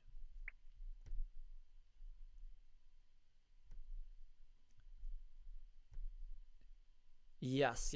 So saying that there was a 5-point farming option. Yeah, now he sees this. 5 points because, of course, they would be giving 1 point extra to Siegfried's monastery. Yeah, this here field. I missed that too. Well, anyway, so 10-point win for Siegfried. Immensely interesting. Let's just look at the stats real quick. Also, how about that for thinking time? 36 minutes for both players. Love it. Siegfried, only 5 city points fewer than F Chaba, which means that F Chaba only scored 3 city cap cities. That's abysmally low. And Siegfried had just all the stuff over here. All the stuff over here as well. This 9-point field, the way it was built up, very timely. That farmer, like these here city caps, and I felt like red played this very, very precisely. Whereas blue played it also reasonably. Like having this city is a good idea, but maybe something in this here area could have been done a little bit differently. Yeah, you know what, and then maybe with all those city caps, it was possible to take a little bit more risk than just putting them in the city. But it is what it is. Out of these small details, victories are made, and this time Siegfried prevailed. So what, are we going to see a decider now? Just to double check again. Yeah, there has to be a third decider.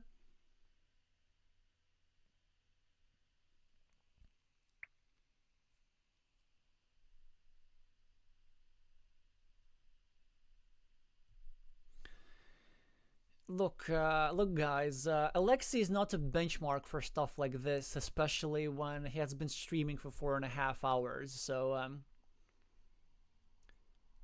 I tend to miss a lot of things. Many of my viewers have reported yelling at the screen at certain times. So.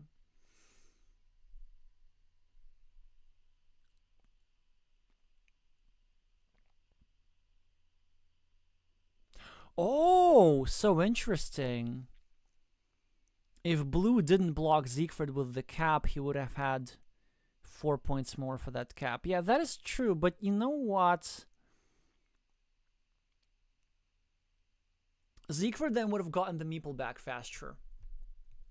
Yeah, I can see this year cap with a tile like this, it ended up really helping Siegfried. But then Siegfried had these quick points available, and he would have just gotten the meeple back earlier and enjoyed a meeple advantage. So this move, whilst I do not agree with it, it wasn't any game decisive mistake. I really think it's just the monastery. Like, I really think it's leaving this road. This probably is what did it. Because this long road is beautiful. And it belongs to Siegfried, and this here Monastery Meeple was trapped for way too long. Monastery builds-up are always tricky. Alright, so the decider. Will it be the master or the expert? We're gonna find out soon enough.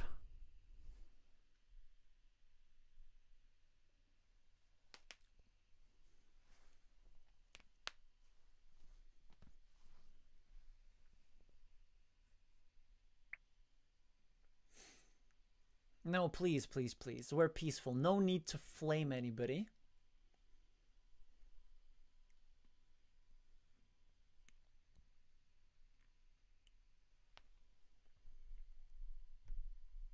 Just, there is a need to take a break. Or maybe not. There's gonna be a quick break. I'll be back to you with a little hot liquid update in a second. But yeah, the final game of the day, the decider of the deciders.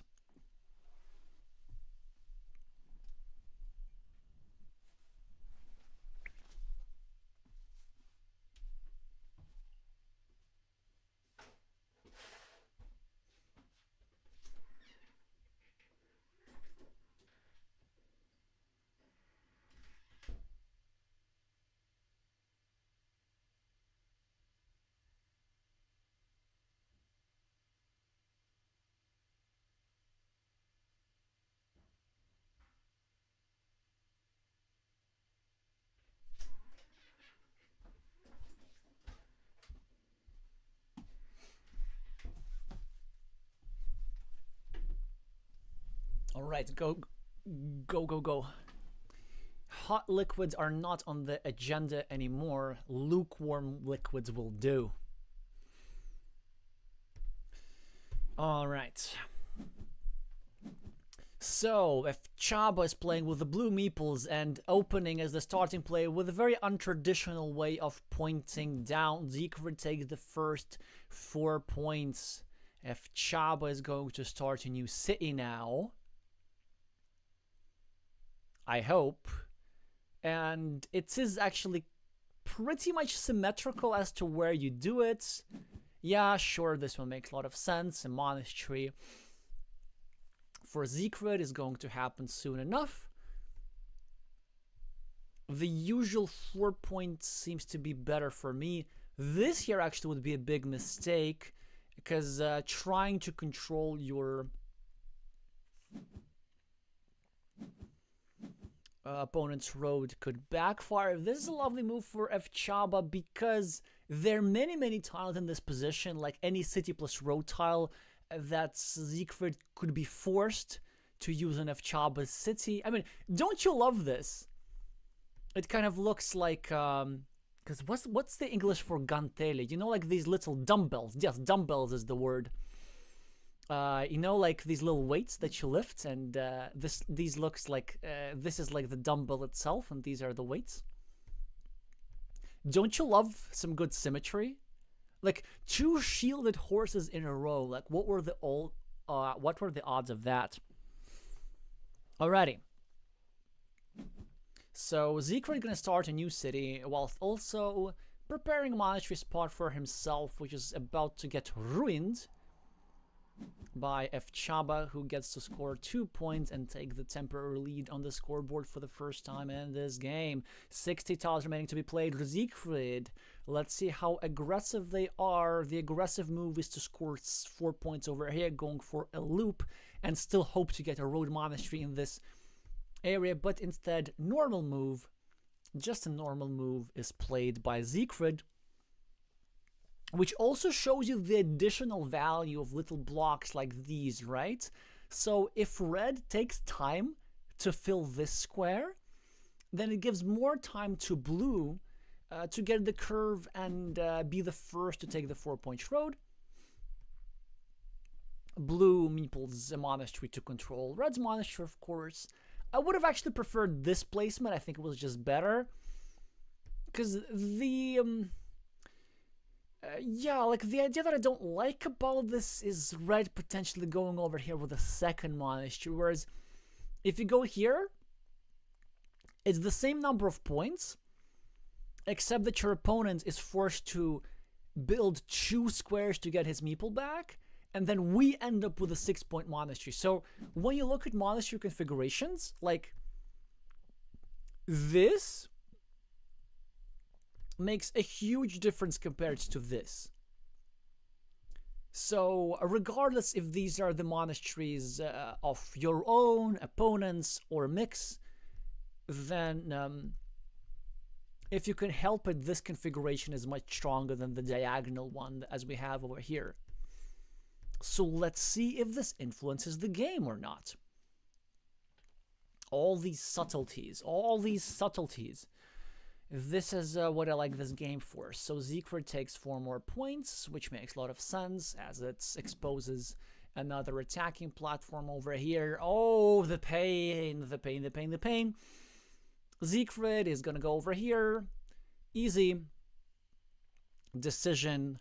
Making sure that there's only 1 horse remaining that fits into this square. A lot of pain is going to be inflicted on Chaba soon enough. But still, props for the symmetry here. Like, same combo of tiles, it's beautiful.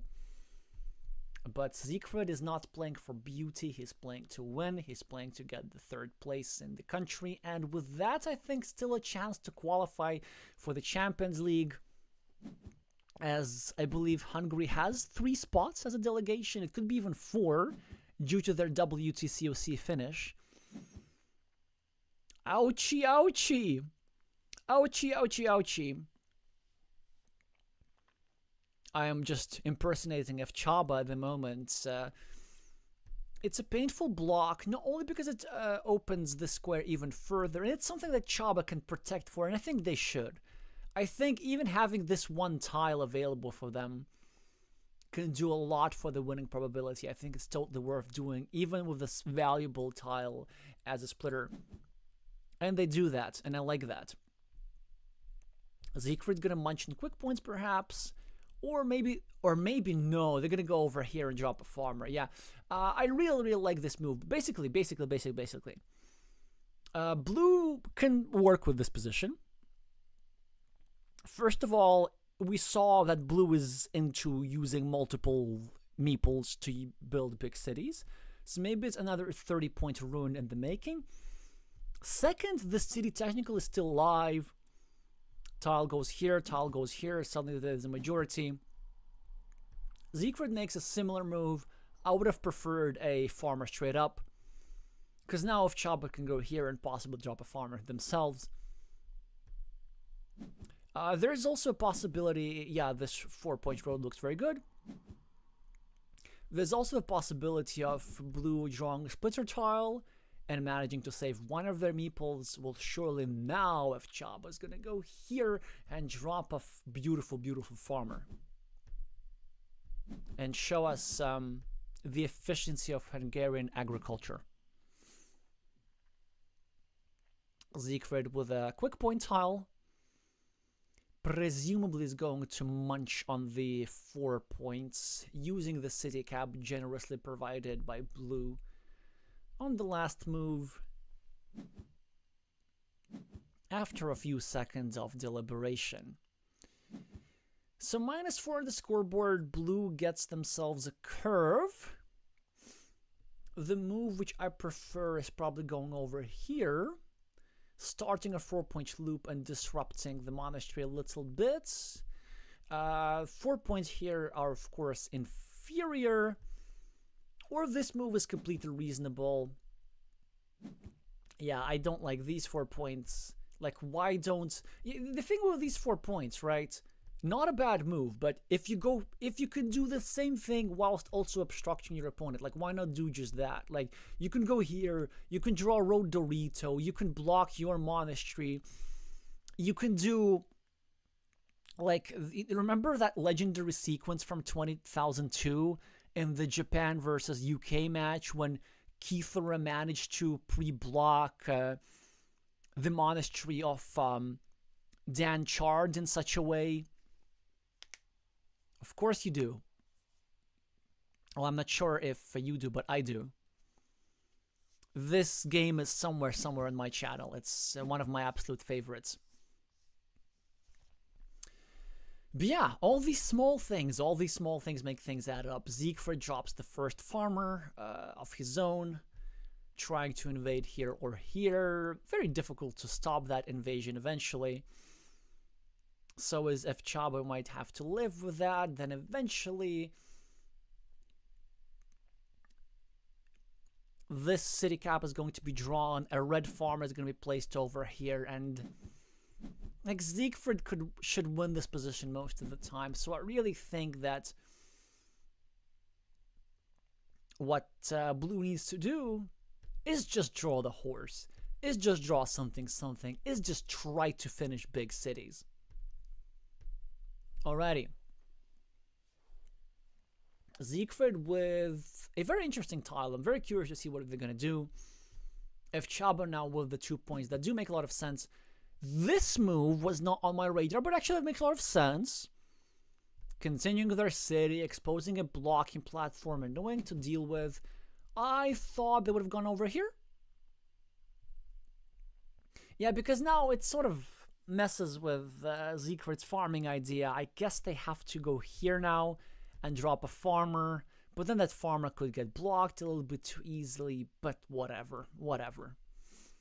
I think we do it anyway. Or we might not do anything and just go here and keep exerting blocking pressure. That could also work. Yeah, because you see, if we start a city here, then we have a reason to go here for 4 more points. And then if our opponent fails to get a defense tile, we get something like a curve, and we block 2 meeples for good. Siegfried does finish his city, but he does not drop a farmer, which surprised me a little bit. You want to think that with 5 meeples in hand, you want to be a little bit more loosey-goosey. Chaba now builds up one of their monasteries just in time, because now Siegfried cannot meeple this monastery. This is so beautiful. This was just imagine without this tile over here. Without this tile over here, red goes here to do monastery cluster, and that's no problem. But now red cannot go here because, first of all, red would be completing blue's monastery and giving blue a meeple back, which red absolutely does not want. And second, red would be exposing his own monastery for a great vulnerability, but for a potential loss of 2 meeples. Timing in Carcassonne is super important. So very nice, quick find from F. Chaba, realizing the urgency, not going for a 4-point road or some shenanigans like this, just being very on point. But then the problems of red in that area are not over, because from blue's perspective, if blue gets another monastery for themselves, well, they can still go here, and they can actually meeple the blue monastery, because this would be an equalization. And what am I seeing? This is the level of risk I've never seen from Josef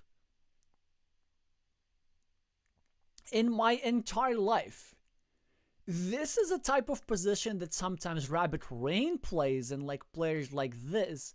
But from Siegfried, this is just like borderline unthinkable. I guess his logic, and it's an absolutely sound logic, is that we're running short on city plus road tiles. And so, like, true blocks are quite rare.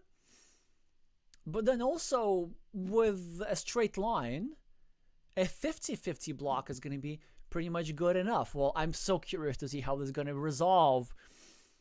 Red with a city tile, they're probably not looking to go over here to protect their monasteries a little bit.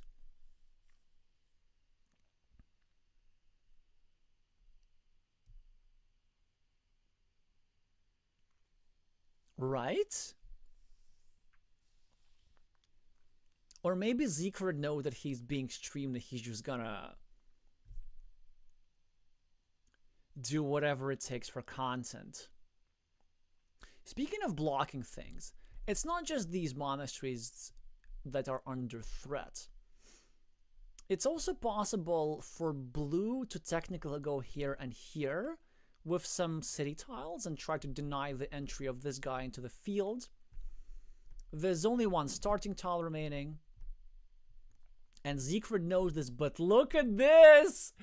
If Chaba is gonna get the block because Siegfried did not protect this here meeple, and he would have been successful had only he done the indirect defense.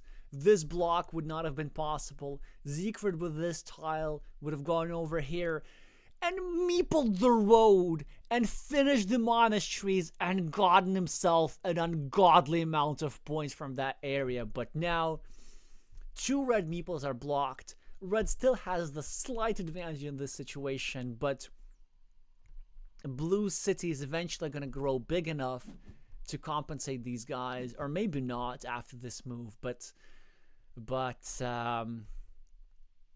still painful. A lot of fun to watch, maybe a bit less fun to play if you play with the red meeples.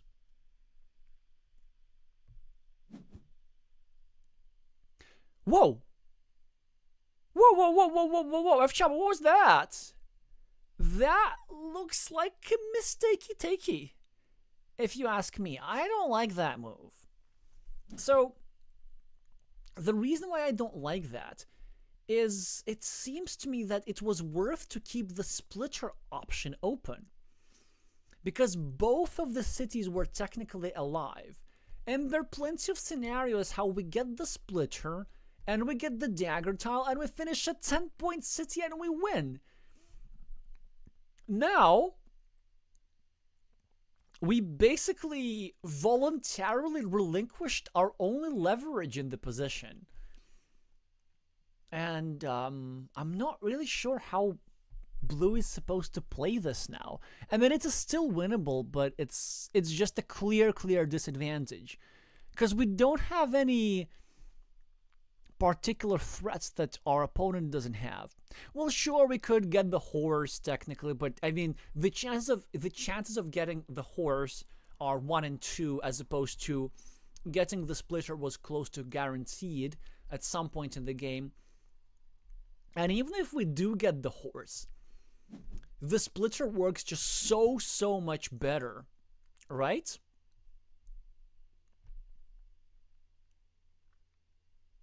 Because then we can threaten this city on the left, this city on the right. Our opponent cannot block us. Siegfried now gonna go over here, almost completely blocking the square. Because now after he goes here, we're gonna need a starting tile, and that is like, nice move, well, interesting move from blue. Maybe getting a bit too desperate too soon, but I like this move spatially. The idea, of course, is to invade the field, through a starting tile or through a rose tile. So 2 tiles to complete a field invasion. In case of lack of success, then there's already 3 points, and maybe we can get a curve and develop ourselves some sort of a consolation field. It's also possible technically to go here and invade the field later. Siegfried, I think, with a bit of a miss, choosing to go for the block. Instead, I think they should have gone over here. And F Chaba with the bingo tile immediately. And now, I like blue again. So they are ahead on the scoreboard. They have a lead on a 15-point field. They will be at a meeple disadvantage in the long term. So in theory, Siegfried could take advantage of that and invade the field, but the field is very well geometrically protected. There are no unblockable invasion platforms. So Siegfried's going to need to do something like this, meeple a 6-point road, but then if Chaba can do this and block that road towards the square, but then if Siegfried doesn't go here, then blue could get a crossroad tile and score 6 points. Yeah, exactly. So this is just getting a bit hairy here for Josef. Tricky move for Chaba. I like this idea. Just continuing with city at the top, trying to score a little bit. This still leaves some farming options for Siegfried. Technically, he can go here now, do like this, drop a farmer and invade. I don't hate this move at all. I don't hate this move either. But it seems to me that Siegfried is just simply waiting for a city cap here to bail out as soon as possible. But actually, we might do just this. Yeah, I'm not really sure what is best here. It's just a type of a position which I don't normally play. Very, very interesting moves here from both sides.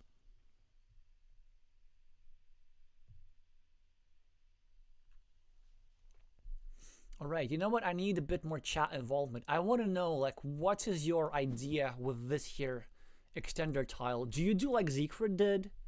Or do you go here and invade the field?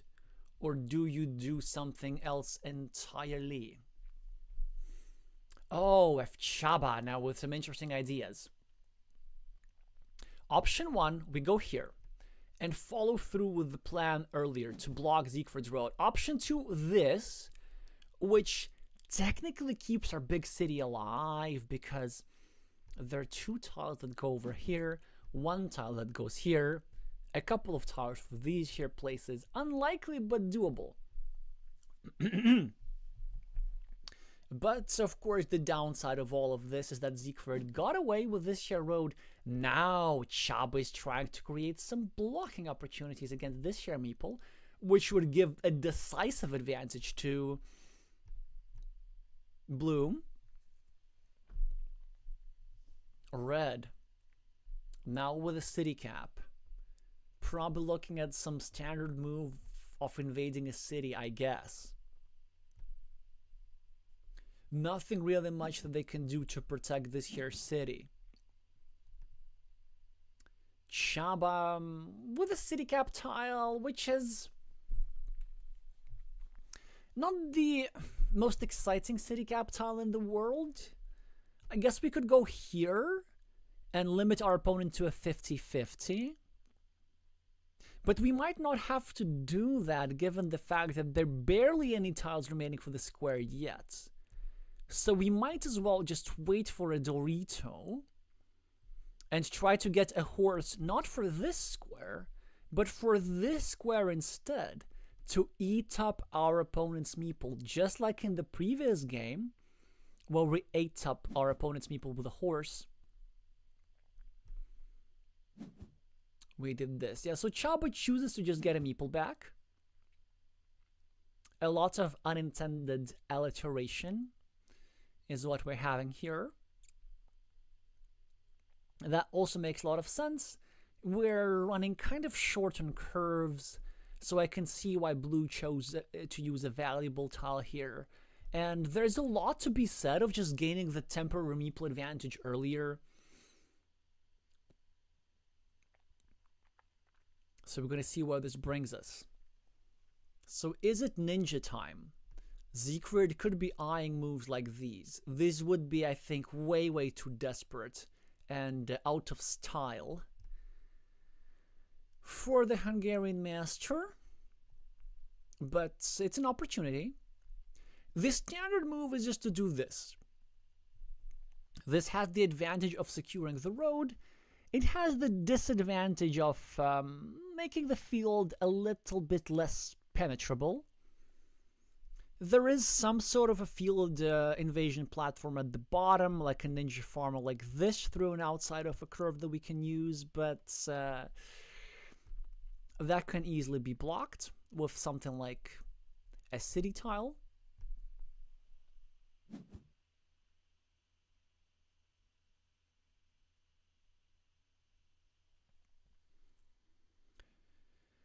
Hi, Kestutis.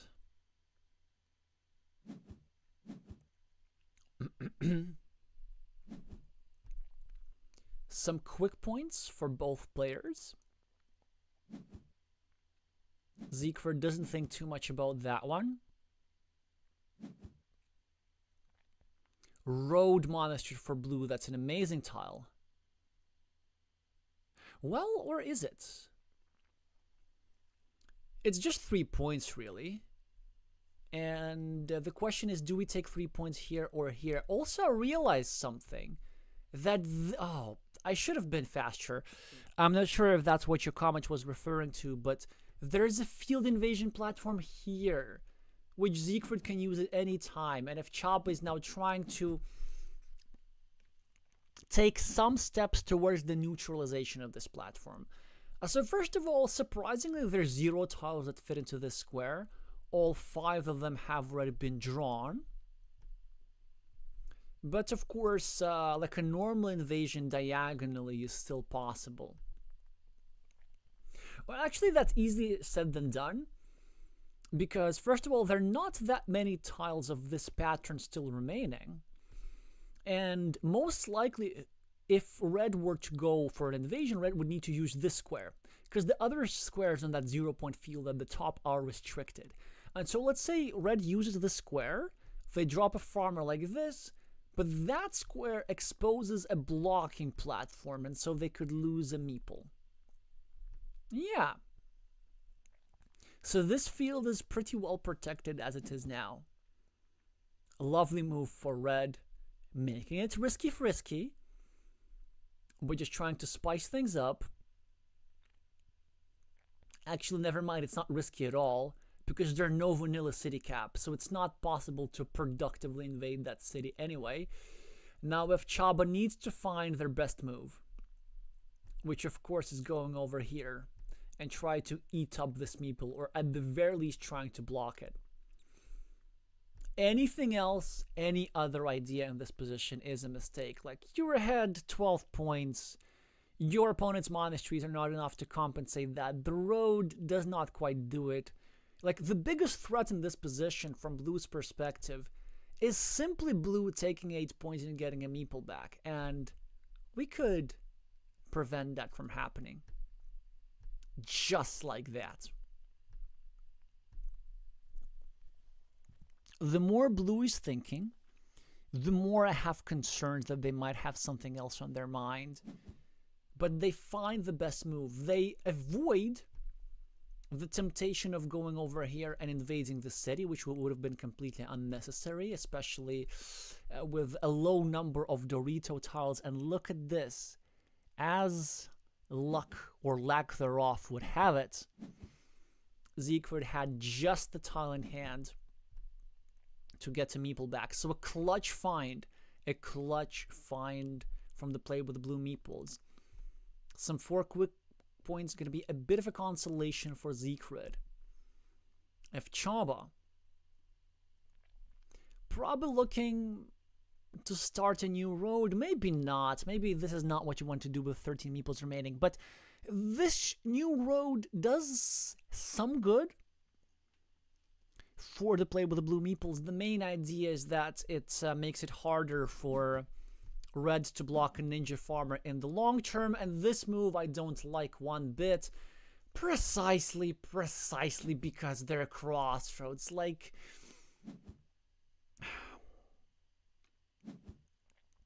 now we're just stuck for no reason. Discipline! Lack of discipline. Just like in real life, in Carcassonne, lack of discipline can do you in. You gotta be patient with stuff like this. And like, you know that there are not many curves in the deck. There are probably more crossroads in the deck than curvy tiles at this point. So yeah, now it's not so much that the invasion was not successful. It's more like this meeple is now a liability. Now blue is just gonna need to babysit him, pray, give him food, tiles, protection from blocking, and it's just like, what I'm gonna do with that creature?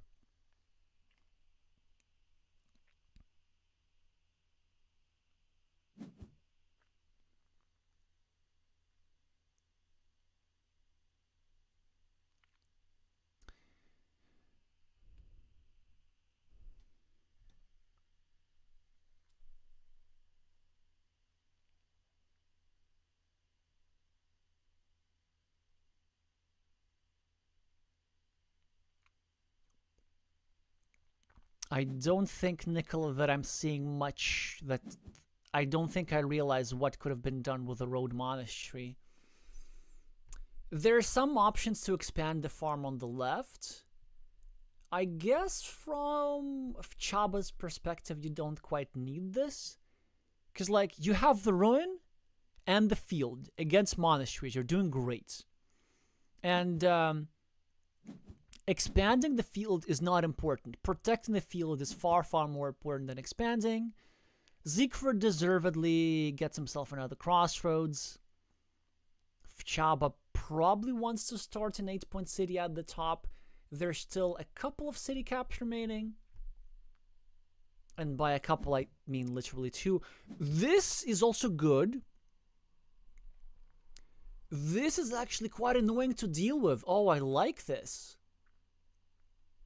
It's a 6-point farm, and it simply just protects this field from an invasion, which is also quite nice.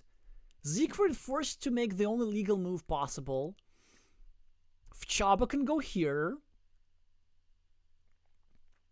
expanding their field, which I'm not sure they even want to do, but 3 points are 3 points.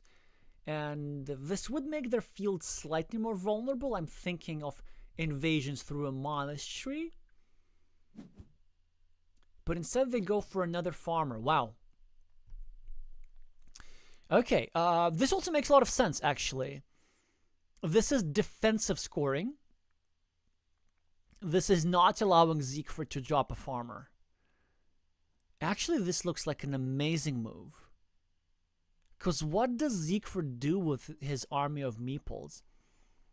He probably has to go for some field, which is not going to do a lot of good for him anyway, because it's going to be an easy blockable invasion. Oh yeah, sure, we go here.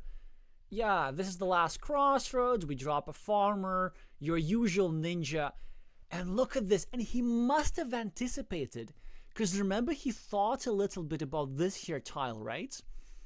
Of course he was going to separate his long road from his opponent's short road. But it was all about that orientation. Do we do it like this? And he did it like this because he anticipated that eventually he would drop a farmer here. And he would try and get a road Dorito to get the field invasion and score 3 points. I think this is the move. I think this is what we're going to see.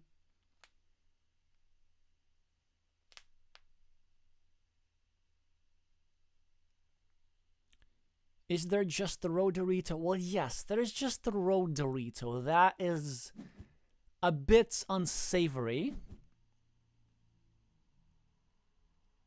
And Chaba now needs to think really, really hard about this one. Like, how do we deal with that invasion? Okay, he chooses to just get a meeple back.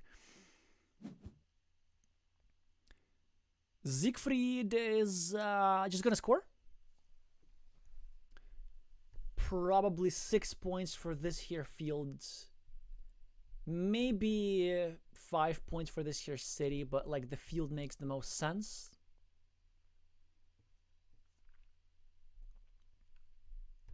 And the play with the blue meeples really need to think how they're going to withstand the field invasion of Siegfried. Is just this 8-point monastery enough? Perhaps. The ruin is decent. Unfortunately, this tile was not used over here to eat up this meeple. That was actually quite a big point sacrifice, but that's what you get for placing your meeples precariously. Now you have to take care of them, you have to worry about them, you have to save them and feed them. So yeah.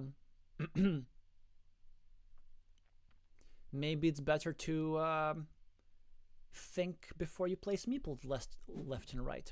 But whatevs. 6 points go for the farm.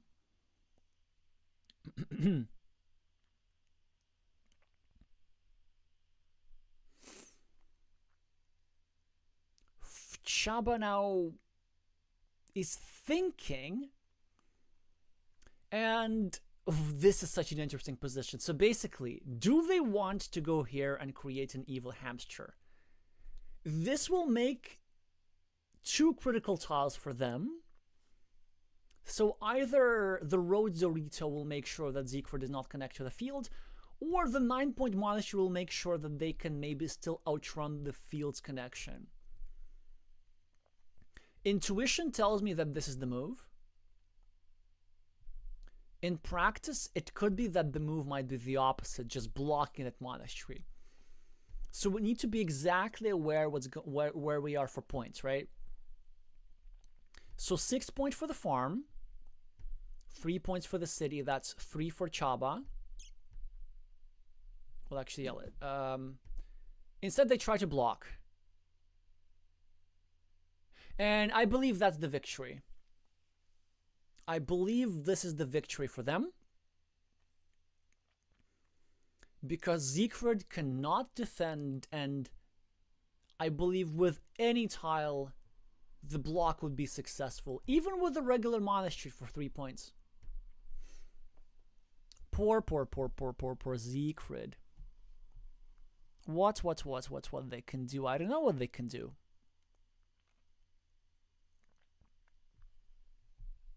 Just go here. Yeah, sure, that's fine. Now if Chaba needs to find this block, because we're trying to block against the road Dorito, it's not an easy find.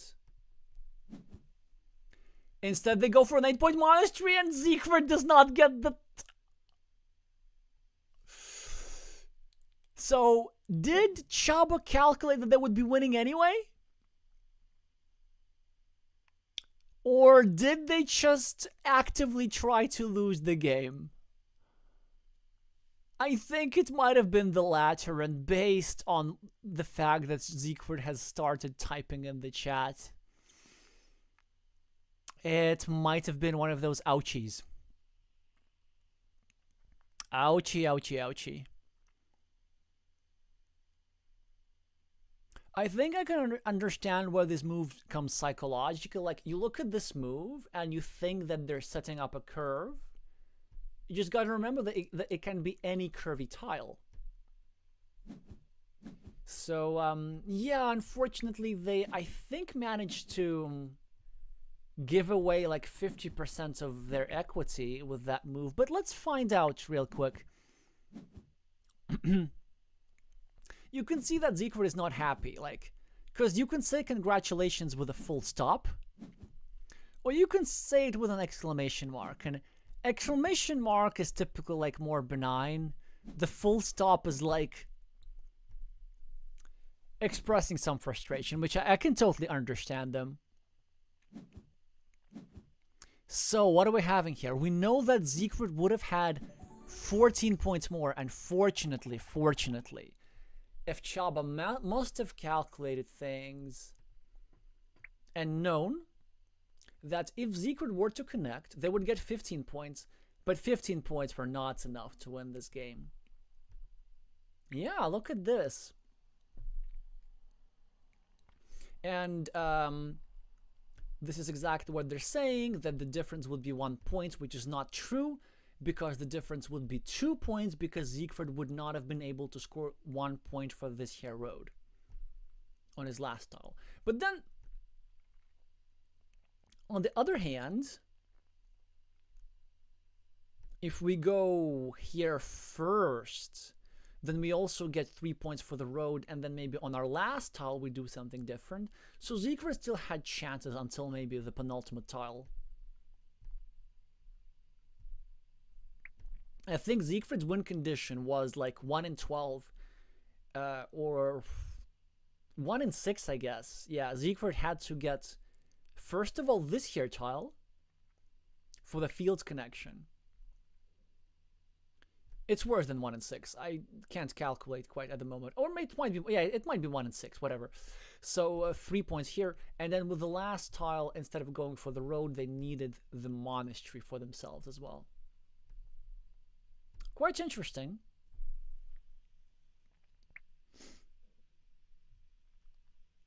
Yeah, thank you, Nicola, for being ahead with the calculations. All right, now time to read the post-game analysis. The champion is congratulating the third-place finisher, and it means a great deal for FChaba, because I think now they have a shot of participating in the Champions League for the first time. The top 3 make it to the international qualifier.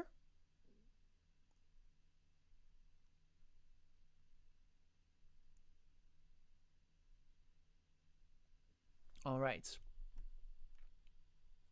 Now let's try to see how much of that we can understand.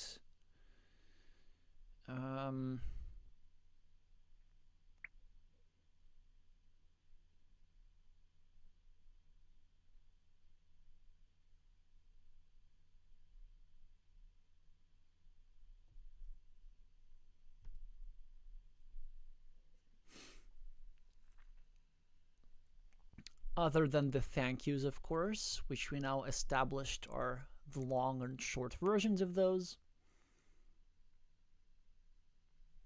This is something about the cities. I know that Varos is city. That's all I know.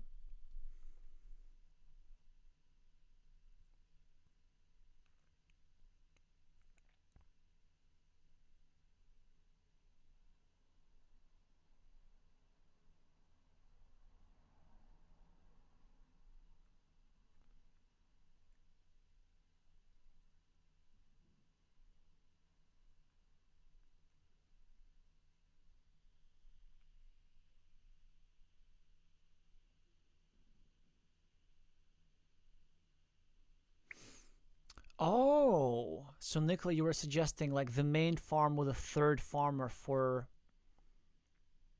blue. But then I wonder if it was possible for Siegfried to have some sort of a fieldless win, maybe especially if blue does not get a meeple back from his road.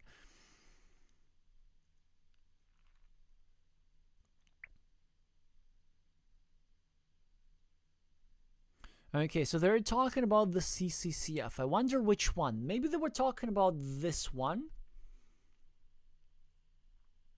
which was, I think, the one mistake of FC that they made in this game. It was really just, well, that one, and attacking the road was a bit shady, but other than that, they played an amazing game, like that clutch farmer, the monastery build up just in time, and this early farmer, and so on. This was actually a rather excellent way to manage meeple disadvantage from blue's perspective.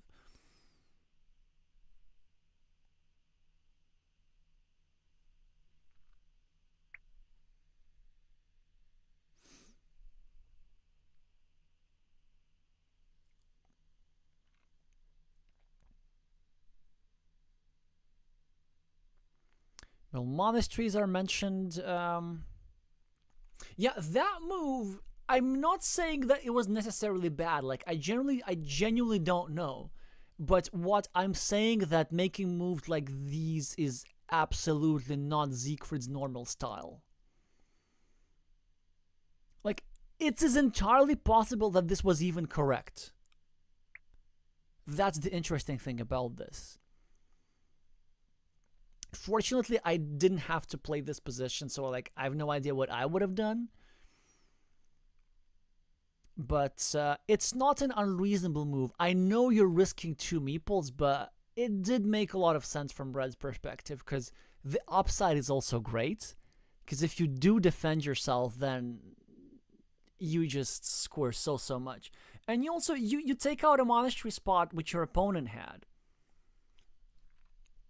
So what I liked about how blue played their monasteries, which was very masterful, kind of building up exactly from this side, yeah, is that this sort of build-up puts Red in a lose-lose situation.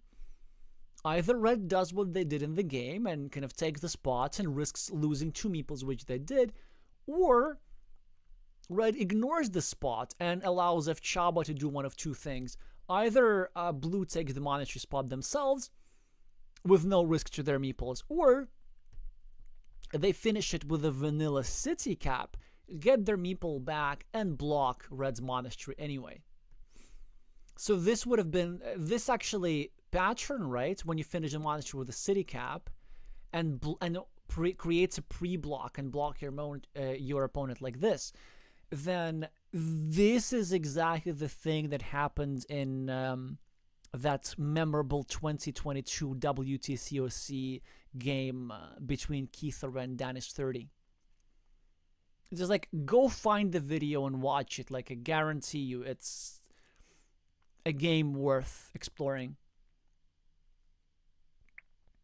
Alright, so more Hungarian lessons for us.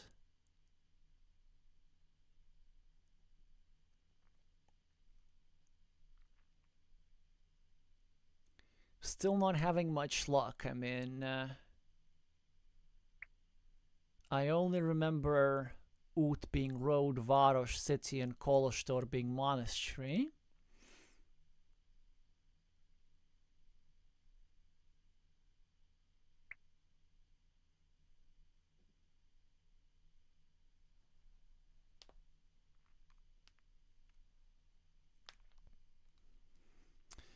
ELO points are being discussed.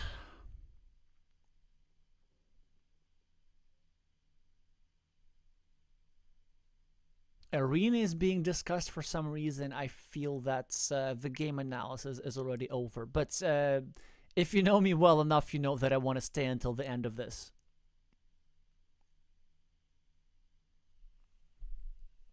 Although we should check, are there any other matches happening?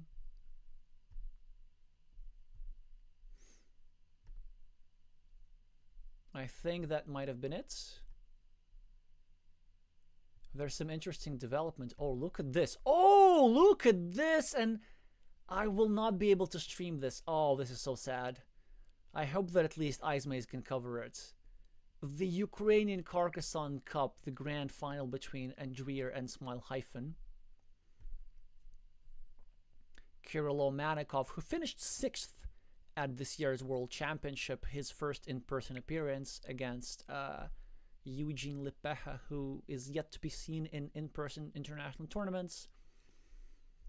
This one, of course, I am showing to you. This one, maybe. I don't know. We'll see. Yeah, look at this. Carbujan managing to come back against Medusa Hope. So we missed that one a little bit, but that's okay. And yeah, everything else we already saw.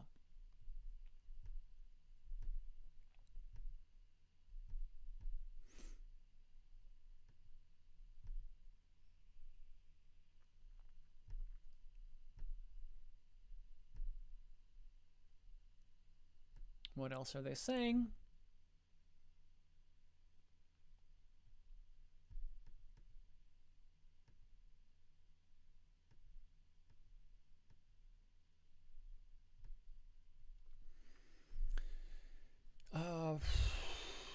I guess that's it. So it was a 5-hour stream, which is about an hour longer than I expected. And we witnessed the Mexican, Croatian, German, Latvian, and Hungarian championship semifinals and finals. I would say pretty good day, Carcassonne-wise. So the only weird thing about this is that I think I'm gonna have the most misleading title and thumbnail ever. So not only did we not limit ourselves to the Mexican Championship, but also the one thing that didn't happen in the Mexican Championships is the finals. But at some point next week, we're gonna get on it.